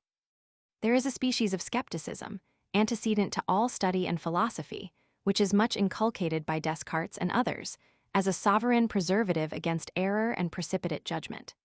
It recommends an universal doubt, not only of all our former opinions and principles, but also of our very faculties, of whose veracity, say they, we must assure ourselves by a chain of reasoning deduced from some original principle, which cannot possibly be fallacious or deceitful. But neither is there any such original principle, which has a prerogative above others, that are self-evident and convincing. Or if there were, could we advance a step beyond it, but by the use of those very faculties, of which we are supposed to be already diffident. The Cartesian doubt, therefore, were it ever possible to be attained by any human creature, as it plainly is not, would be entirely incurable, and no reasoning could ever bring us to a state of assurance and conviction upon any subject. It must, however, be confessed that this species of skepticism, when more moderate, may be understood in a very reasonable sense, and is a necessary preparative to the study of philosophy, by preserving a proper impartiality in our judgments and weaning our mind from all those prejudices which we may have imbibed from education or rash opinion. To begin with clear and self-evident principles, to advance by timorous and sure steps, to review frequently our conclusions, and examine accurately all their consequences, though by these means we shall make both a slow and a short progress in our systems, are the only methods by which we can ever hope to reach truth and attain a proper stability and certainty in our determinations. 117. There is another species of skepticism, consequent to science and inquiry, when men are supposed to have discovered either the absolute fallaciousness of their mental faculties or their unfitness to reach any fixed determination in all those curious subjects of speculation about which they are commonly employed. Even our very senses are brought into dispute by a certain species of philosophers, and the maxims of common life are subjected to the same doubt as the most profound principles or conclusions of metaphysics and theology. As these paradoxical tenets, if they may be called tenets, are to be met with in some philosophers, and the refutation of them in several, they naturally excite our curiosity and make us inquire into the arguments on which they may be founded. I need not insist upon the more trite topics employed by the skeptics in all ages against the evidence of sense, such as those which are derived from the imperfection and fallaciousness of our organs on numberless occasions, the crooked appearance of an oar in water, the various aspects of objects according to their different distances, the double images which arise from the pressing one eye, with many other appearances of a like nature. These skeptical topics, indeed, are only sufficient to prove that the senses alone are not implicitly to be depended on, but that we must correct their evidence by reason and by considerations derived from the nature of the medium, the distance of the object, and the disposition of the organ in order to render them within their sphere the proper criteria of truth and falsehood. There are other more profound arguments against the senses, which admit not of so easy a solution. 118. It seems evident that men are carried by a natural instinct or prepossession to repose faith in their senses, and that, without any reasoning or even almost before the use of reason, we always suppose an external universe, which depends not on our perception, but would exist, though we and every sensible creature were absent or annihilated. Even the animal creation are governed by a like opinion, and preserve this belief of external objects in all their thoughts, designs, and actions. It seems also evident that when men follow this blind and powerful instinct of nature, they always suppose the very images presented by the senses to be the external objects, and never entertain any suspicion that the one are nothing but representations of the other. This very table, which we see white and which we feel hard, is believed to exist, independent of our perception, and to be something external to our mind, which perceives it. Our presence bestows not being on it, our absence does not annihilate it. It preserves its existence uniform and entire, independent of the situation of intelligent beings who perceive or contemplate it. But this universal and primary opinion of all men is soon destroyed by the slightest philosophy, which teaches us that nothing can ever be present to the mind but an image or perception, and that the senses are only the inlets, through which these images are conveyed, without being able to produce any immediate intercourse between the mind and the object. The table which we see seems to diminish as we remove farther from it, but the real table which exists independent of us suffers no alteration. It was, therefore, nothing but its image which was present to the mind. These are the obvious dictates of reason, and no man who reflects ever doubted that the existences which we consider when we say, this house and that tree, are nothing but perceptions in the mind, and fleeting copies or representations of other existences, which remain uniform and independent. 119. So far, then, are we necessitated by reasoning to contradict or depart from the primary instincts of nature, and to embrace a new system with regard to the evidence of our senses. But here philosophy finds herself extremely embarrassed when she would justify this new system and obviate the cavils and objections of the skeptics. She can no longer plead the infallible and irresistible instinct of nature, for that led us to a quite different system, which is acknowledged fallible and even erroneous. And to justify this pretended philosophical system by a chain of clear and convincing argument, or even any appearance of argument, exceeds the power of all human capacity. By what argument can it be proved that the perceptions of the mind must be caused by external objects, entirely different from them, though resembling them, if that be possible, and could not arise either from the energy of the mind itself, or from the suggestion of some invisible and unknown spirit, or from some other cause still more unknown to us? It is acknowledged that, in fact, many of these perceptions arise not from anything external, as in dreams, madness, and other diseases. And nothing can be more inexplicable than the manner in which body should so operate upon mind as ever to convey an image of itself to a substance, supposed of so different and even contrary a nature. It is a question of fact, whether the perceptions of the senses be produced by external objects resembling them. How shall this question be determined? By experience surely, as all other questions of a like nature. But here experience is and must be entirely silent. The mind has never anything present to it but the perceptions, and cannot possibly reach any experience of their connection with objects. The supposition of such a connection is, therefore, without any foundation in reasoning. 120. To have recourse to the veracity of the Supreme Being in order to prove the veracity of our senses is surely making a very unexpected circuit. If his veracity were at all concerned in this matter, our senses would be entirely infallible, because it is not possible that he can ever deceive. Not to mention that, if the external world be once called in question, we shall be at a loss to find arguments by which we may prove the existence of that being or any of his attributes. 121. This is a topic, therefore, in which the profounder and more philosophical skeptics will always triumph, when they endeavor to introduce an universal doubt into all subjects of human knowledge and inquiry. Do you follow the instincts and propensities of nature, may they say, in assenting to the veracity of sense? But these lead you to believe that the very perception or sensible image is the external object. Do you disclaim this principle in order to embrace a more rational opinion that the perceptions are only representations of something external? You here depart from your natural propensities and more obvious sentiments, and yet are not able to satisfy your reason, which can never find any convincing argument from experience to prove that the perceptions are connected with any external objects. 122. There is another skeptical topic of a like nature, derived from the most profound philosophy, which might merit our attention were it requisite to dive so deep in order to discover arguments and reasonings which can so little serve to any serious purpose. It is universally allowed by modern inquirers that all the sensible qualities of objects, such as hard, soft, hot, cold, white, black, and sea, are merely secondary, and exist not in the objects themselves, but are perceptions of the mind without any external archetype or model which they represent. If this be allowed, with regard to secondary qualities, it must also follow, with regard to the supposed primary qualities of extension and solidity. Nor can the latter be any more entitled to that denomination than the former. The idea of extension is entirely acquired from the senses of sight and feeling.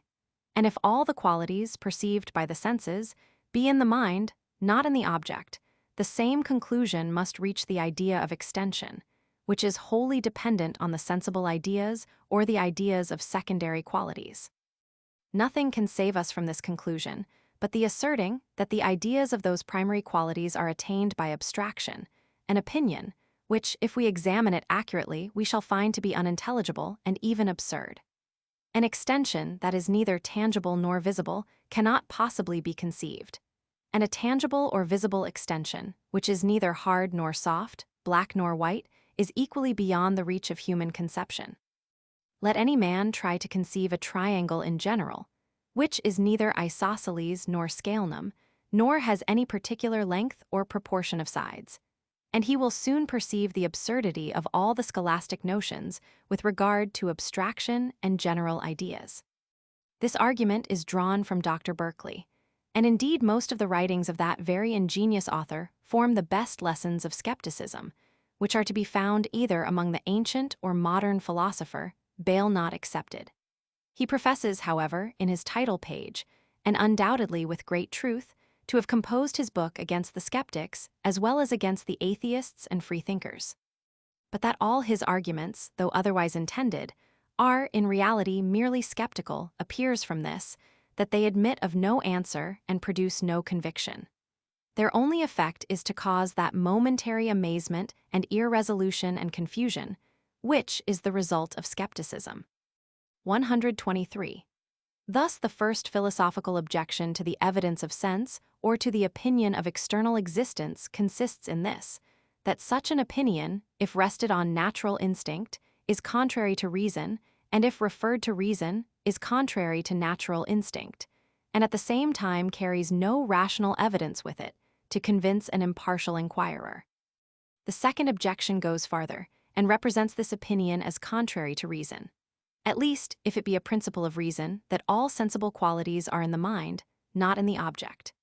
Bereave matter of all its intelligible qualities, both primary and secondary, you in a manner annihilate it, and leave only a certain unknown, inexplicable something as the cause of our perceptions, a notion so imperfect that no skeptic will think it worth while to contend against it.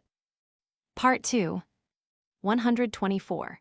It may seem a very extravagant attempt of the skeptics to destroy reason by argument and ratiocination, yet is this the grand scope of all their inquiries and disputes. They endeavor to find objections, both to our abstract reasonings, and to those which regard matter of fact and existence. The chief objection against all abstract reasonings is derived from the ideas of space and time. Ideas which, in common life and to a careless view, are very clear and intelligible, but when they pass through the scrutiny of the profound sciences, and they are the chief object of these sciences, afford principles, which seem full of absurdity and contradiction.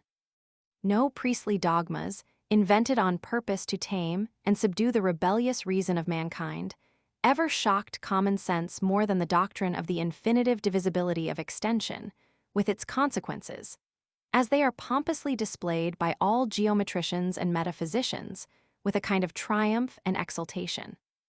A real quantity, infinitely less than any finite quantity, containing quantities infinitely less than itself, and so on in infinitum. This is an edifice so bold and prodigious that it is too weighty for any pretended demonstration to support, because it shocks the clearest and most natural principles of human reason. But what renders the matter more extraordinary is that these seemingly absurd opinions are supported by a chain of reasoning, the clearest and most natural. Nor is it possible for us to allow the premises without admitting the consequences. Nothing can be more convincing and satisfactory than all the conclusions concerning the properties of circles and triangles. And yet, when these are once received, how can we deny that the angle of contact between a circle and its tangent is infinitely less than any rectilineal angle? That is, you may increase the diameter of the circle in infinitum, this angle of contact becomes still less, even in infinitum, and that the angle of contact between other curves and their tangents may be infinitely less than those between any circle and its tangent, and so on in infinitum. The demonstration of these principles seems as unexceptionable as that which proves the three angles of a triangle to be equal to two right ones, though the latter opinion be natural and easy, and the former big with contradiction and absurdity. Reason here seems to be thrown into a kind of amazement and suspense, which, without the suggestions of any skeptic, gives her a diffidence of herself, and of the ground on which she treads. She sees a full light, which illuminates certain places, but that light borders upon the most profound darkness. And between these she is so dazzled and confounded that she scarcely can pronounce with certainty and assurance concerning any one object. Whatever disputes there may be about mathematical points, we must allow that there are physical points. That is, parts of extension which cannot be divided or lessened, either by the eye or imagination. These images, then, which are present to the fancy or senses, are absolutely indivisible, and consequently must be allowed by mathematicians to be infinitely less than any real part of extension. And yet nothing appears more cert to reason than that an infinite number of them composes an infinite extension. How much more an infinite number of those infinitely small parts of extension, which are still supposed infinitely divisible. 125. The absurdity of these bold determinations of the abstract sciences seems to become, if possible, still more palpable with regard to time than extension. An infinite number of real parts of time, passing in succession and exhausted one after another, appears so evident a contradiction that no man, one should think, whose judgment is not corrupted instead of being improved by the sciences would ever be able to admit of it. Yet still reason must remain restless and unquiet even with regard to that skepticism to which she is driven by these seeming absurdities and contradictions. How any clear, distinct idea can contain circumstances contradictory to itself or to any other clear, distinct idea is absolutely incomprehensible, and is, perhaps, as absurd as any proposition which can be formed. So that nothing can be more skeptical or more full of doubt and hesitation than this skepticism itself, which arises from some of the paradoxical conclusions of geometry or the science of quantity. It seems to me not impossible to avoid these absurdities and contradictions, if it be admitted that there is no such thing as abstract or general ideas, properly speaking, but that all general ideas are, in reality, particular ones attached to a general term, which recalls, upon occasion, other particular ones that resemble, in certain circumstances, the idea present to the mind. Thus, when the term horse is pronounced, we immediately figure to ourselves the idea of a black or a white animal, of a particular size or figure. But as that term is also usually applied to animals of other colors, figures, and sizes, these ideas, though not actually present to the imagination, are easily recalled, and our reasoning and conclusion proceed in the same way as if they were actually present. If this be admitted, as seems reasonable, it follows that all the ideas of quantity, upon which mathematicians reason, are nothing but particular, and such as are suggested by the senses and imagination, and consequently cannot be infinitely divisible. It is sufficient to have dropped this hint at present, without prosecuting it any farther. It certainly concerns all lovers of science not to expose themselves to the ridicule and contempt of the ignorant by their conclusions, and this seems the readiest solution of these difficulties. 126. The skeptical objections to moral evidence or to the reasonings concerning matter of fact are either popular or philosophical. The popular objections are derived from the natural weakness of human understanding, the contradictory opinions, which have been entertained in different ages and nations, the variations of our judgment in sickness and health, youth and old age, prosperity and adversity, the perpetual contradiction of each particular man's opinions and sentiments, with many other topics of that kind. It is needless to insist farther on this head. These objections are but weak.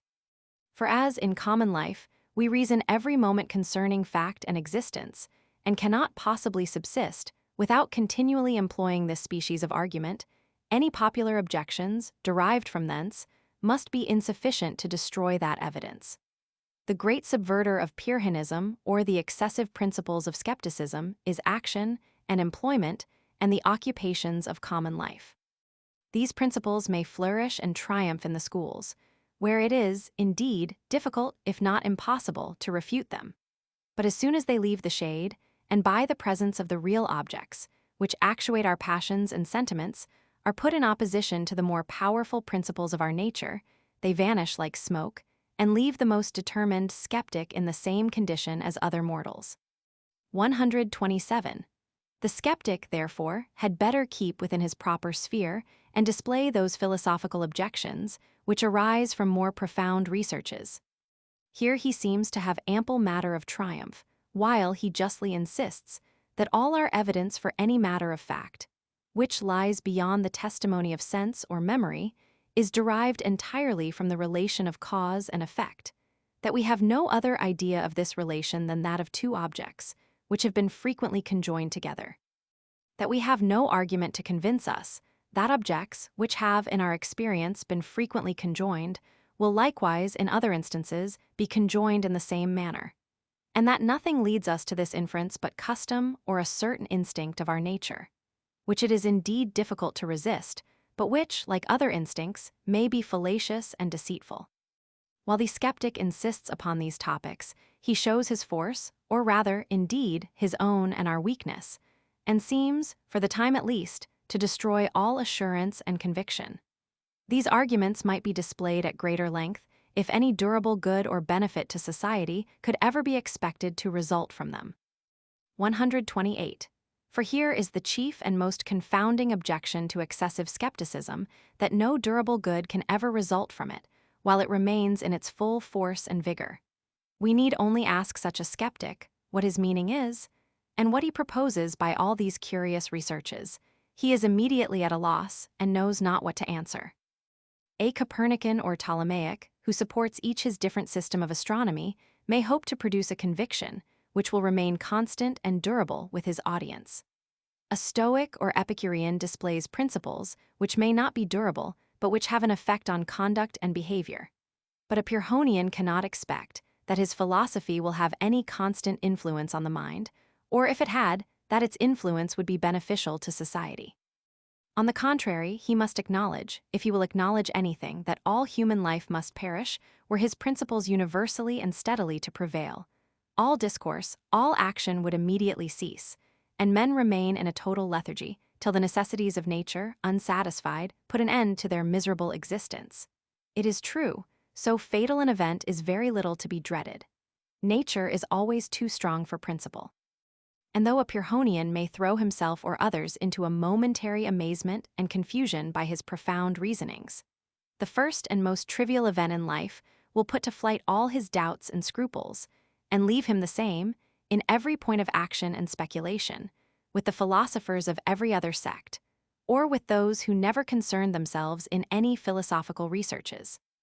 When he awakes from his dream, he will be the first to join in the laugh against himself, and to confess that all his objections are mere amusement, and can have no other tendency than to show the whimsical condition of mankind, who must act and reason and believe, though they are not able, by their most diligent inquiry, to satisfy themselves concerning the foundation of these operations, or to remove the objections which may be raised against them. Part 3. 129. There is, indeed, a more mitigated skepticism or academical philosophy, which may be both durable and useful, and which may, in part, be the result of this Pyrrhonism or excessive skepticism, when its undistinguished doubts are, in some measure, corrected by common sense and reflection. The greater part of mankind are naturally apt to be affirmative and dogmatical in their opinions, and while they see objects only on one side and have no idea of any counterpoising argument, they throw themselves precipitately into the principles to which they are inclined, nor have they any indulgence for those who entertain opposite sentiments. To hesitate or balance perplexes their understanding, checks their passion, and suspends their action. They are, therefore, impatient till they escape from a state, which to them is so uneasy, and they think that they could never remove themselves far enough from it, by the violence of their affirmations and obstinacy of their belief. But could such dogmatical reasoners become sensible of the strange infirmities of human understanding, even in its most perfect state, and when most accurate and cautious in its determinations? Such a reflection would naturally inspire them with more modesty and reserve, and diminish their fond opinion of themselves and their prejudice against antagonists. The illiterate may reflect on the disposition of the learned, who, amidst all the advantages of study and reflection, are commonly still diffident in their determinations. And if any of the learned be inclined, from their natural temper to haughtiness and obstinacy, a small tincture of Pyrrhonism might abate their pride, by showing them that the few advantages which they may have attained over their fellows are but inconsiderable, if compared with the universal perplexity and confusion, which is inherent in human nature. In general, there is a degree of doubt, and caution, and modesty, which in all kinds of scrutiny and decision ought forever to accompany a just reasoner. 130. Another species of mitigated skepticism, which may be of advantage to mankind, and which may be the natural result of the Pyrrhonian doubts and scruples, is the limitation of our inquiries to such subjects as are best adapted to the narrow capacity of human understanding. The imagination of man is naturally sublime, delighted with whatever is remote and extraordinary, and running, without control, into the most distant parts of space and time in order to avoid the objects, which custom has rendered too familiar to it. A correct judgment observes a contrary method, and avoiding all distant and high inquiries, confines itself to common life, and to such subjects as fall under daily practice and experience, leaving the more sublime topics to the embellishment of poets and orators, or to the arts of priests and politicians. To bring us to so salutary a determination, nothing can be more serviceable than to be once thoroughly convinced of the force of the Pyrrhonian doubt, and of the impossibility that anything but the strong power of natural instinct could free us from it. Those who have a propensity to philosophy will still continue their researches, because they reflect that besides the immediate pleasure attending such an occupation, philosophical decisions are nothing but the reflections of common life, methodized and corrected. But they will never be tempted to go beyond common life, so long as they consider the imperfection of those faculties which they employ, their narrow reach, and their inaccurate operations. While we cannot give a satisfactory reason why we believe, after 1,000 experiments, that a stone will fall or fire burn, can we ever satisfy ourselves concerning any determination which we may form with regard to the origin of worlds and the situation of nature from and to eternity?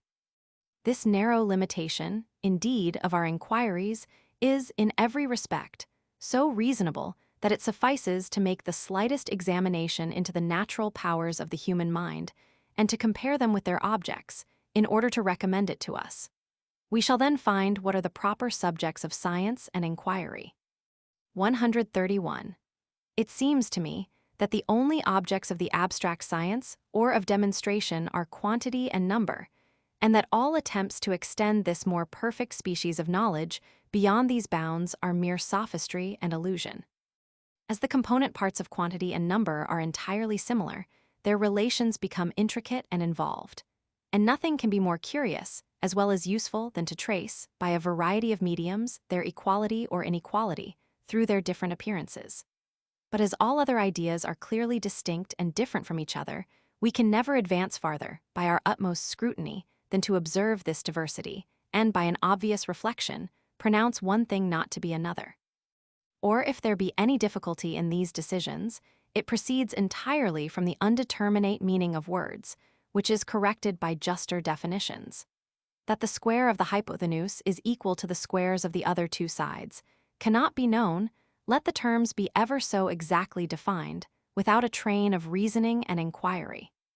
But to convince us of this proposition, that where there is no property, there can be no injustice, it is only necessary to define the terms and explain injustice to be a violation of property.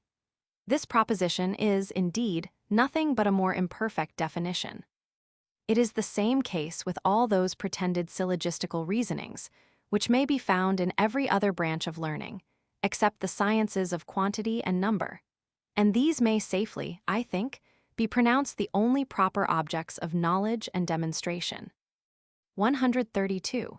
All other inquiries of men regard only matter of fact and existence, and these are evidently incapable of demonstration. Whatever is may not be. No negation of a fact can involve a contradiction. The non-existence of any being, without exception, is as clear and distinct an idea as its existence. The proposition, which affirms it not to be, however false, is no less conceivable and intelligible than that which affirms it to be. The case is different with the sciences, properly so called. Every proposition which is not true is there confused and unintelligible. That the cube root of 64 is equal to the half of 10 is a false proposition and can never be distinctly conceived. But that Caesar, or the angel Gabriel, or any being never existed may be a false proposition, but still is perfectly conceivable and implies no contradiction. The existence, therefore, of any being can only be proved by arguments from its cause or its effect, and these arguments are founded entirely on experience. If we reason a priori, anything may appear able to produce anything. The falling of a pebble may, for aught we know, extinguish the sun, or the wish of a man control the planets in their orbits. It is only experience, which teaches us the nature and bounds of cause and effect, and enables us to infer the existence of one object from that of another. Such is the foundation of moral reasoning, which forms the greater part of human knowledge and is the source of all human action and behavior.